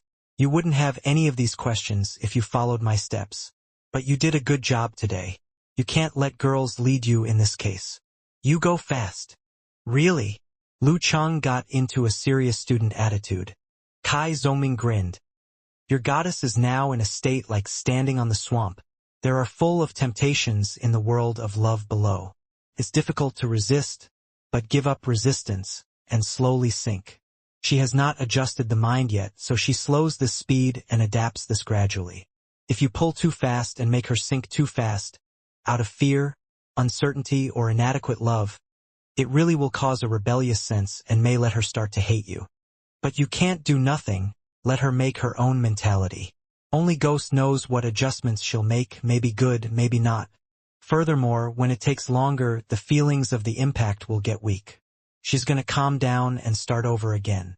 If you think about enhancing the good impression, then it'll be half the results for twice the effort, and she might say that she doesn't think you are the ones for each other and should better break up. So you have to seize the current state of warmth, limit the distance, and enhance a good impression, which is the meaning of hot ironsmith. You can't really do not get close when girls say so. Sometimes they themselves don't know if they want it or not. Lu Chang had the feeling of reading for 10 years. He sincerely nodded. No wonder you are Casanova, Kai Zongming said with smiling. To answer the confession is to determine the relationship, and to determine the relationship is equal to holding the hand. For this, she'll not be too resistant. She should have some psychological preparation. But don't go further. Don't give her pressure which causes rebellion. Keep the trend, step by step with the affectionate and slowly pull her over. Hey, even I am jealous. Unfortunately, you have no time to go to the capital. Lu Chang glared at little Ming with pity. Kai Zongming clicked his tongue and said, I can't go. But she can come. I have succeeded to confuse her. This time I don't have to save money. The lucky money is big. Cool. Giving a thumbs up, Lu Chang said, Right, are you ready for tomorrow competition? As a member of the special training, Kai Zongming cared about this. Lu Chang nodded with a smile and said, Almost. I'll think through it again. I'll help you find the audience. Laughing badly, Kai Zongming suddenly went outside, unscrewed the door, and said to Zhao Chong, Qiu Zhigao and Zhang Jingye, who were relaxing at home on weekends, Good news! Good news! Chang will represent our Songcheng University to participate in the competition tomorrow. Let's go to cheer him up. On behalf of Songcheng University, Cheng, Zhao Chong stunned, and then pushed his black box glasses. Martial arts competition? Qiu Zhigao surprisedly turned his head. Only Zhang Jingye looked dumb, like he didn't seem to understand. Kai Zongming grinned. Yes, martial arts competition. Didn't Coach Shi organize to participate in the preliminaries of the team? Chang is the leading player. Tomorrow, he'll compete with Hongluo Martial Arts School of Songqing. Qiu Zhigao did not take the first 3 martial arts lessons because of his own arrangements, so he didn't know anything about this. He suddenly stood up, surprisedly and shockedly staring at Lu Chang, who was behind Kai Zongming. Are you the leading player? Is this a little unscientific? No, not a little, it is too unscientific. Lu Chang didn't have to explain. Kai Zongming smiled and said, Chang is recognized as a genius in martial arts, and now he is of professional 9th pin. That day he fought so badly with Lin Quebec. He lost by 1 step. Professional 9th pin. Qiu Zhigao breathed in. For the difficulty of enhancing the rank, he had a profound experience. Anew with no rank to being of professional 9th pin actually only spent half a year. A genius in martial arts? Zhao Chong looked at Lu Chang up and down, like wanting to see flowers out from him. You don't know yourself before? Well, I did not get in touch with the martial arts before, and Coach Shi is very professional. Lu Chang said casually. Zhao Chong exclaimed. Human, of course, rely on self-struggle, but also have to consider the process of the history. The competition is at 3 o'clock tomorrow afternoon. Are you coming? Kai Zongming asked again. Of course, I'm going. Why not? An expert from our dormitory. It's so cool to say. Qiu Zhigao came over with excitement and coax. Zhang Jingye hesitated and stammered. Can I take someone else? Whom? Zhao Chong asked with bewilderment. Kai Zongming cackled and said, Model worker. I can't see her. You get a girlfriend in silence. Haha. Almost. Zhang Jingye smiled simply. Shit. Zhao Chong blurted out, pointing to Zhang Jingye. I figured out the dog not barking bites hard. When did you get a girlfriend? Lu Chang also had a burst of admiration. He spent so much time and effort to catch Yan Zheka. But Zhang Jingye suddenly got a girlfriend. Oh, last term, when I came back, I met a bunch of students in the art school making microvideo. Due to curiosity, I watched for a while. They invited me to do the extras, so I met one of the girls, and then we got familiar. Zhang Jingye simply said. After everyone sighed, Zhao Chong seriously said, Model worker, you have to learn even though you have a girlfriend. You can't indulge in beauty. Right, when do they make the next microvideo? Puff. Everyone laughed together, and the atmosphere became quite warm. Yan Zheka finished washing and climbed to her own small bed. Leaning on the minion, covered in the quilt, she unlocked the phone. Her smile consciously appeared. She was waiting to use QQ to send Lu Chang a message. Suddenly she remembered a matter, so she clicked the browser and got into the search page. Mimi Bread. She entered the name of the cake shop. She would like to see if the comments of fresh cream cake were as good as Lu Chang said. During a blink of an eye, the search results came out, but Yenjika got confused. Because there were no search results of Mimi Bakery, but only related adjectives. Online search. Yenjika got an idea. She seemed to understand something. Getting out of the quilt, she climbed down and tasted the fresh cream cake on the desk. Not too sweet, just as well. Yenjika sat there. Her left hand was gently hanging around the hair. Her right hand was holding a spoon, unconsciously shaking. There were 2 sugar plums around her mouth. Her eyes were staring at the cake, with the tender that couldn't be spoken. On the next day, after he was done with morning exercise, Lu Chang went straight to the cafeteria while drinking his soy milk and finished his meat floss bread in one go. He felt extraordinarily satisfied and had the feeling that he was enjoying a lunchbox made of love. Stepping into the martial arts club, he was just looking at the scattered crowd before his brain automatically picked out Yenjika's figure from them. The girl just happened to look towards his direction too, and when their eyes met they smiled warmly and sweetly at each other. Yenjika bit her bottom lip softly with her teeth, and she opened the pocket button on her martial arts suit and took out her cell phone. She lowered her head, combed through her hair and typed quickly over the phone for a brief moment. D. The beep of a QQ message came from Lu Cheng's pockets, and as if realizing something he took out his phone with a smile on his face. When he unlocked his phone and took a look, he discovered that it was sent by the girl as he had expected. The fresh cream cake was delicious, Yenjika said. As long as you're satisfied. Lu Chang was filled with a sense of accomplishment. The meat floss bread you selected is perfect too. Yenjika used a panda scratching its head emoji and said, The only problem is that I had to brush my teeth one more time. Why do you need to brush your teeth one more time? Lu Chang sent her a bewildered and confused emoji. Guess I'm going to put my stuff now. Yenjika closed her cell phone, looked with curved eyes and a faint smile on her face before heading into the female locker room along with Guqing. She was going to lock her cell phone, other items she carried with her, and spare clothes into her locker. Guess? Could it be that she had to brush her teeth a second time because she ate too many sweets? Or did she eat some after she brushed her teeth last night because she failed to resist temptation? But she hadn't brought this up while we were chatting that time. Lu Chang stepped into the male's locker room while he was using his imagination. Since they had a match later this afternoon, the level of intensity of today's special training was reduced, with a focus on maintaining their form. In fact, pair exercise was cancelled in the end. Geezer Sher gathered all members at one spot, curled his lips and said, Songchang University seriously is stingy, giving such a small amount of subsidy. A better martial arts school would have nurtured sparring partners of all styles so that the participants could undergo targeted training before a match. We though, could only rely on our mouths. If the martial arts club's members were to act as sparring partners, the effects of a targeted training would be lost because the characteristics of their kung fu were similar to each other.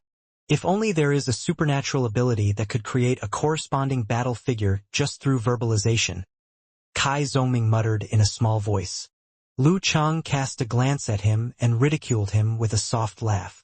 If there is such a thing, then you would be amazing. The talker has arrived. And then who dares stand against the talker?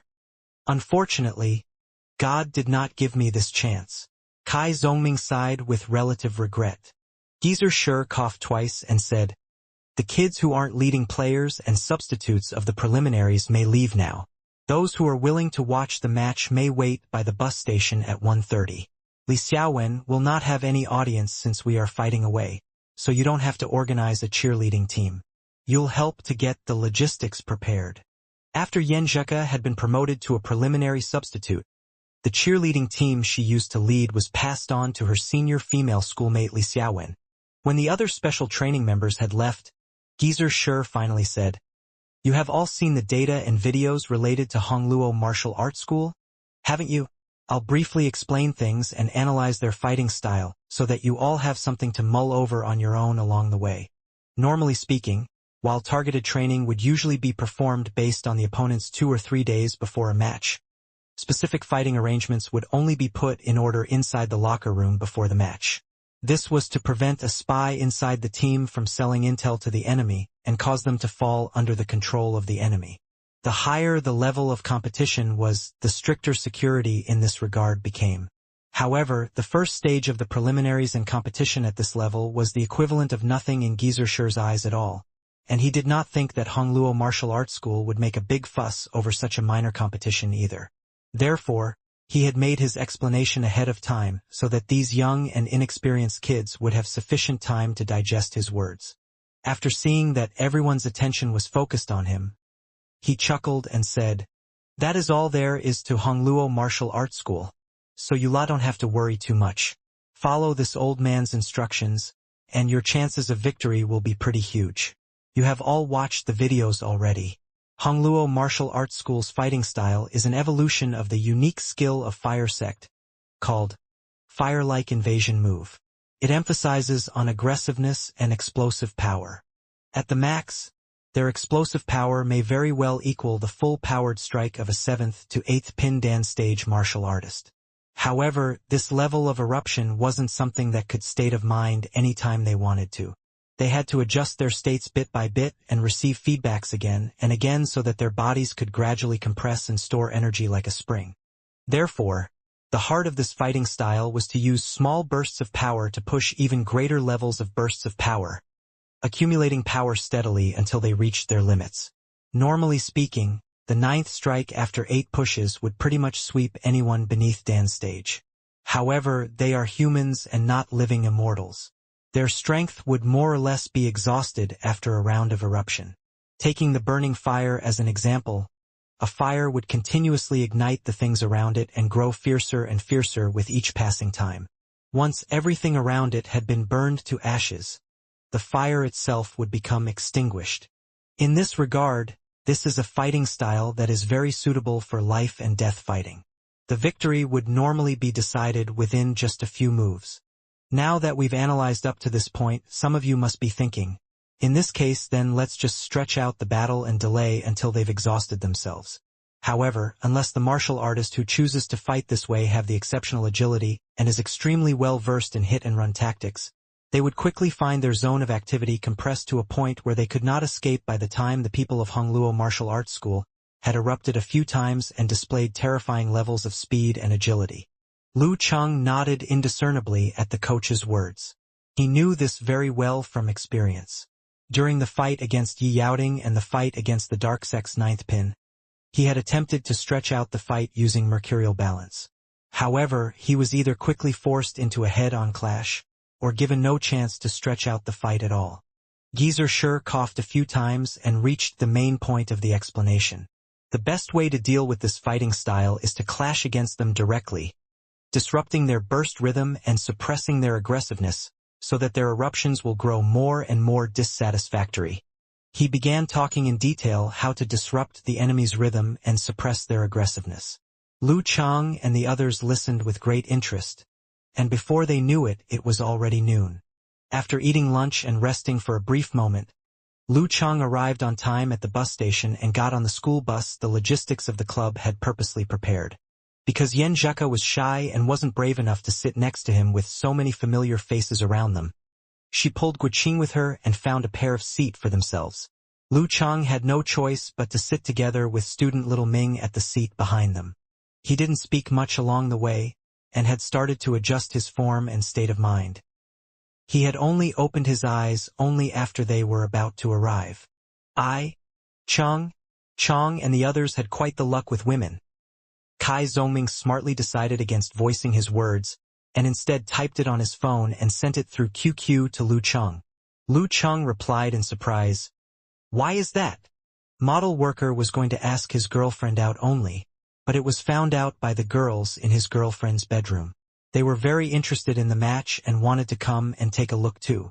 They would be joining Chang and Old Xiu and depart together later. Kai Zongming sent the message while looking at Lu Cheng with a sneaky expression. "That's great. What a pleasant surprise. Lu Chang replied swiftly before stuffing his phone into his pocket. Getting ready to stand up. They had already arrived at their destination.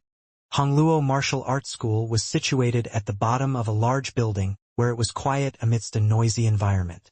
The environment was pretty good. Lu Chang observed the situation carefully and waited until Guqing entered the corridor. Only then he abruptly stood up, pushed his way forwards and stuck close to Yan Zhika, following behind her just in time. He casually looked towards the front, stretched out his hand and pulled the girl's tender hand. At first, Yan Zhika was surprised. Then, she looked at Lu Chang and saw the faint trace of a smile vaguely tugging at the corners of his mouth. He turned around and blinked at her. She was both annoyed and amused by this, blushing slightly in the face. Pretending that nothing had happened just now, she returned the grip before hurriedly pulling back her hand. After observing her surroundings and discovering that no one had noticed the gesture, she then experienced a wave of indescribable happiness. Lu Chang, who was equally happy and filled with strength, followed his team and stepped through the main entrance of Hongluo Martial Arts School. Naturally, this martial arts school was incomparable to Songcheng University Martial Arts Club's arena. It was only about the size of 2 classrooms, not to mention some spaces were used as locker rooms, strength training rooms, and so on. It was sufficient for teaching and practicing martial arts, but it was seriously cramped for a preliminaries match. Right now, the limestone ground at the center of the martial arts school was present to act as the arena. Tatamas were laid out around the arena so that audiences could sit down and watch the match. Corridors were left out on all sides, and the place had a vague Japanese style to them. Thank goodness there aren't many audiences, or how on earth are we going to fit in such a small place? Kai Zongming clicked his tongue and said. He was not fated to enter the locker room, so after finding the tatamas arranged for the away team, he took off his shoes and sat on his knees. Not far away beside him, Xu Rui led the team and nervously but orderly lay out the arrangements for live broadcast. After the preliminary schedule had been announced on Friday, the first thing Songqing's television station needed to confirm was which matches they should do a live broadcast, and which matches they should do recording broadcast. This was nothing worthy of consideration for the other television stations of other cities. This was because there were only so many teams who participated in the competition, not to mention that the match times might not even clash with each other.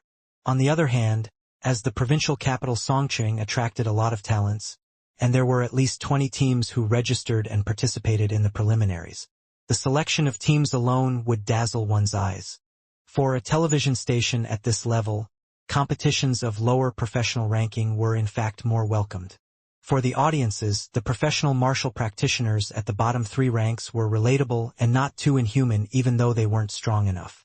Every battle was very intense, and every blow-through in a match this level struck flesh.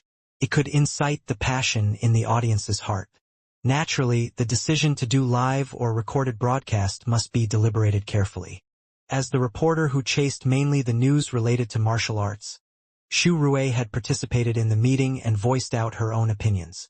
She said that Songcheng University Martial Arts Club's Lu Chang and Lin Kei were very much great subjects of gossip and suited for live broadcast. In the end, the leader of the television station had accepted her plans. Right now, Xu Rui very much had the impulse to interview Lin Kei and Lu Chang for a while after seeing them walking into the martial arts school. However, the rules stated that they could not come in contact with the fighters half a day before the match to avoid affecting their state of the mind. They could only be interviewed after the match. Lu Chang and the others entered straight into the locker room. Inside the partitioned area, they changed into their white martial arts suit with black borders and returned to Geezer Shir's side once more. I've said everything that needs to be said, and I have nothing else to add. Take the time to rest and recuperate your spirits. Geezer Shir coughed and made them find their respective seats and hone their strengths. At 2:50, inside Hongluo Martial Arts School's locker room, Wang Hui looked at Jiang Guoxing, Fang Tong and Pan Chengyun all with a different expression on their faces and smiled slightly, saying, Chengyun, you'll enter last and give them a pleasant surprise.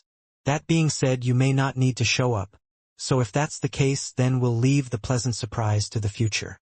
Fong Tong, you'll be the vanguard and fight to obtain an immediate victory. Guosheng, you'll enter the arena second. You bear a heavy responsibility in case anything happens. You must stabilize the situation. Yes, Grandmaster. All 3 professional ninth pins answered in unison. Wang Hui nodded in satisfaction and pointed outside the locker room, declaring loudly, "Go out there and show them your strength and bearing." At Songcheng University Martial Arts Club's side, Geezer Sher clapped his hand and awakened the crowd who were quietly practicing pranayama. With a rare, serious smile, he said, "First battle, Lu Cheng. I'm the first." Not only Lu Cheng wasn't anxious, he felt a shiver that came with excitement. He sneaked a glance at Yen Zhika and found her looking at him as well. She gave him a pumping hand gesture. Geezer Sher continued to speak. "Lu Cheng, you'll enter the arena first and feel out their depths. Do not worry if they really have something wicked up their sleeves. You have Lin K behind you. Lin K, you'll watch the battle closely and know what's going on by heart. Sun Jian, you'll enter last. Who knows, maybe you'll be able to take advantage of their exhaustion. All right, let's head out, everyone." Lu Cheng and the others glanced at each other's eyes once. No one purposely organized it, and no one took the lead. Suddenly, they opened their mouths in mutual understanding and shouted out in unison, "We cannot lose." After they were done the shouting, Lu Cheng took the lead and entered the stage. What greeted them were the audiences seated on the tatamis, the arranged cameras, and the enemy who walked out from the opposite locker room. It was Sunday afternoon, and Yen Shaoling was still clinging to her bed. However, she had switched to a leaning posture with her laptop placed on top of her thighs. Fan, you are sure it's available?" She cast a glance at her laptop, holding her cell phone and swiftly sending a message to Brahman. Brahman sent an absolutely comical emoji and replied, "In any case that Lush gives birth to light, sent a post just now and said that there is a live stream on Qidao video site, and that the site had bought the rights from Songcheng television station. She already managed to acquire the preview earlier, so she wouldn't make a mistake about something so trivial, would she? I'm so annoyed. The website is laggy, and the internet speed is so slow. The stream still hasn't fully buffered yet." After listening to Brahman's words, Yen Shaoling, who had just woken up during afternoon, continued to search for the live stream at Qidao video site, with a dumb look on her face. A few minutes later, she finally found the phrase, Hong Luo Martial Arts School versus Songcheng University Martial Arts Club, at the corner of the preliminaries subpage. There were even 2 channels consisting of the television station's caster and the website's caster setup at the side. Yen Shaoling's hand glided, and she selected Home Website Casting. After a period of buffering that was long enough to drive people crazy, she finally saw the tatami-covered ground of the martial arts school. She saw a group belonging to Songcheng University Martial Arts Club filing out in a line and sitting on their knees on the tatamis. She saw that the leader of the line was Lu Cheng. The broadcast rights of the first stage of the preliminaries had been sold to the television stations of each division by the organizational committee, whereas the television stations had recouped a portion of their capital from the streaming websites. The cash flowing into the committee's pocket would ultimately become the competing fighters' insurance fee, match transportation fee, and the bonus of the broadcast of the division's top 8 matches. Since there were no registration restrictions, there was no way a participant was given bonuses the moment they participated in the match. Most of those kinds of participants were only masquerading as having abilities so they could scam some funds for themselves. Only those teams who had gone through 7 or 8 matches and arrived to become the top 8 team of the division would have the qualification to profit from the preliminaries. Heya! There actually is a stream. Yen Shaoling happily sent a message to Brahman. Brahman quickly replied, "I saw it too. Our idol is looking more and more of a model example. Ayaya. I'm posting the link to Longhu Club Forum and show it to those people." The 2 girls busied themselves respectively for a while before watching the live stream once more with slight trepidation and excitement. They waited single-mindedly for the competition to start. Dang dang dang. 2 minutes before 3 p.m., Zhao Chong, Qiu Zhigao and Zhang Jingye finally defeated the Sunday Jam and made their way to Hongluo Martial Arts School in time. For girls who were relatively student-like but dressed very fashionably followed behind them. After looking around the whole venue once, Zhao Chong saw Kai Zongming and pointed at him joyfully, saying, "We'll go there." The spectator seats provided for the away team were sparse, and seats had an ample amount of space too. Kai Zongming greeted them cordially and helped arrange for the girls to take their seats. He secretly complained to Zhao Chong and Qiu Zhigao. The aesthetic judgment of the Arts Institute truly is different from us ordinary people. Shouldn't they be wearing clothes that accentuated their youthfulness and student identities as fitting of their age? Aren't they dressed a little too maturely? Are they seriously afraid that they won't have the chance to wear these a few years later? Zhao Chong sneaked 2 glances at the girls before smiling reservedly. "I thought it looks pretty good." The sunlight from outside the window reflected off his black-framed spectacles. Kai Zongming chuckled and did not say anything more. This was because the match was about to begin. After they had all taken their respective seats, the girl sitting close to Zhang Jingye then pulled his sleeves and asked smilingly, "Who was that awesome roommate you told me about?" This girl had a cute and likable round face. She had put on a little bit of foundation and worn a light pink overcoat that was less mature-looking. She was none other than Zhang Jingye quasi-girlfriend, Wu Qian of the Arts Institute. The other 3 girls also looked curiously at Zhang Jingye after hearing her question, looking forward to the answer. This was the first time in their lives they had a friend that could appear live on television, the friend of a friend of a friend, that was. Zhang Jingye pointed at Lu Cheng sitting on his knees in the first row of the away team's tatami. "That guy. Do you see him? The guy furthest to the left and looking pretty spirited." Wu Qian stretched her neck and giggled. "I saw him. He looks pretty classy." Just when the other 3 girls were about to say something, they saw the referee dressed in black walking to the center of the limestone ground and declaring in a loud voice, "Round 1 between Hongluo Martial Arts School and Songcheng University Martial Arts Club. Fang Tong versus Lu Cheng." Enthusiastic claps and shouts resounded from the surroundings the second the referee finished making his announcement. Although there weren't many audiences, they were all groups of families and friends, so they naturally went out of their way to cheer for the participants as much as possible. Lu Cheng slowly stood up as the cries of "Hong Luo will win" and "Fang Tong cannot fail" resounded in his ears. He first turned his head sideways to look at Yan Zheke, not trying to conceal his actions at all. Yan Zheke returned his gaze boldly with a fluid glance that seemed like there were stars hidden behind them. Her face was blushed slightly with a bright red color due to excitement, nervousness, worry, and other emotions. She gripped her fist and pumped into the air once. Her pink lips opened and closed, seemingly mimicking a cheering cry. With a smile, Lu Cheng calmly bent his waist, put on his shoes and walked along the corridor unhurriedly towards the arena amidst many other gazes that could not be considered friendly. The strength in his heart slowly settled down and became accumulated, ready to be activated when the battle officially began. At a rough estimate, there were 110 or so audiences present on the surrounding tatamis. The majority of them were outer disciples of Hongluo Martial Arts School and the friends and families they pulled to watch the match together with them. The minority of the audiences who were the friends and families of the disciples participating in the match. Of course, this amount of people was incomparable to the vast crowd inside Songcheng University Martial Arts Club, but because they were much closer to the arena, the sounds of cheering and provocation were actually even more impactful. It felt just like someone was roaring right beside his ears. Lu Cheng could be considered a fighter who was quite experienced now, and he wasn't afraid of this spectacle in the least. He passed through abusive yells, spurring remarks, the defense line formed by countless gazes, and entered the arena built from limestone. During this process, he was even able to think about some trivial stuff. This pair of shoes probably isn't suited for wearing much longer. It would be practically unusable after a couple more intense exertions. The path of martial arts really costs a lot of money. Above the arena at the referee's left-hand side, Fang Tong was already standing with his hair standing on its end and his bearing fierce and aggressive.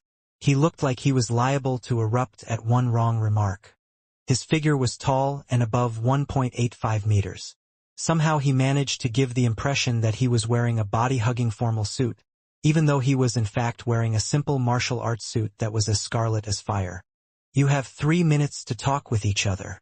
The referee looked at his watch and took a step backward. Fang Tong gave Lu Cheng a predatory stare as he smiled disdainfully. "You feel very proud and pleased with yourself, don't you? You've used only half a year's time to grow up from a rankless newbie to a professional ninth pin fighter. You do have the rights to be pleased and proud. However, I enjoy fighting against fighters who claim to be geniuses like you the most. I love to see people like you panicking and struggling futilely under my attacks. I love to see the doubt in your eyes after people like you suffered a terrible defeat, and your cringing appearance when people like you appear before me. Do you know? There was once an 18-year-old ninth pin genius fighter who literally broke into tears under my beating. Tears. Heh, cry all you want if you want to cry later. Don't hold back and go look for your mother for comfort later." Lu Cheng listened quietly as a line of introduction on Fang Tong's data suddenly flashed through his mind. Fang Tong. Well versed in trash-talking and provocations. He closed his eyes and confirmed his fighting style one last time. The moment he climbed onto the arena, he would go all out and fight as if it was in a life-or-death battle. He would not consider saving up any trump cards at all. He had only gone through one life-or-death battle and thus wasn't sufficiently experienced. He could only use it as a point of reference. The moment he thought this, Lu Cheng recalled the minute details of his battle against that dark sex ninth pin. A whip kick striking against the temple, causing 2 bloody and compressed eyeballs to fly out of their sockets. A rocket-like punch rising and bursting a person's groin, causing blood and piss to spray all over the ground. A secret discipline of mind aura assaulting his mind directly and shaking up his mind, as compared to the fear the dark sex ninth pin had caused. Fang Tong's trash-talking was literally like a child's abusive swears. Slowly, Lu Cheng ignored Fang Tong's trash-talking to the point where it sounded like a distant cry. Could not affect his recollections at all. The temporary stiffness caused by the secret discipline of mind aura, the fear brought by the poison sting force, the stance that he forced himself to assume. He was well prepared, and he bit the tip of his tongue softly. He used mercurial balance and was able to dodge out of the way in time. His ears were attacked by a sound art, followed by another killer move. He used abrupt explosive force to fight hand-to-hand, followed by the power of blaze to seize the initiative. The images flashed past his mind one after another, ultimately freezing at the scene where the dark sex ninth pin bled out of all 7 apertures of his body. The light faded swiftly from his eyes, leaving behind many qualms for life. The image froze and Lu Cheng opened his eyes. He looked at Fang Tong with eyes that were as frozen as ice.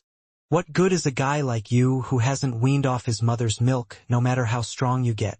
If we really—" Fang Tong was in the middle of an energetic trash-talking.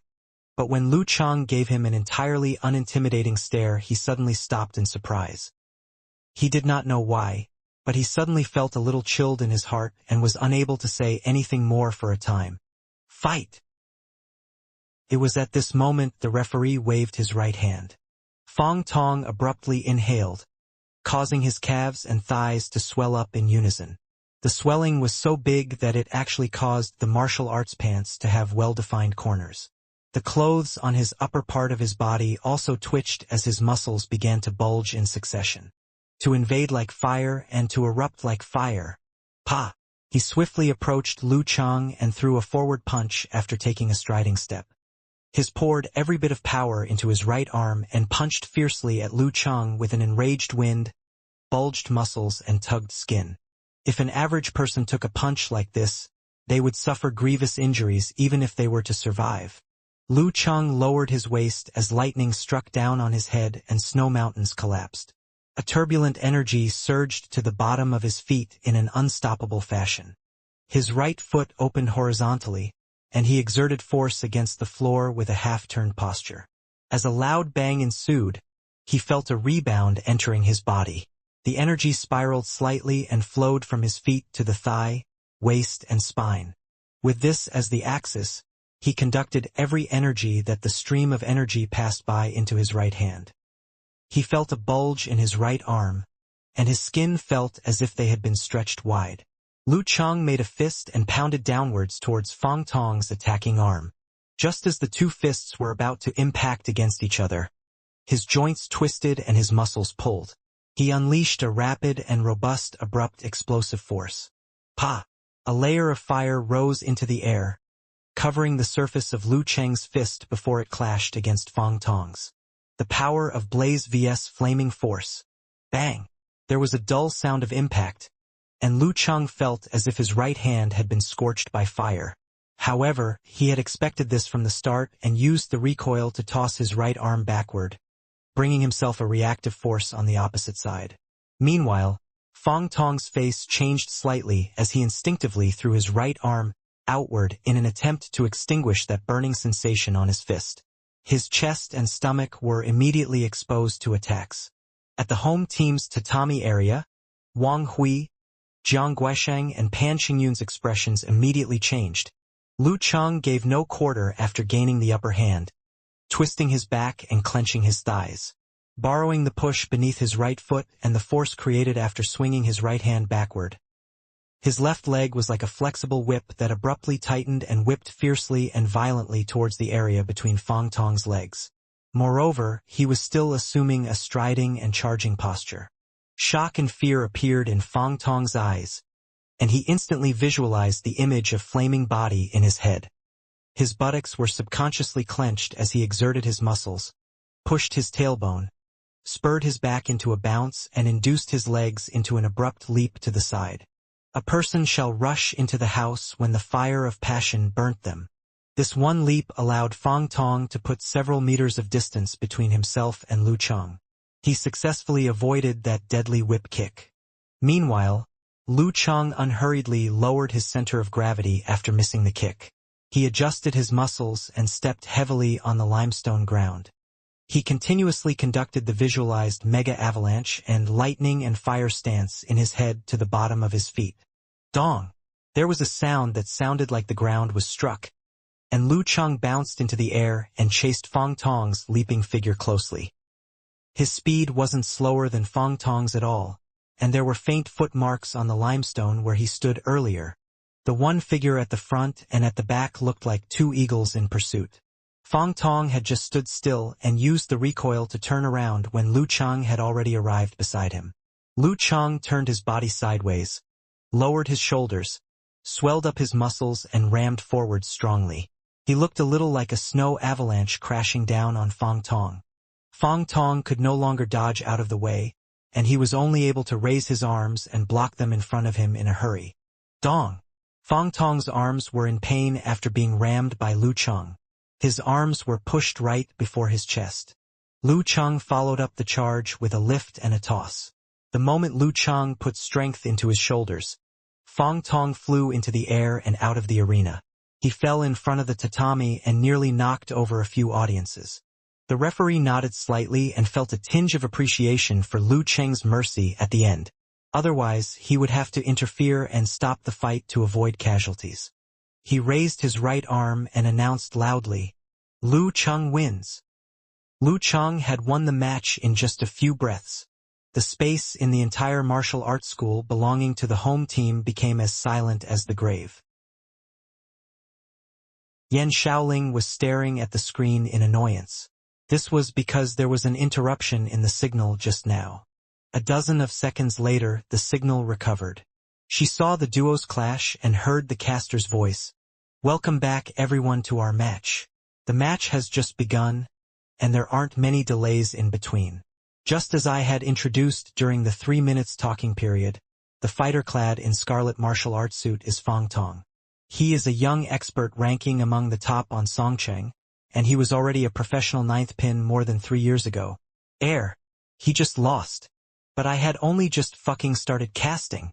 Yan Shaoling felt just as dumbfounded as the caster was. The signal had hardly recovered when she saw Fang Tong throwing himself out of the way hurriedly, and Lu Cheng chasing after him closely from behind. Before she understood what's going on, the fight had come to an end. As satisfactory as the result was, the bewildering and astonishingly short battle made Yan Shaoling feel as if she was dreaming. She was greatly suspicious that someone had forged the broadcasting and hired two actors with similar looks to fight a fake battle after the signal was interrupted, just like the old gambling movie she had once watched. The caster finally recovered himself after a short silence. "Hello, everyone. This is Wang Peng speaking.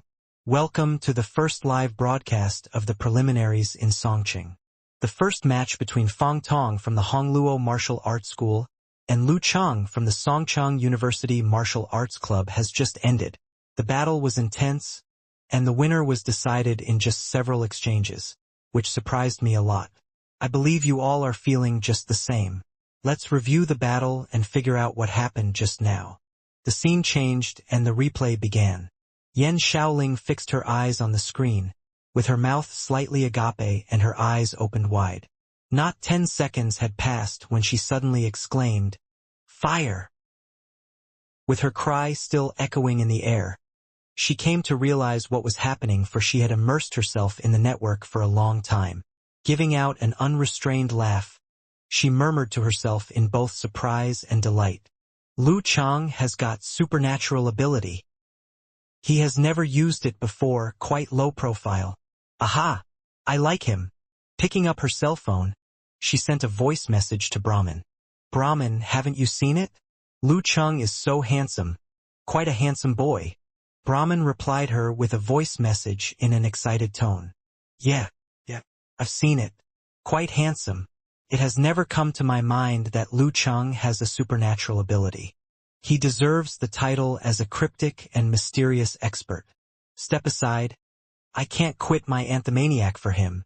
After a burst of a melodious laugh, she said, like sleep-talking, "With his power of blaze and his potential in martial arts, Lu Cheng will probably become a well-known fighter. Till then, when I ask him for his autograph, I can say to him proudly that I'm his fan from the earliest time and I've witnessed his growth little by little." Yan Shaoling said with her hands clamped on her chest, "My heart's crying. You have robbed the title as the first fan." Brahmin chuckled. "How could you use the word rob? I'm truly his first fan. By the way, it was rude for you to call me like just then, and you should call me Daddy." The two girls joked and laughed for a while.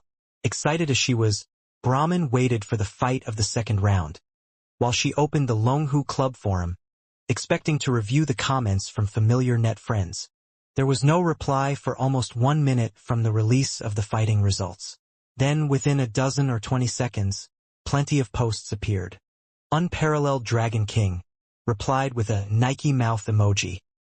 "I've finally figured out the cause and effect of his last burst when he fought with Yi Yaoting. He has awakened the power of blaze.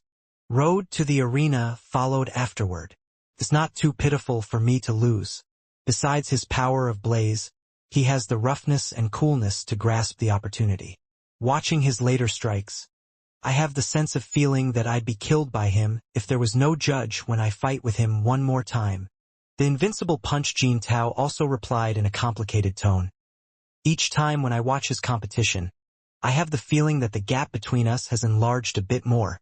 I'm ambitious to chase after his steps. But now, I guess I'll just be myself." "Beautiful world," consoled Jin Tao and said, "Little Punch, don't be so upset.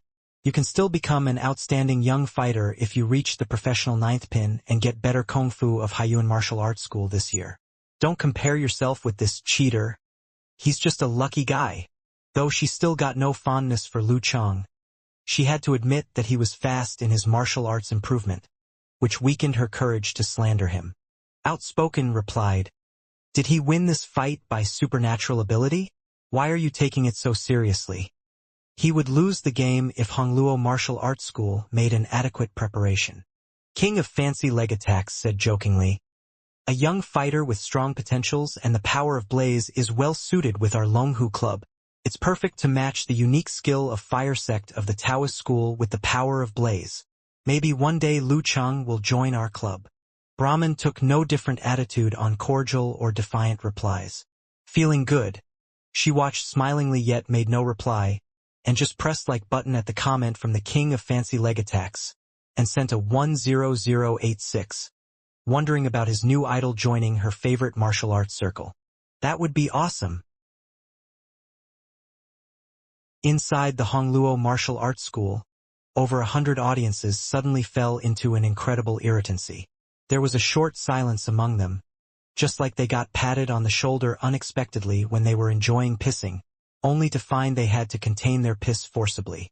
Honest speaking, they were mentally prepared for the possibility that Fong Tong might lose the competition, which had been chosen by Songcheng TV station for broadcasting on the presumption that the two sides had the strength of similar level.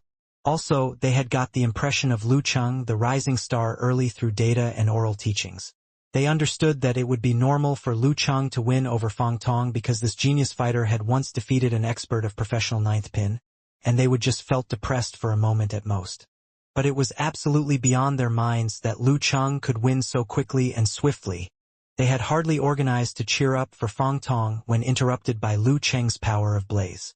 Screeching to a halt, they focused on the following situation nervously and worriedly.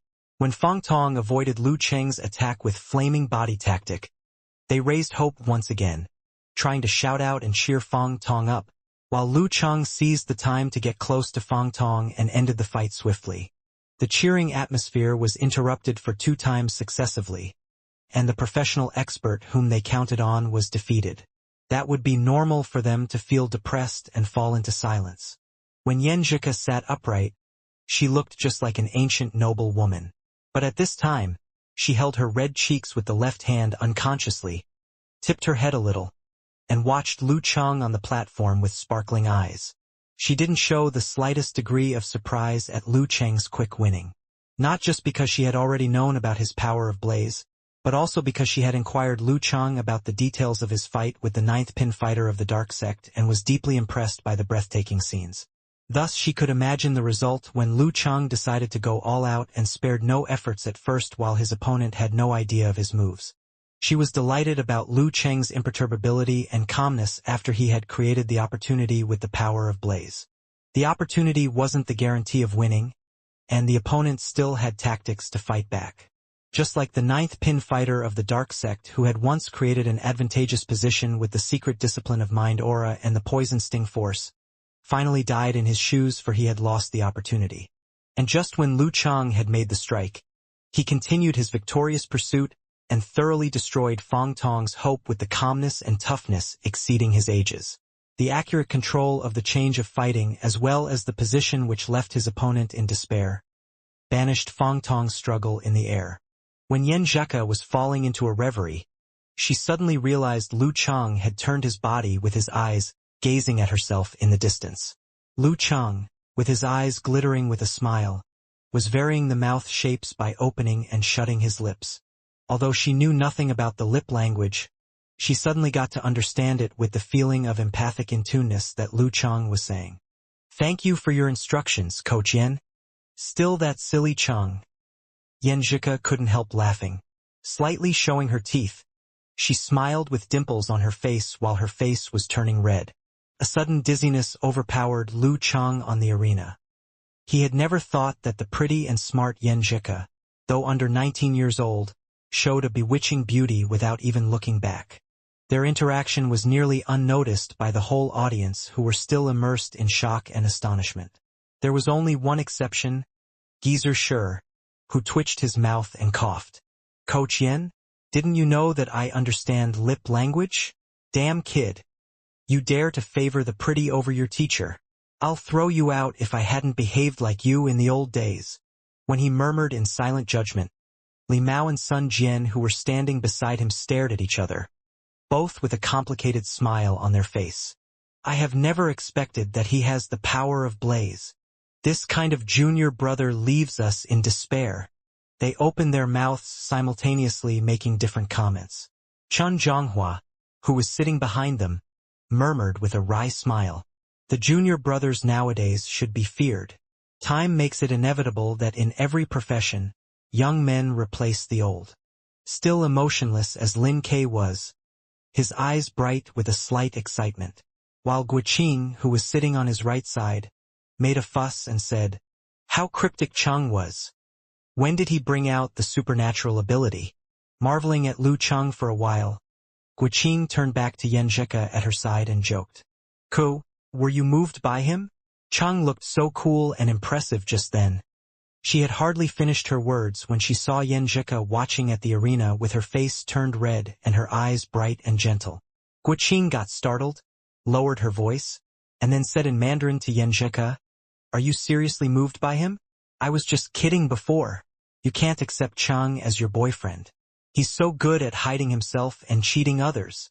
He has become awesome suddenly and got the power of Blaze unexpectedly." "I know all about these." Yanjika interrupted her words in a low voice. "Know what? You know that he tells lies? Or you know that he has the power of Blaze?" Guqing asked in surprise. Yanjika puckered her face in a smile. "He hasn't hidden anything from me." Guqing fell into astonishment. She stared at Yanjika for a while and suddenly came to realize the truth. "Have you guys already started dating?" Face flushing to the ear, Yanjika lowered her head and said, "Yes."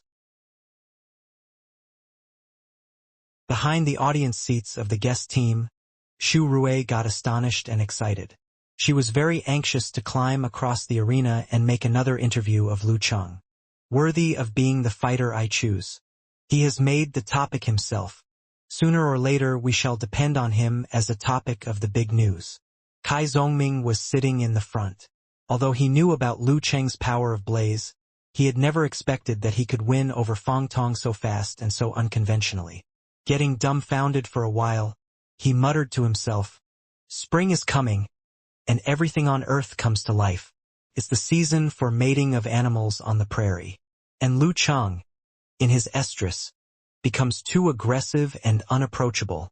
Hearing this, Wu Qian and other girls sniggered and looked at Lu Cheng with surprise and admiration. "Quite handsome. He's truly an expert. Haha. Have you taken a fancy to him? Why don't you ask Wu Qian to get his contact number?" In the hushed whispers, Wu Qian dragged Zhang Jingye smilingly. "Has your classmate got a girlfriend?" Thinking for a while, Zhang Jingye answered, "Not yet, but he has set his heart on someone." When they joined the social meetup earlier, the boys all became aware that Lu Cheng had a feeling for Yanjika. "Who?" Wu Qian and the others asked in a gossiping tone. Pointing at Yanjika, Zhang Jingye said, "That girl." Looking at Yanjika with a fixed gaze, the girls got dumbfounded and said a long while, "How beautiful is the girl?" Zhao Chang and Qiu Zhigao didn't join their discussion. Instead, they cast a glimpse to each other, both astonished at the charm of Lu Cheng on the arena. Although Lu Cheng had changed a lot since this semester, they didn't notice that they were inconspicuous, and even ordinary roommate had gotten the demeanor of an expert until now, because they met him every day and became insensitive to his changes. Seeing Fang Tong came back in low spirit yet unwillingly, Wang Hui swallowed his words of consolation and straightened his face. "Do you think your opponent has trounced you easily all because he used his supernatural ability unexpectedly?" "No," Fang Tong answered in a muffled voice, but the expression on his face was indicating the opposite meaning. With a snort, Wang Hui said, "What he showed out during the later confrontation was not that simple. It seems that he had once engaged in a life-and-death struggle." "Life and death struggle?" Jiang Guosheng and Pan Qingyun asked in one voice, and Fang Tong also raised his head. "Yes, once he fights with the others, he'd spare no effort to win the fight with just several tough and forceful tactics." Wang Hui said with his eyes closed.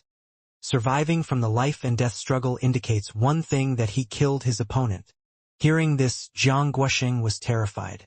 He had experienced the street battle before, but it was just like helping his friends to bully fighters inferior to himself, which would be useless to face a fighter survived from the life-and-death struggle. Thus he felt a bit weak in the momentum suddenly. "I can't imagine what kind of life-and-death struggle it is. Hadn't he got any trouble? Serious hit, or if some other mighty ones was coming forward to stop the fight?" Seeing that Fang Tong's unwillingness and anger had disappeared, Wang Hui laughed and said, "But you might not be afraid. As far as I know, Lu Cheng's power of Blaze is still weak and his overall strength is inferior to Guosheng. It's undoubted that Guosheng can defeat him under full preparation. Also, we don't need to worry about the thing I was afraid before. It was the awakening of gift that Lu Chang had inspired when he fought with Yi Yaoting at last. It's hard to happen for the second time. Jiang Guoxing settled down gradually and recovered faith. Both Pan Chongyun and Feng Tong nodded their heads, smoothing their former moods. Just then, the judge waved his hand to the crowd of Hongluo Martial Arts School, signaling them to send the second fighter to the arena. During the broadcasting, there would be a little longer time between each competition, to spare the TV station or video website with the opportunity to make comments, introduce and interact. But the time wouldn't be too much to surpass the limit for rest of the fighter who had won the previous competition. Lu Chang didn't mind this at all. Wang Hui nodded his head and said to Jiang Guoxing, "Go and take him down." Squinting his eyes, Jiang Guoxing stepped toward the arena in a steady pace. Jiang Guoxing had a strong physique. As he straightened his back and strolled over, he not only displayed his calmness, but also exhibited the manly spirit of a fighter to its maximum. The way he controlled his pace made every step he took in rhythm, like a drummer who was beating his drum, and with every drum beat and every blast, brought his vibe to a greater height. Fire-like invasion move. Projecting his strong vibe was his priority. Facing with the constantly increasing pressure he was exerting, the people in Songcheng University Martial Arts Club was feeling easy. There was nothing for them to worry, and nothing for them to be anxious about. As to them, the fact that Lu Chang had rapidly finished Feng Tong meant that he had already accomplished his responsibility as a vanguard. Next, he would just need to trigger Jiang Guoxing to erupt a series of fierce attacks to deplete his energy. As long as Jiang Guoxing's energy became weary, Lu Chang had already won the battle. As for whether Lu Chang could succeed in depleting Jiang Guoxing's energy via erupting a series of fierce attacks, that was needless to ask. Based on his performance just now, his current high energy level, and the fact that he had obtained a professional 9th pin standard within half a year, the answer was obvious. At this arena, only Yan Zhike, who was used to Lu Chang creating multiple miracles in battles, was still looking forward to the next battle. On the other hand, people who were not familiar with Lu Chang, such as Wu Qian and Zhao Chong, were still cheering on, eagering for the second victory. Following Jiang Guoxing's appearance, Hongluo Martial Arts School's external trainees and supporting disciples got rid of their disappointments as they resumed their peace. They were confident that their senior Jiang would defeat his opponent. They had only lost one round. What was there to be afraid of? In the recent years, as Wang Hui had reached old age, he had self-trained lesser disciples and trainees. On the other hand, Jiang Guoxing had gradually replaced his master's role and had started accepting disciples, as well as personally guiding them in martial arts. Thus, he had now become the real moderator at Hongluo Martial Arts School and held a high status in everyone's heart. All of them were also impressed by his martial arts standard and were confident in him. The only thing that required their worries and prayers was, how many times must he erupt to defeat Lu Chang? If he needed to erupt for 7 to 8 times, most likely both sides would be injured. Then how could they deal with the opponent leading player Lin Ke in the following round? Even with 5 to 6 times of eruption, he would also deplete lots of energy, and this would affect his performance for the following rounds, which worried many. They could only pray hard that Senior Jiang could defeat Lu Chang with his 5 eruptions, so their school's reputation would shine again, and let the mass audience recognize Hongluo from a different light. A smile crossed Lu Cheng's face as he transformed the sweetness with Yan Zhike a moment ago into a burning passion and his determination to win. This made him crave for the victory. A fighter should always challenge himself, and must not admit defeat lightly. He shut his eyes as he imagined him freezing the water to ice, where he suppressed all his wants and waiting for the golden opportunity to erupt. He ignored the unseen pressure that Jiang Guoxing was accumulating and exerting, as he finally recalled a series of counterattacks for his upcoming battle. To pretend to be wandering around the arena using mercurial balance while accumulating his strength. As soon as Jiang Guoxing drew near, he would launch a counterattack to disrupt his momentum for eruptive attacks. Lastly, he would use 24 blizzard strikes to suppress the opponent. The strategy was simple. Yet, on an arena where the situation would vary from minute to minute, the more straightforward the strategy, the more useful it was. At this moment, Jiang Guoxing had arrived on the other side of the referee. His vigor had already reached its peak, looking as if it could set the prairie ablaze. He stared sharply at his opponent that stood opposite him, who still retained much of a schoolboy look in him. As though telepathic, the second his opponent stared over, Lu Cheng gradually peeled open his eyes. His eyes were as deep as the sea, and as cool as the ice, looking as if they could put out all the fires. They exchanged glances. On one end was a ninth-pin fighter for years and had accumulated many years of arena battle experience. On the other end was a brand new fighter with experience in a life-and-death battle, whose eyes did not show any signs of hesitation and retreat. It was a fair battle. The referee waited no further as he raised his right hand and swung it down with a large force before announcing, "Second round. Fight!" The moment he said his words, Jiang Guoxing's temple swelled and his thighs muscles expanded, stretching his pants tightly. Next, he moved his body as he dashed towards Lu Cheng like a rapidly spreading fire. Lu Cheng maintained his mercurial balance state. He bent his back and adjusted his center of gravity, which enabled him to escape from the opponent's attack. His move was out of expectation, fierce and rapid, that within a few seconds he was already a few meters apart. Jiang Guoxing had expected such a move and was prepared for it. He wiggled his back like an earthworm. In a curl and a stretch, he switched his body direction. He was way faster than Lu Cheng and much fiercer than him. He was like a wolf or a tiger chasing after another so closely and had no fear for the opponent's strange variations. And this was a professional ninth-pin fighter, someone who could adjust his own situation based on the current circumstance, similar to Lin Quebec. He would only need to break through the last threshold to achieve Dan's stage. However, it seemed like Lu Cheng was only waiting for such situation to happen. He steadied his center of gravity as images of heavy lightning and collapsing snow mountains appeared in his mind. Using the force of the hot currents that rushed down and flooded the large plains, he aimed towards the opponent's thigh, where the force stretched all the way to the sole of the opponent's foot. He stomped both his feet and bounced up with violent force. With such force, he turned his body and pulled back his arms. Like a launching cannon, he flew with a blast and was instantly pulled towards Jiang Guoxing. His counterattack was ferocious, rapid and violent, which not only torn apart the sound of the wind, but was also accompanied with a buzzing noise. The surrounding spectators from their home ground grew concerned over the situation and several gasping sounds could be heard. Jiang Guoxing did not appear anxious. He tightened his hips and coccyx as he erupted with flaming body to counter his opponent's attack. He neither hid nor escaped after the attack.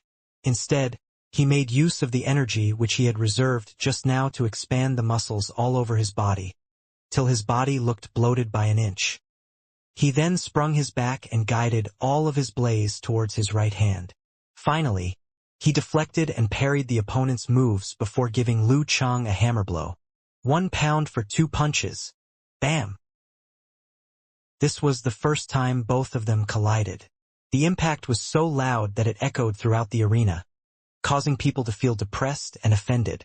With the help of his listening skill, Lu Cheng retreated his double punches from the rebound and immediately adjusted his muscles. He shifted his center of gravity, tightened his thigh muscles, and used the force to launch his attack once more. Bam! A whip kick, which was more ferocious than the double punches just now, hit Jiang Guoxing's shin violently. He had used the shortest way and the fastest speed to disrupt his opponent's momentum. Continuous strong gales and major storms hit. It was the 24 blizzard strikes. Jiang Guoxing had actually intended to adjust his body, to prepare for his second eruption based on his opponent's counterattack and his corresponding visualization. However, just when an image of a spreading fire had appeared in his mind, and before he could expand his muscles to the next attack, Lu Cheng's whip kick had already hit him. He had no choice but to hastily spread the half-accumulated strength to his right leg, as he tightened the tip of his toe and low-kicked his opponent. Bam! The moment both of them started attacking each other, Lu Cheng went with the flow and retreated his leg. He took advantage of the borrowed strength to lean his body slightly backward, and like a catapult, he instantly threw a blast punch towards the opponent's chest. Just then, he noticed that Jiang Guoxing suddenly took a deep breath. His right hand was no longer facing out for an attack. Instead, he retreated it and placed it in front of his chest. Then he realized that his opponent's mental spirit, vibe, blood, and breath had disappeared. Or no, they had been reserved. A thought struck Liu Cheng's mind like pieces of Hongluo martial arts school video images, and his pre-battle discussion with Yan Zheka had suddenly appeared in his mind. This was another killer move of Hongluo martial arts school. The fighter would compress all the strength and energy in his body to a certain extent before erupting the killer attack, which was uniquely violent and horrifying. Without having the gathering skill of the Dan stage, it would be tough to bring the attack to its maximum power, but once you had that skill, the attack was certainly not a move that a normal professional ninth pin fighter could withstand. Extreme compression would also mean extreme rebound. Spark fall move, and spreading blaze. Judgment and decision were made within that split second. Liu Cheng took a breath, adjusted his muscles and shifted his center of gravity. Both his arms were stretched out like a horizontal frame.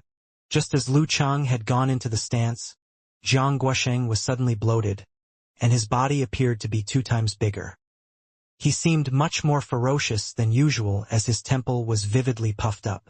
In an instant, he shifted his feet inwards, drew out his right hand from the front of his chest and hit his opponent.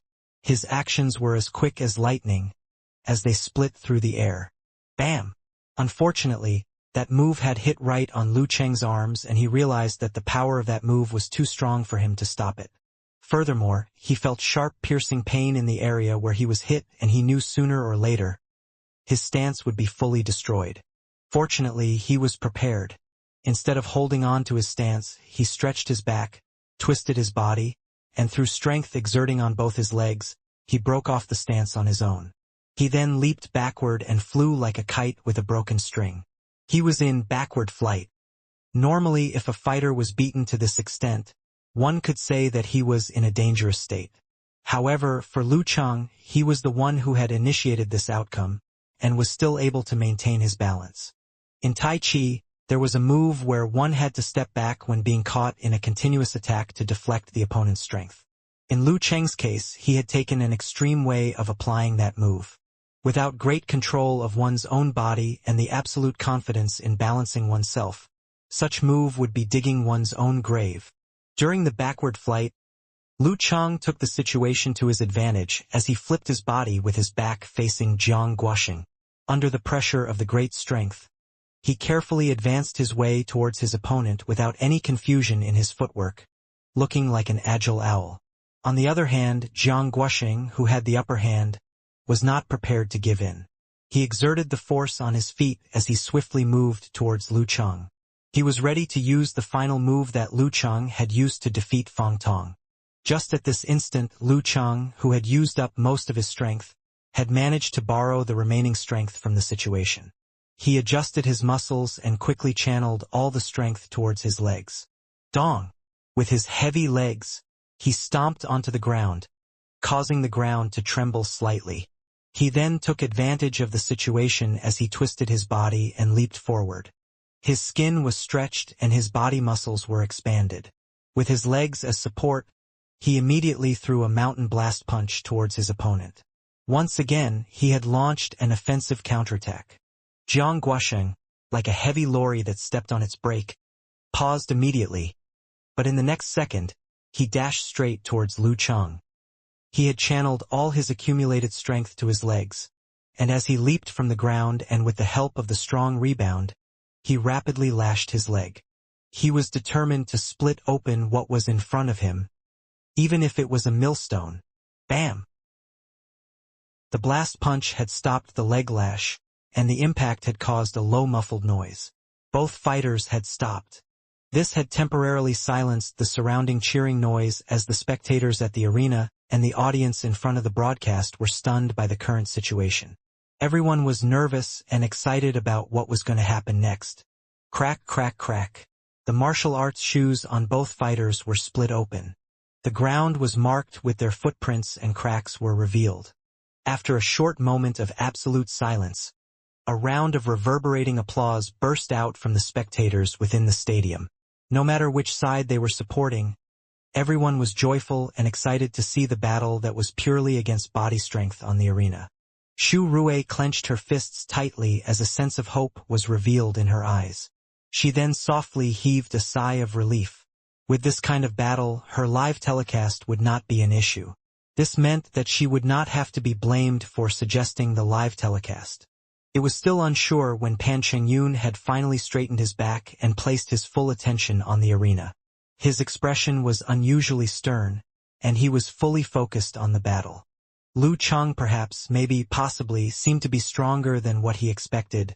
Since the Warrior Sage Challenge tournament till now, it had been more than 20 days. Based on the scary advancing rate his opponent had displayed, knowing that he had achieved the power of a professional ninth pin fighter merely within 4 months, there was a possibility that he had more than enough time to make a breakthrough within these days. If he could use 3 months to upgrade from a level of amateur first pin to a level of professional ninth pin, why couldn't a genius like Lu Cheng accomplish much more within a month?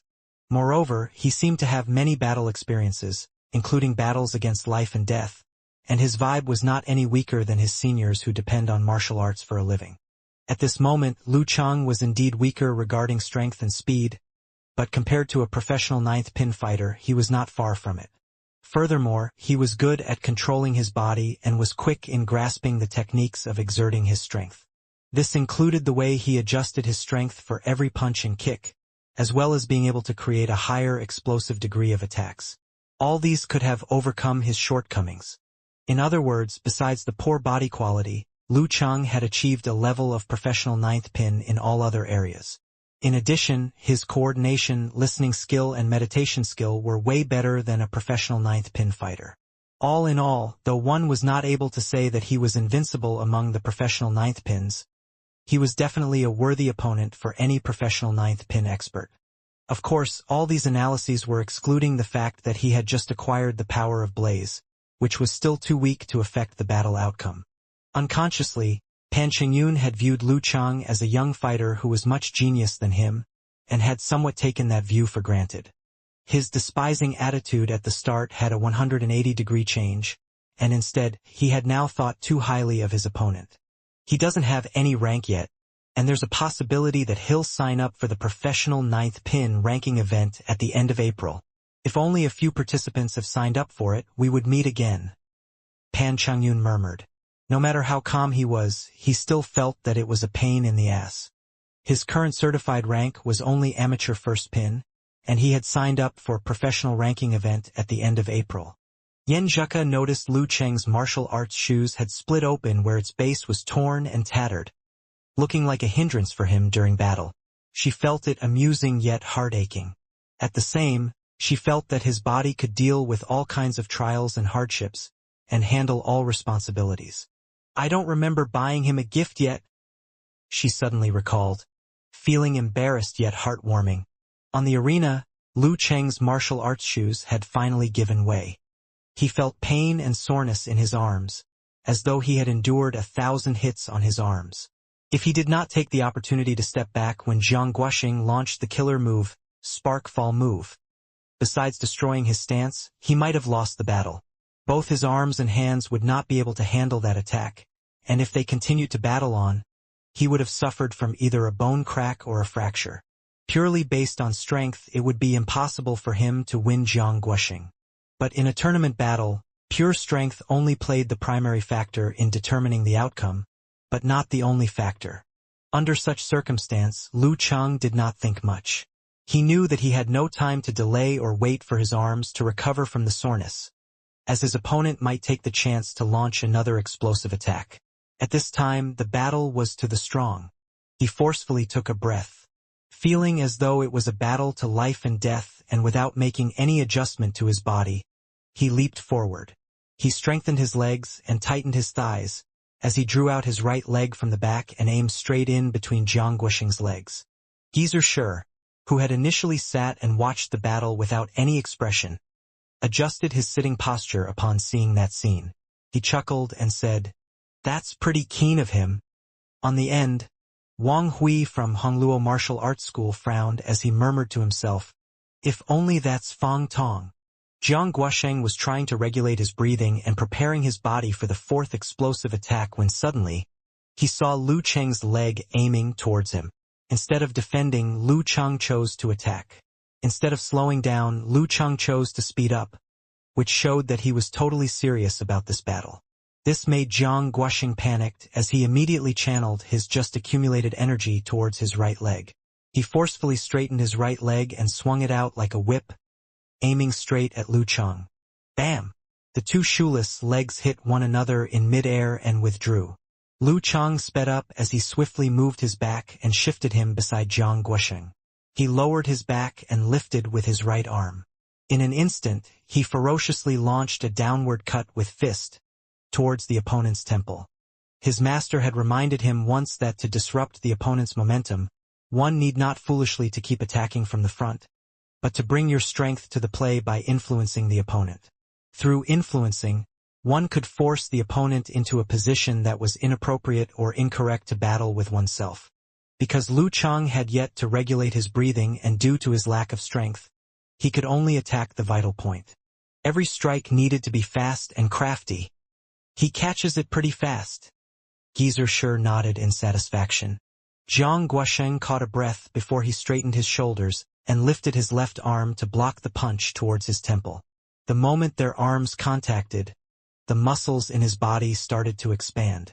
With his left arm as the connecting point and his back as the energy absorber, Jiang Guoxing suddenly launched a massive swing force, violently pushing his opponent away.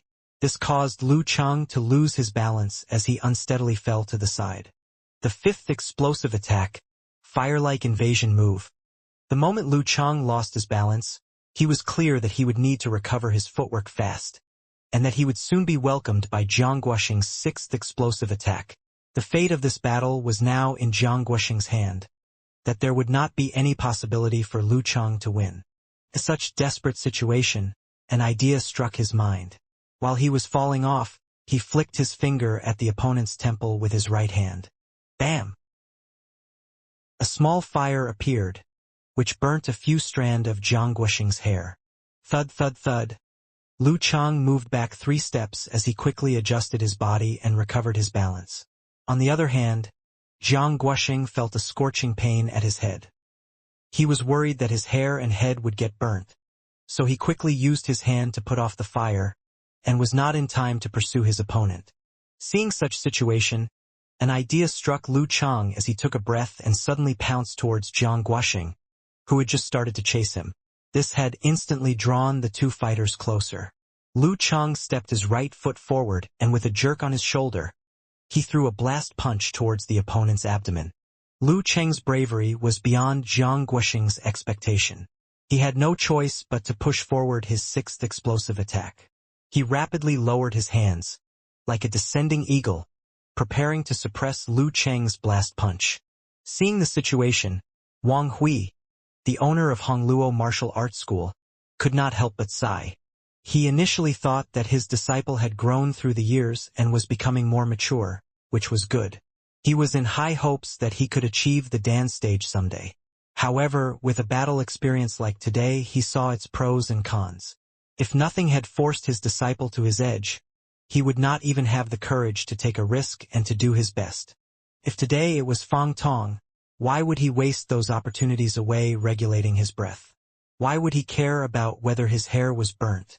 To create opportunity, one must first know how to seize the opportunity, which was the essence of fire-like invasion move. The difference between Jiang Guoxing and Lu Cheng was not only that the former had never experienced a battle with life and death, since that could be offset by the years of fruitful battle experience. It was due to his lack of courage which he had when he was young. Those who did not have much courage had their own trick set and advantage in battle, but the main skill Hongluo Martial Arts School taught their disciples was fire-like invasion move, which contradicted with his own personality. And today was the day to see if he could get rid of his problem on his own. Bam! The instant Lu Cheng's blast punch was suppressed, he jerked his right arm and moved his wrist, drawing a small curve in the air before grabbing Jiang Guoxing's wrist. Big or small hand wrap. Jiang Guoxing was not an easy fellow either. He gathered all his energy to slap his opponent with his hand, as though he was a mosquito or a fly. And at this moment, Lu Cheng, who was continuously exerting his energy forcefully, had reached his limit.